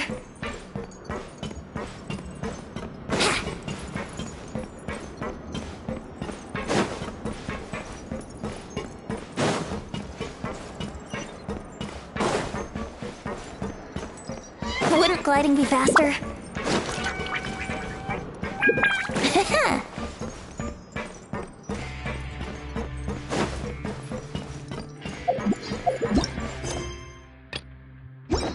Wouldn't gliding be faster?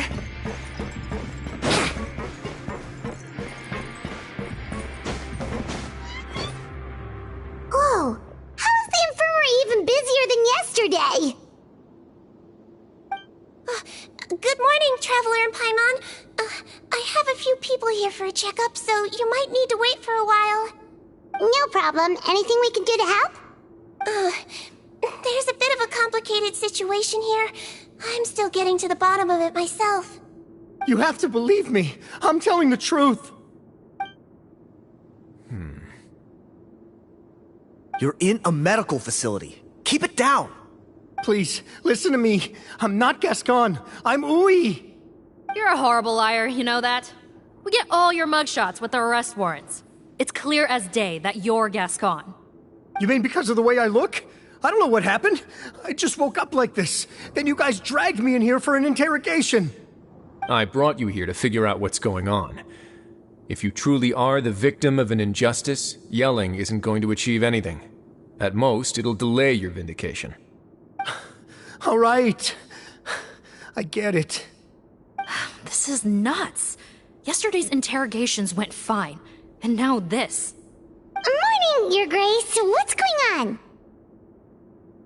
Remember the case I mentioned yesterday? The one brought to me by the Marechaussee Phantom?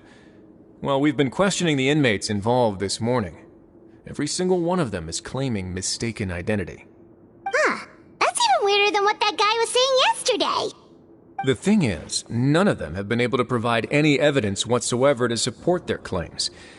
Questioning them further got us nowhere, so for now, we've brought them to the infirmary. And we thought yesterday was as busy as it got for Siegeween. We've compiled their statements. Have a look. Perhaps there's something we missed.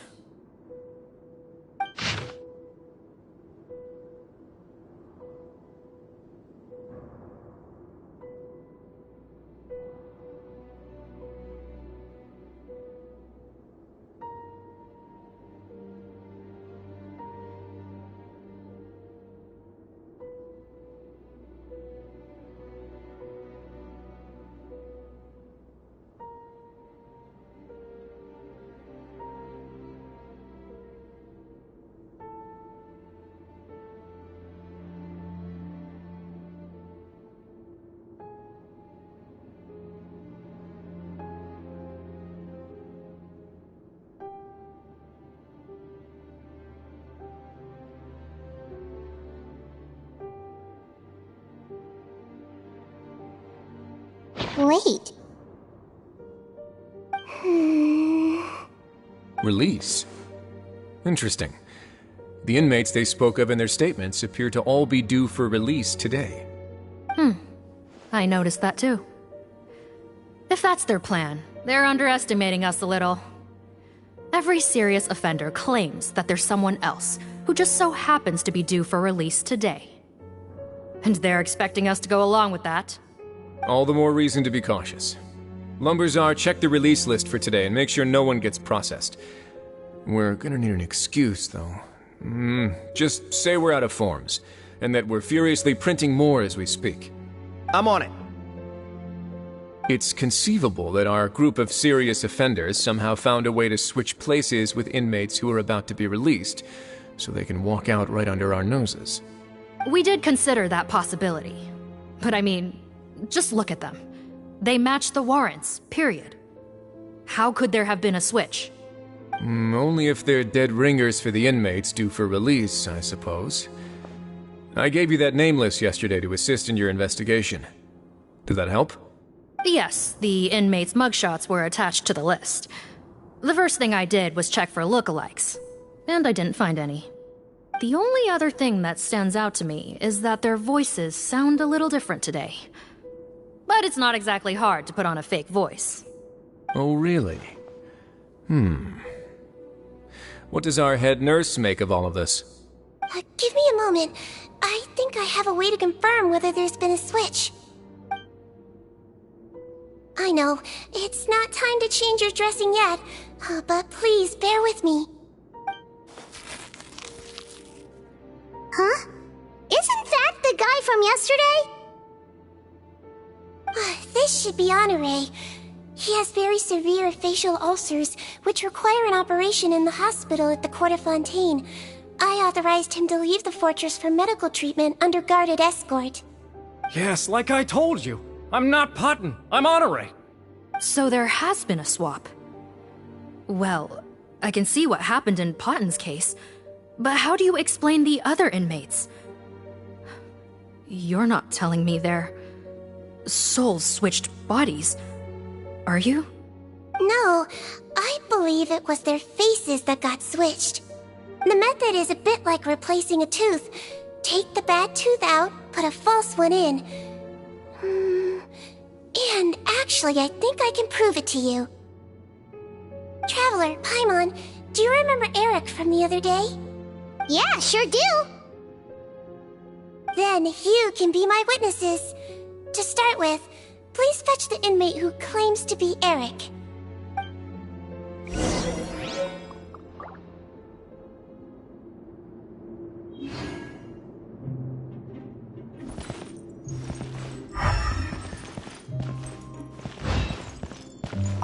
Looks like our head nurse is relying on you for this one. Thanks in advance.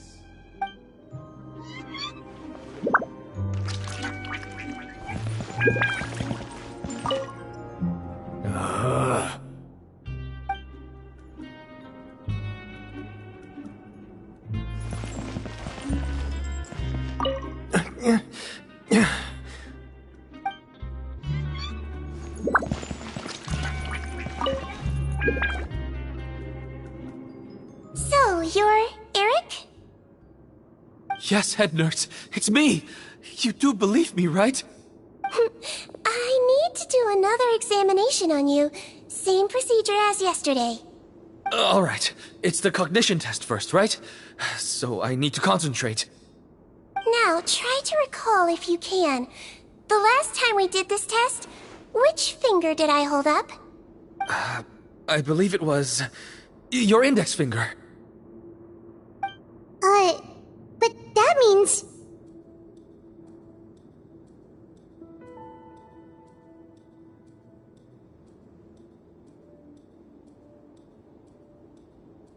Huh? So basically, last night the Eric who said he saw another him suddenly recovered and applied to leave the observation ward. Seadwing did another test before letting him leave, but that time she held up her pinky finger.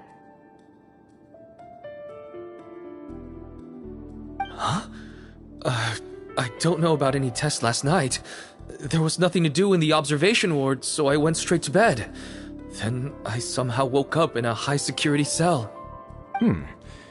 Well, in that case, there is a reasonable explanation for the strange events of the past 2 days. So, what exactly happened?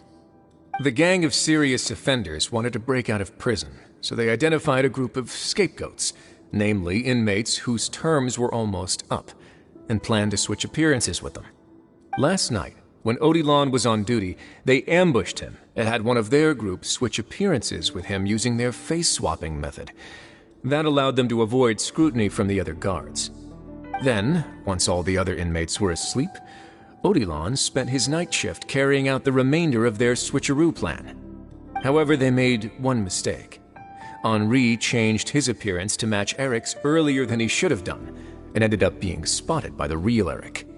Real Eric came to the guards for help, but we didn't know then what we know now, so we put it down to hallucination and sent him to the observation ward.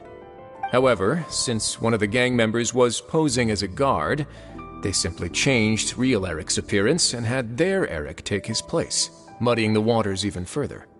Right, because I put Eric on the observation list by then, and no inmates on that list can be processed for departure until I've discharged them. Hence why the imposters had to pull that little stunt to get fake Eric off the list. Yeah, it all makes sense now! The Duke cracked the case! Well, I can't fault the reasoning. But I'm afraid that we ruled out the possibility of face switching very early on in this process. Criminals altering their facial appearance to commit crimes is nothing new. In fact, one of the explicit duties of the Melazines in the Marechaussee Phantom is to identify criminals in disguise. We carefully examined all the suspects, and there is no evidence that any means of disguise were used in this case. Huh. Well then, how do we explain all this?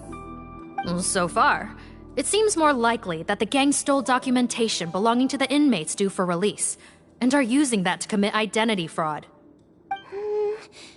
Actually, there is a potion that can completely change someone's appearance. If they use that, even a Melazine wouldn't be able to detect it. A shape-shifting potion? Forgive me, head nurse, but this is the first time I'm hearing about it. If such a potion truly existed, it would jeopardize our entire investigative process at the Marechaussee Phantom. Are you certain of this? Yes, I am. But... Please, trust me in my professional opinion as an experienced clinician. At the same time, without any solid evidence, it's pure speculation. If we can round up all the inmates suspected of switching places, then have a little talk with both sides, we might just get our answer. Yep, let's do that. Okay.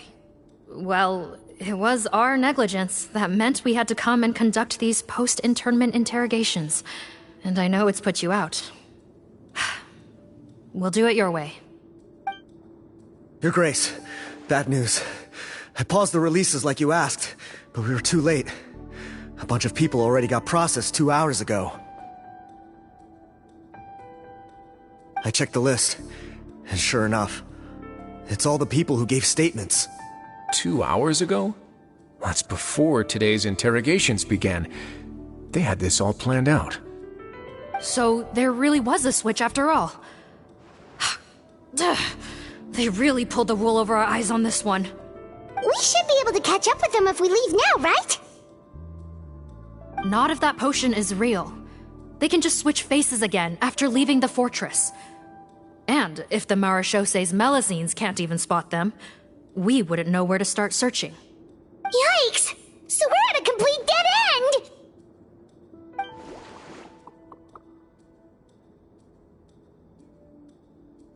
Well, technically there is one more lead we could follow up on. We were only able to arrest this gang thanks to the help of a researcher from the Fontaine Research Institute. I believe his name is Rawat. Oh? Rawat? Isn't that the handsome guy we met at that skincare promotion? Handsome? Maybe from a human point of view. I just remember that he specialized in potions. One of the crimes this gang is charged with is the manufacture and sale of illicit drugs. According to Mr. Rawat, They appear to have stolen technology he developed through his research and used it in their operation. At first, he thought it was a typical case of intellectual property infringement, and he tried to negotiate with them. But once he discovered their criminal operation, he reported them to the authorities. Thanks to his report, we were able to swoop in and arrest them all in one go. What a hero! Bet that took courage on his part. No doubt. This is worth following up on. As the one who snitched on them, it's highly likely that Rawat will be targeted by the escapees. That aside, since he's negotiated with them in person before, there's a chance he'll have some additional information for us. Understood, Your Grace. My team and I will head to the Fontaine Research Institute right away. In the meantime, please keep an eye on the face switch victims for us. Of course. Miss Morgan, I'd like to come along and help you catch these criminals. Huh? Why's that? Well, I'm the one who discharged the fake Eric last night, so I feel partly responsible. Don't say that, head nurse. Your focus was on the inmates' health, and rightly so. We can't ask you to help with arresting criminals. That's our duty. I also have a more personal reason. Cotton is a patient of mine, and if I don't get a new batch of medicine to him in time, his condition will get much worse. Look, head nurse, I completely understand where you're coming from. But arresting criminals is dangerous business. And if anything happened to you, none of us can afford to take on that responsibility. Don't worry, I can defend myself just fine. You say that, but still. If I may, Miss Morgan, Sigewinne is the one who raised the potion hypothesis, and I'm sure she has far more expertise on the topic than your team. My suggestion would be to bring her with you. And if you really are worried for her safety, then...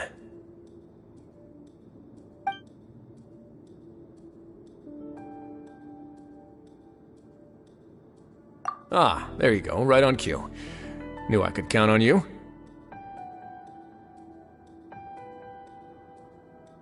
Okay. Well, since this plan has the Duke's blessing, far be it from me to refuse. We should head off immediately. Time is of the essence.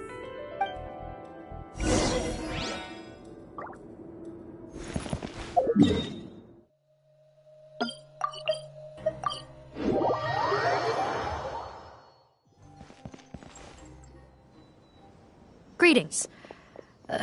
Sorry to impose, but I'm afraid we're here on urgent business, and we're gonna need you to cooperate. The Marechaussee Phantom. Let me guess, you're investigating some more illegal research? Not this time, no. We're looking for a researcher. Do you know where we might find Mr. Rawat? Rawat. Oh yeah, Mr. Handsome, right? He actually doesn't work on site here very often. There's a handful of researchers in the nearby area who know him pretty well, though. You can see what they know. Just a handful? Paimon figured he'd be the most popular guy around. Well, I guess you could say he's popular, at least on a superficial level. He's blessed with good looks, so he tends to make a good first impression on people. But in all his time here at the Fontaine Research Institute, I don't think he's ever had a single deep conversation about his research with his peers. That's no way to make real friends around here.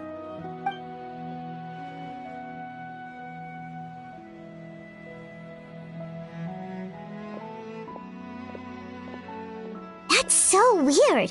He definitely didn't come across like a recluse at that product promotion. Oh, I don't find that weird at all. He definitely didn't strike me as the kind of guy who's, good at making friends. Really? Paimon couldn't tell. Must be a Melusine perception thing. Okay, we should talk with his acquaintances. But we also need to check the Research Institute for any clues. Let's split up. It'll save us some time. Sure thing. We'll go ask around among the other researchers with Sigewinne. Paimon's suddenly kinda curious to know what everyone really thinks of him.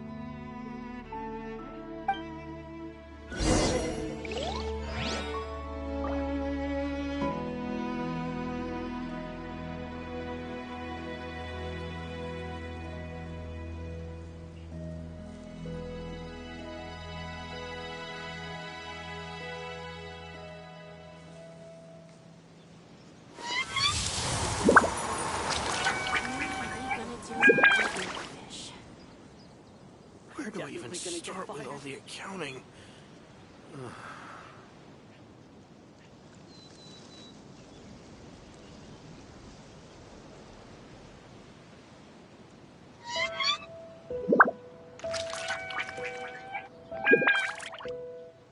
If we join a collaborative research team, Come on, Traveler, let's go!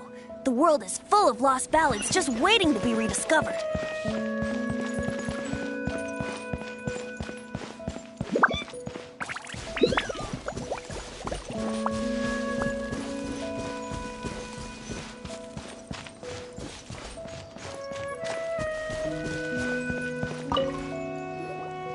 Hey there! Are you in Teep?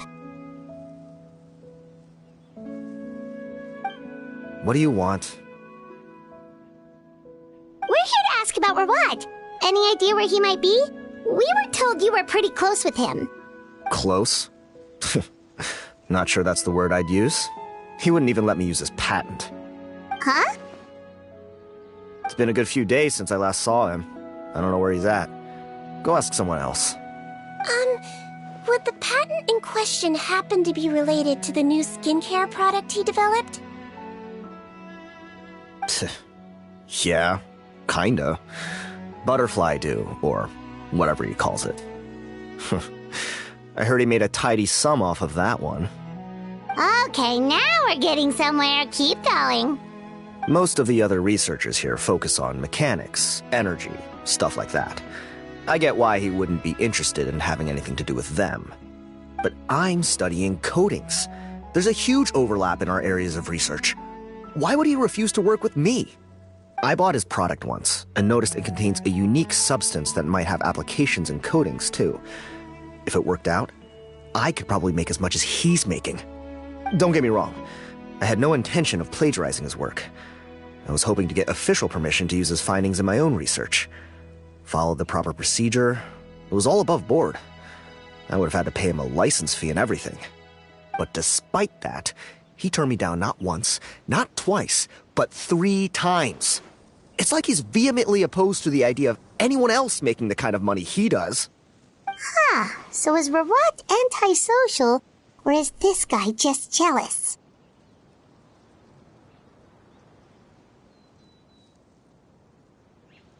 Well, it doesn't look like we're gonna get any info about Rawat's whereabouts from him. Let's go! Wait, 1 second. Mr. Antibes, next time you go shopping, you should buy some Buell fruits. Peel the skin, steep in water, then drink. It'll help calm your mood. Huh? Yeah. Thanks.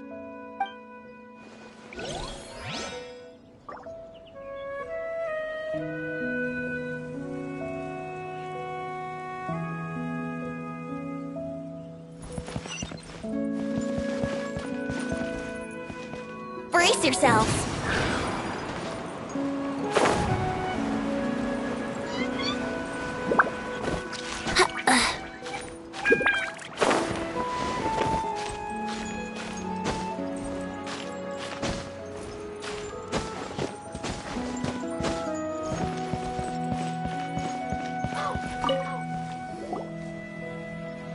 Excuse us, are you Audrey?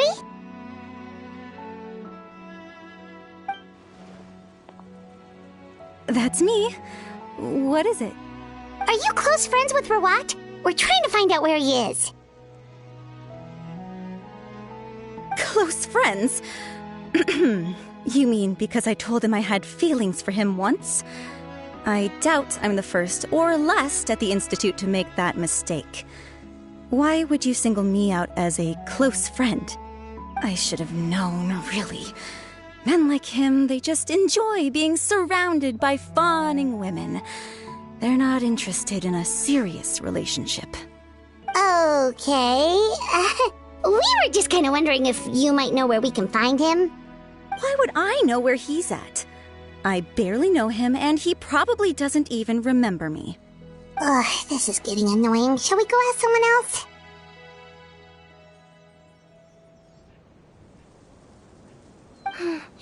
I think she knows Rawat better than she cares to admit. If we leave now, it might be a wasted opportunity. Maybe, but we're not going to get much out of her while she's in this state, are we? She's displaying symptoms common among people in love, if that's what you mean. But I know a cure. It's curable? Oh, we're still no closer to finding Mr. Rawat. Oh, by this point, he could be in grave danger. Danger? Wait, why are you looking for him again? Oh, that's right, yeah! The Marechaussee Phantom said that he's been targeted by some pretty bad people. We need to make sure he's safe. What? How has this happened? He seemed fine when I last saw him, and that was only a couple of days ago. Just happened to run into him, of course. Oh, I see. Well, do you have any thoughts on where he might be right now? Okay, but this is purely out of concern for his safety. If he's not at the Institute, he might be at his mother's place. I heard she raised him alone, that they had it pretty tough financially, and these days she's housebound due to illness. He makes regular trips back home to check on her. Oh, okay. Do you know the address? Nope, sorry. I only found out the thing about his mother because it came up in conversation once. I was just trying to find out more about him, so I could get to know him better. When I told him I had a crush on him, I offered to help him take care of his mother. And yeah, maybe that was a stupid idea, but did he really have to yell at me for it? It's like, fine, I can take no for an answer, but what's with the temper tantrum? Unbelievable. These guys only want to show you their charming, well-groomed exterior. They can't stand it when a few home truths shine through. Looks like her love syndrome is flaring up again. We need to find out Mr. Rawat's mother's address. Let's check with the Marechaussee officers when we regroup. Cool, sounds like a plan.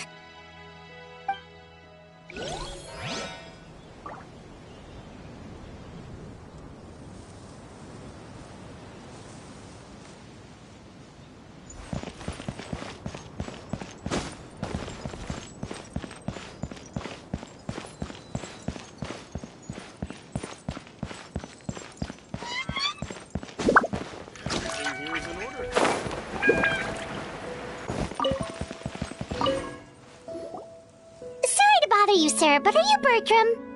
Who's asking?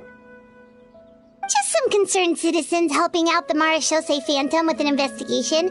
We'd like to ask you about Rawat's whereabouts, if that's okay. We're told the two of you are pretty close.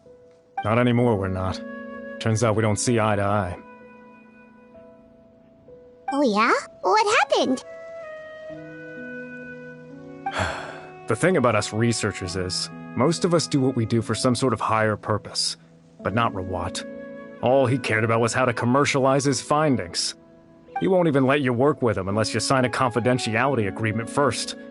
Also, he has better control over who gets which intellectual property rights. How are you supposed to get any meaningful research done working with a guy like that? Now that I've got my own technical solution for my compressor, I don't need to work with him anymore. So that's what Rawat is really like. We'd still like to know where to find him. Is that something you can help us with? Wait, you're... Yeah, I know you. You're the head nurse at the Fortress of Meropide. Alright, then I'm happy to help you if I can. I respect the work you do.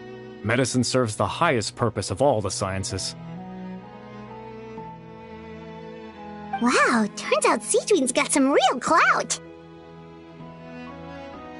Thing is, I have no real way of knowing where he might be. I stopped working with him 2 months ago, and I've barely seen him since. But if you want my advice, I'd say go talk to the peddlers. There's a few he meets with every other day or so. Maybe they know where he's at. Peddlers? Yeah, back when I was working with him, I noticed he met with them quite often. Wouldn't surprise me if they were involved in some shady business together, because it seemed like they went out of their way to avoid discussing anything in my presence. The little I overheard was about manufacturing and selling pharmaceutical drugs. Like I said, he's all about the money. Drugs? Doesn't he work with skincare products? Do those count as drugs? Who knows? I never cared to find out. He's the Morag rubber, not me. Thank you. You've given us plenty to work with. Welcome. Goodbye, and may we both reach new heights in our scientific endeavors. Well, that's all 3 researchers. Let's head back to the meetup point.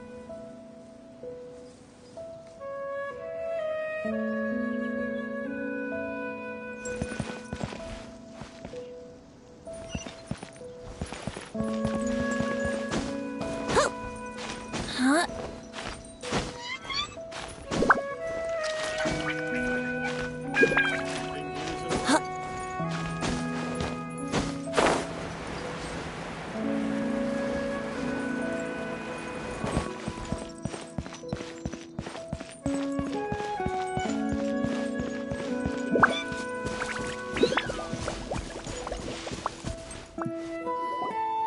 You know, Paimon started out thinking Rawat was a handsome researcher with a friendly and cheerful personality.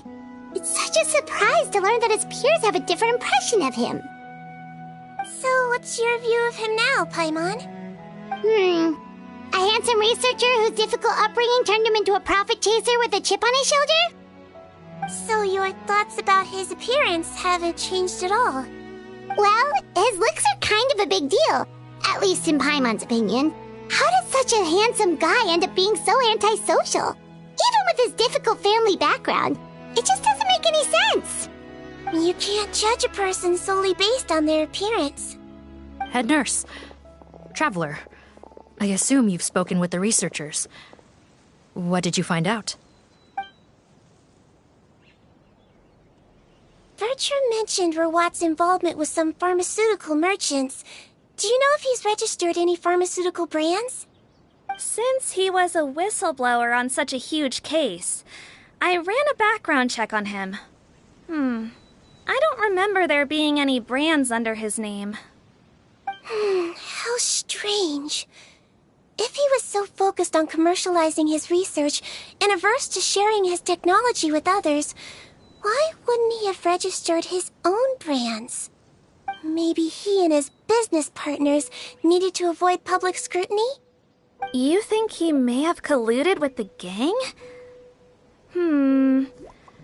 Well, the crime was manufacture and sale of drugs, and that would certainly be in his wheelhouse. We can't rule it out. Isn't that pretty unlikely, though?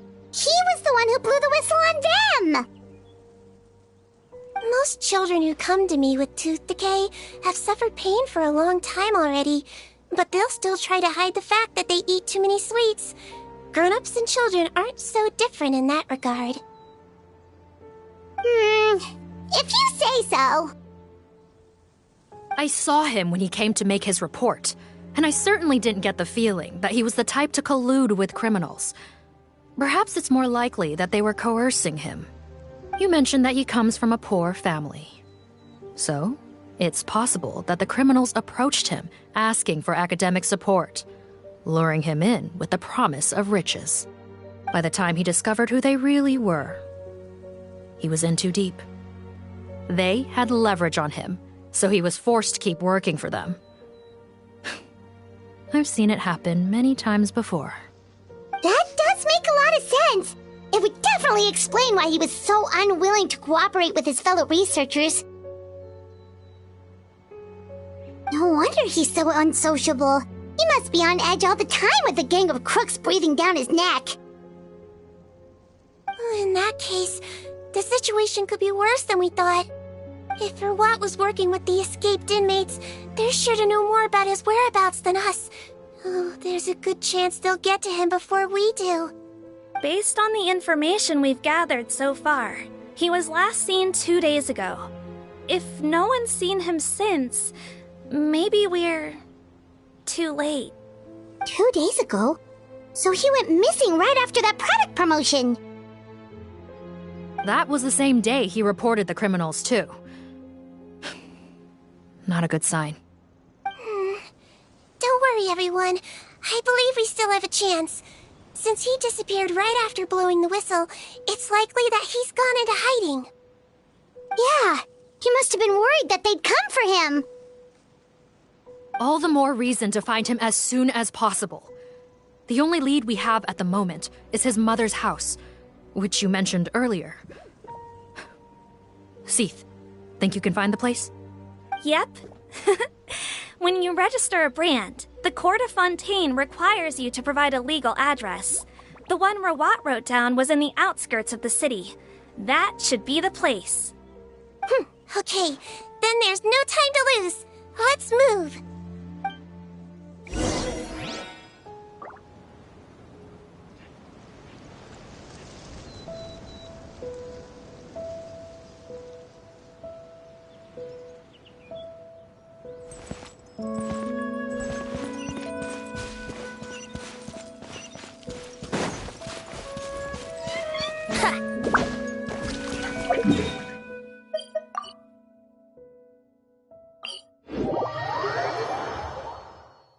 Let's go jumping in puddles and see who can make the biggest splash!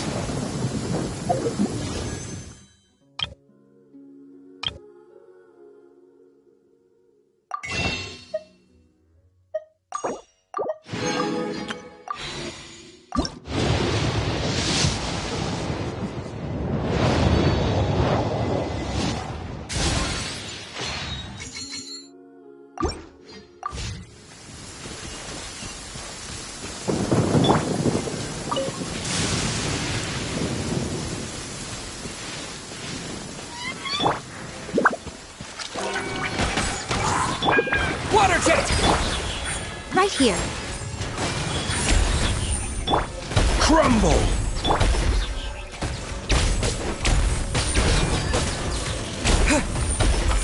Here we go! Yeah! Right now. Is that all? Brace yourselves.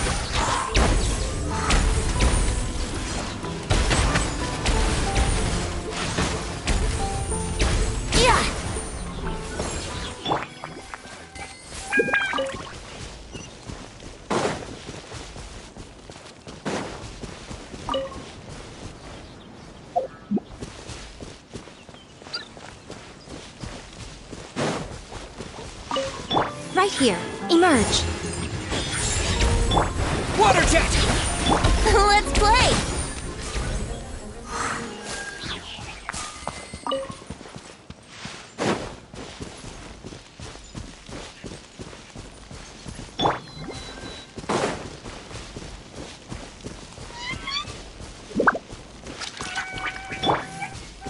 Right here. Emerge. Brace yourselves. Yeah. Let's play.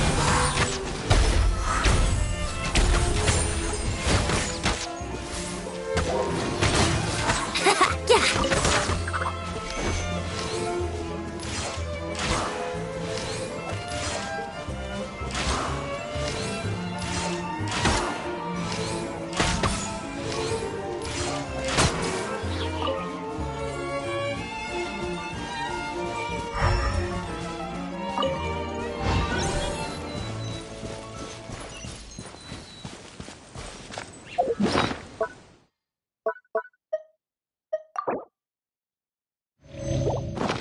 Time for takeoff.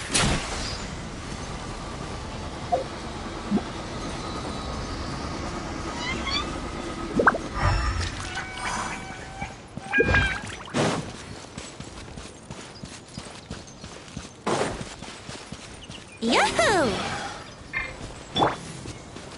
Right now. Right here. Right now.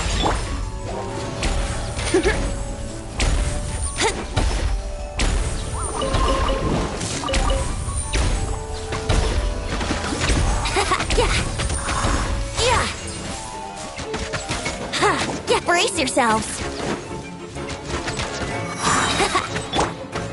Gather! Right here. Emerge. Yahoo!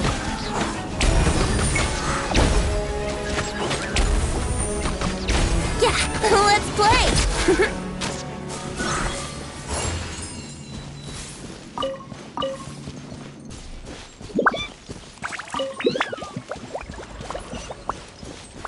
gliding be faster?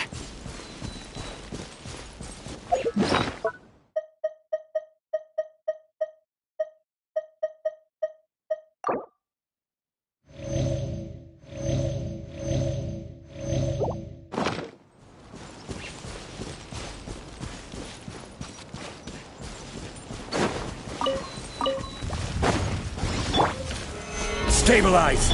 Right now. Emerge. Right here. Yahoo!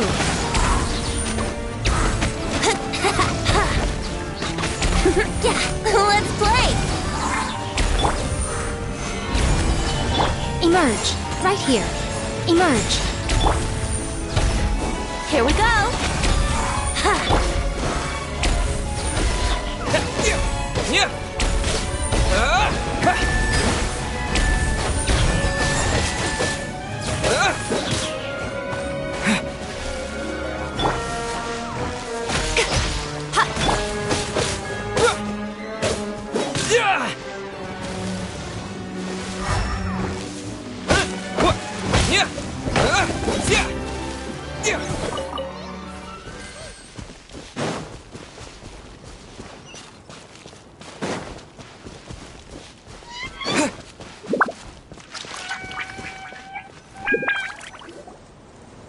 Alright, this should be the house. I'm pretty sure this was the address. Okay. I'll knock.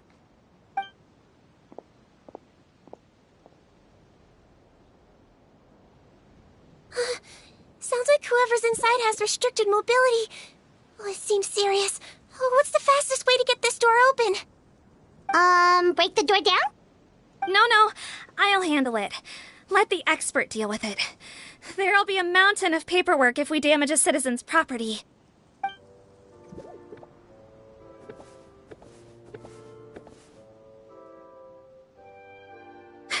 Calm down. Deep breaths. Remember your training. Control your strength. And... it's open! Seath, take a few people and lie in wait. Keep your eyes peeled for any activity around the house. The Traveler, Head Nurse, and I will go inside.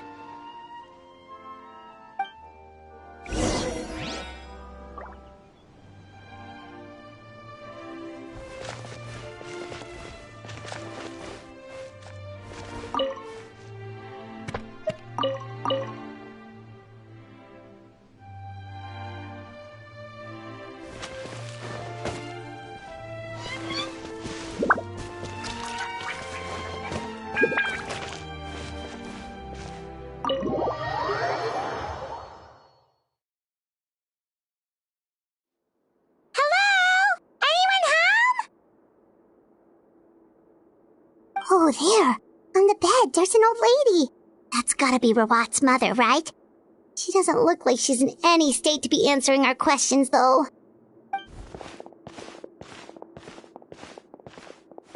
We could try, but she is very ill. We mustn't force it. Well, doesn't look like Rawat's here. She's the only one we can talk to. Yep. Allow me. Hello, ma'am. Might I ask if you're Rawat's mother? We are trying to locate him.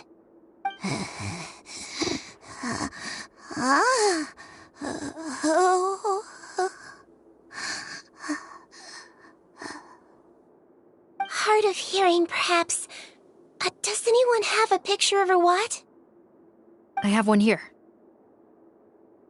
I'd like to show you a photo, ma'am. Is this your son? Do you know where he is?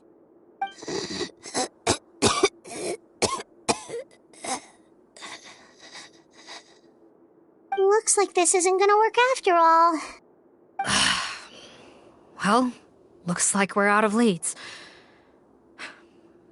If Rawat's not here,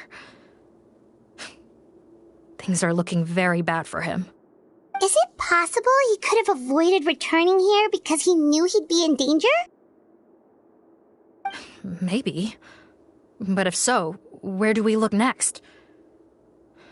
Maybe we should take another look at the Institute. Yes, so. I suggest we all return there now. We found a good amount of useful information the first time, but perhaps there's something we missed.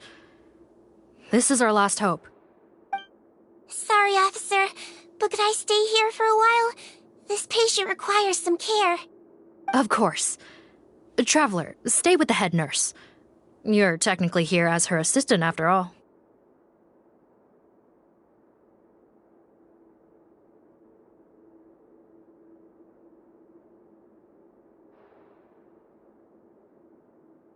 Also, I'd like some Marechaussee members to stay as well, and keep an eye on the area.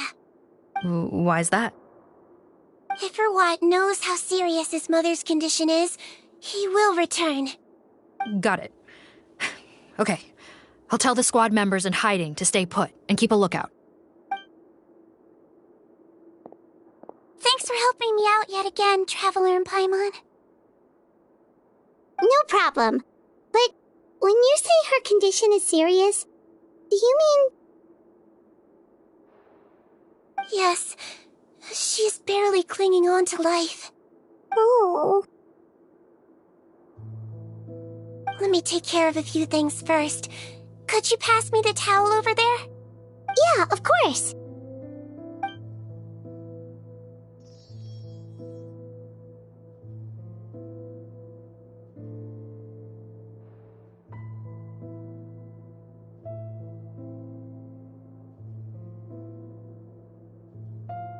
I can tell that her family has tried a lot of different treatment methods, including some very expensive medicines.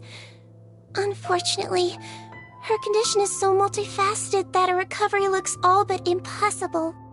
Seedwing. Paimon bets being a nurse must be pretty tough at times like this. Yes, it makes me a little sad. In Amelizine's eyes, a human's birth, aging, sickness, and death are as much a part of natural law as sunrise and sunset. But human medicine can defy that law to some extent. In that sense, it is a science of miracles. That is why I became fascinated with it in the first place. But it was only after I truly became a doctor that I realized miracles don't always happen. Even the greatest doctors cannot cure all diseases. Seedwing. Well, don't worry about me, Paimon. A doctor's duty is not to cure all diseases, but to treat whatever ailments they can. At the very least, I can lower her fever. That way she'll suffer less, and she might even be able to see her son. Yeah, all the more reason to find Rawat as soon as possible, even if we don't catch those crooks.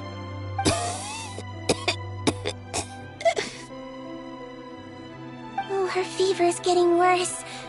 Could I get some hot water? Sure, we're on the case.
Found the hot water? Sure did. And look what else we found. Judging by this journal, it seems like Rawat has a private lab. There's a good chance he could be there right now. We gotta go tell Officer Morgan right away. Oh, that's great news. But hold on just a moment. The wet towel is ready. I'm giving you another injection. Are you feeling better now?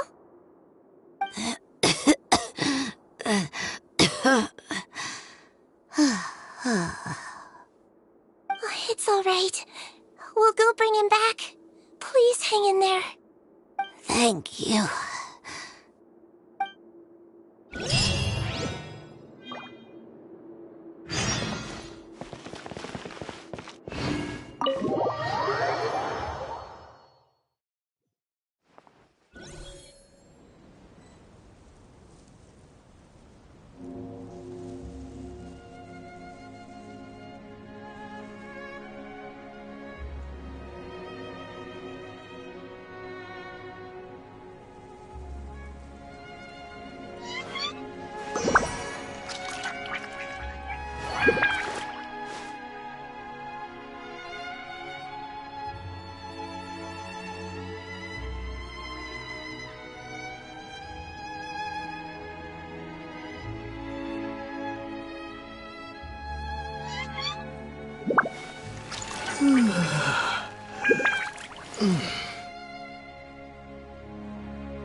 This had better be important.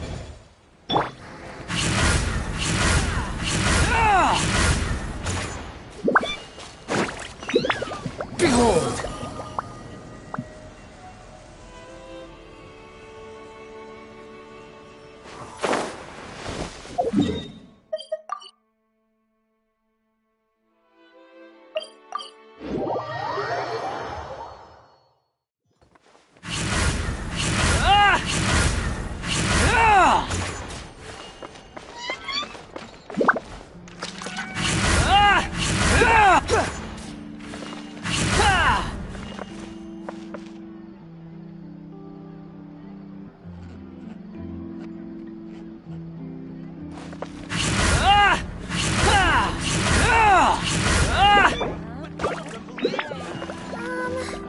Can we play Banker next time?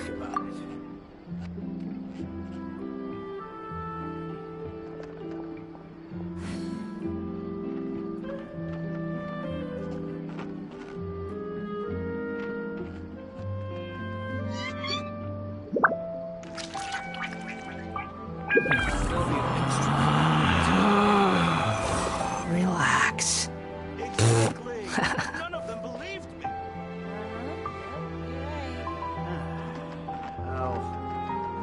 I'll think about it.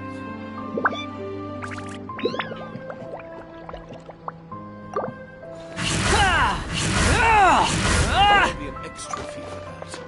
Error.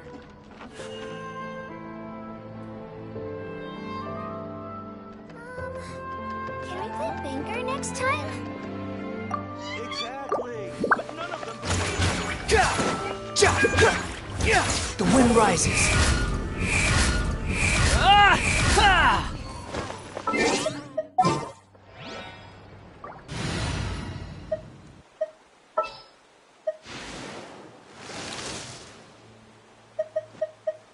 Leave it to me.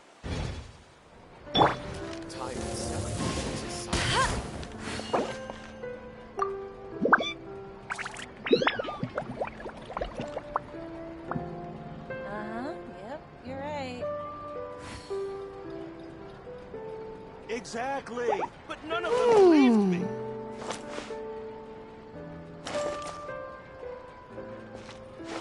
time itself is a silence. An antique's value is in the eye of the beholder.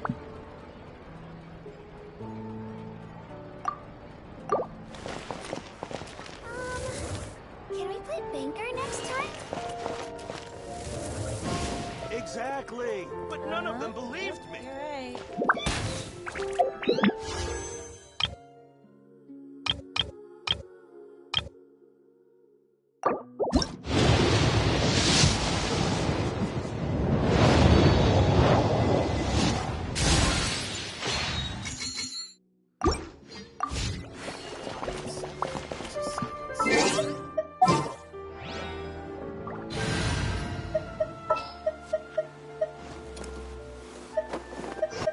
Sure.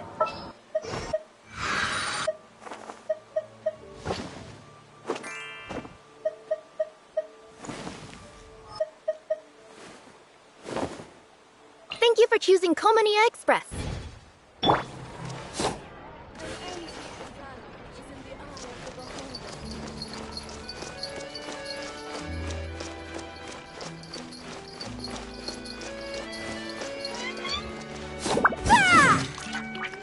That's that!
Banker next time?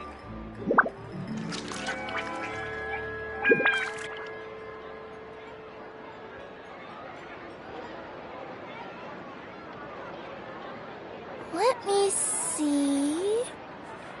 Okay, let's get going. The next location on my list is really far away.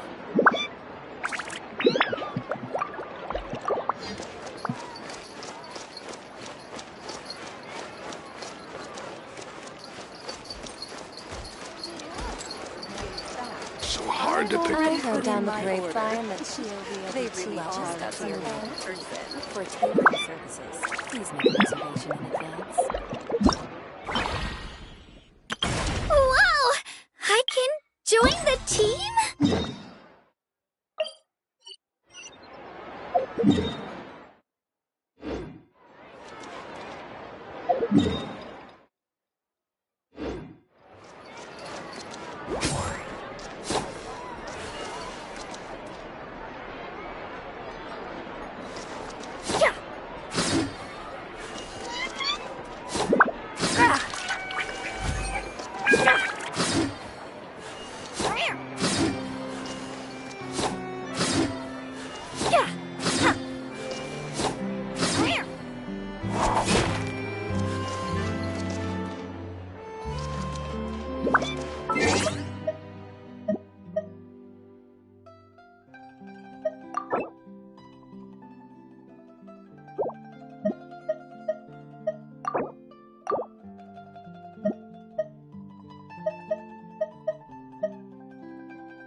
hang out with you youngsters.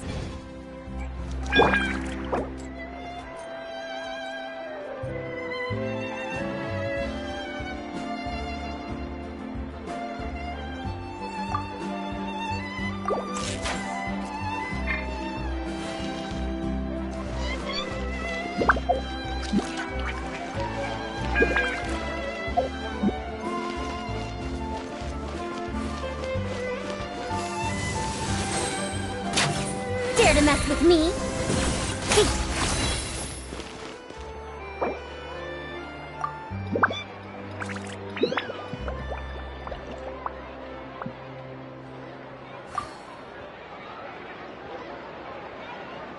100 years have passed, yet there hasn't been any change to those dumb rules at the academia.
You called?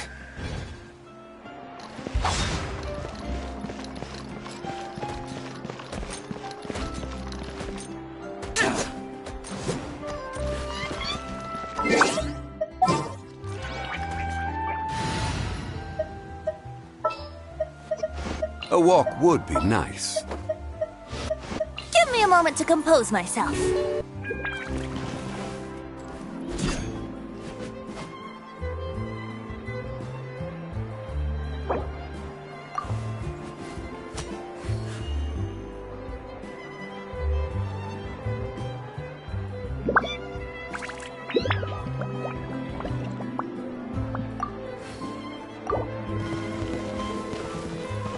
Quake!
I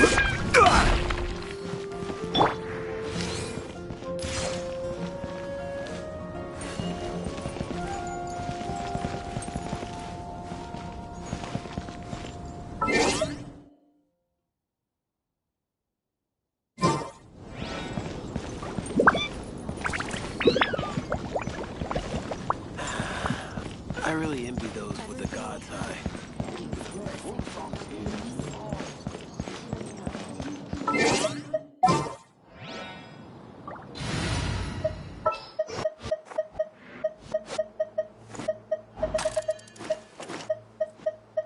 Let's go gather some samples.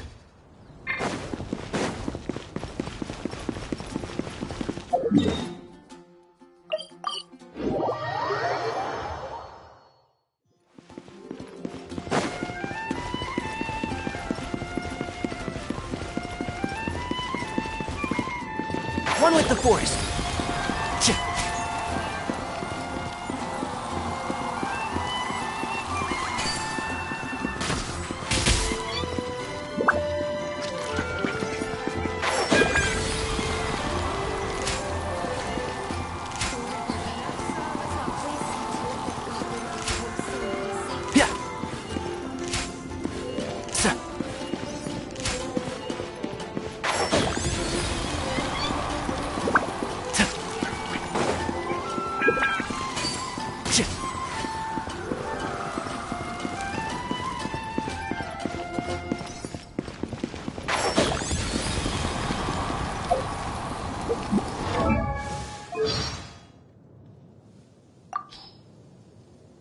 I applied a plant-based waterproofing oil to my tail. One swish, and it's dry. The value of knowledge cannot simply be quantified in monetary terms. It's so hot. Even a mist flower would melt in this heat.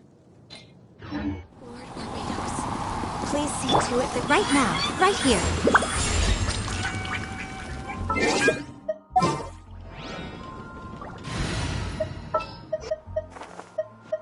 There are still so many places.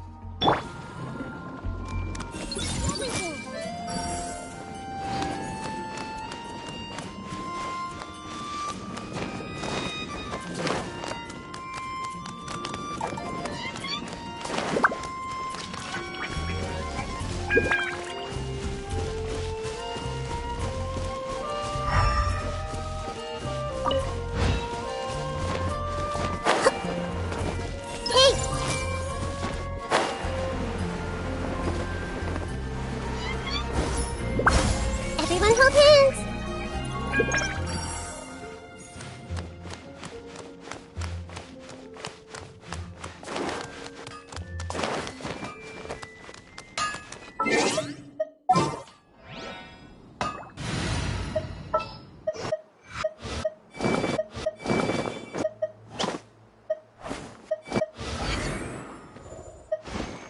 Didn't keep you waiting, did I?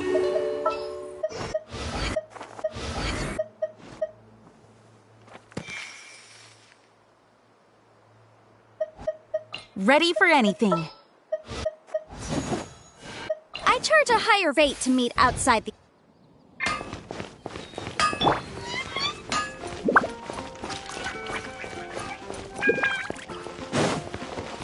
Better see Barbara at the cathedral if you're injured.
after all.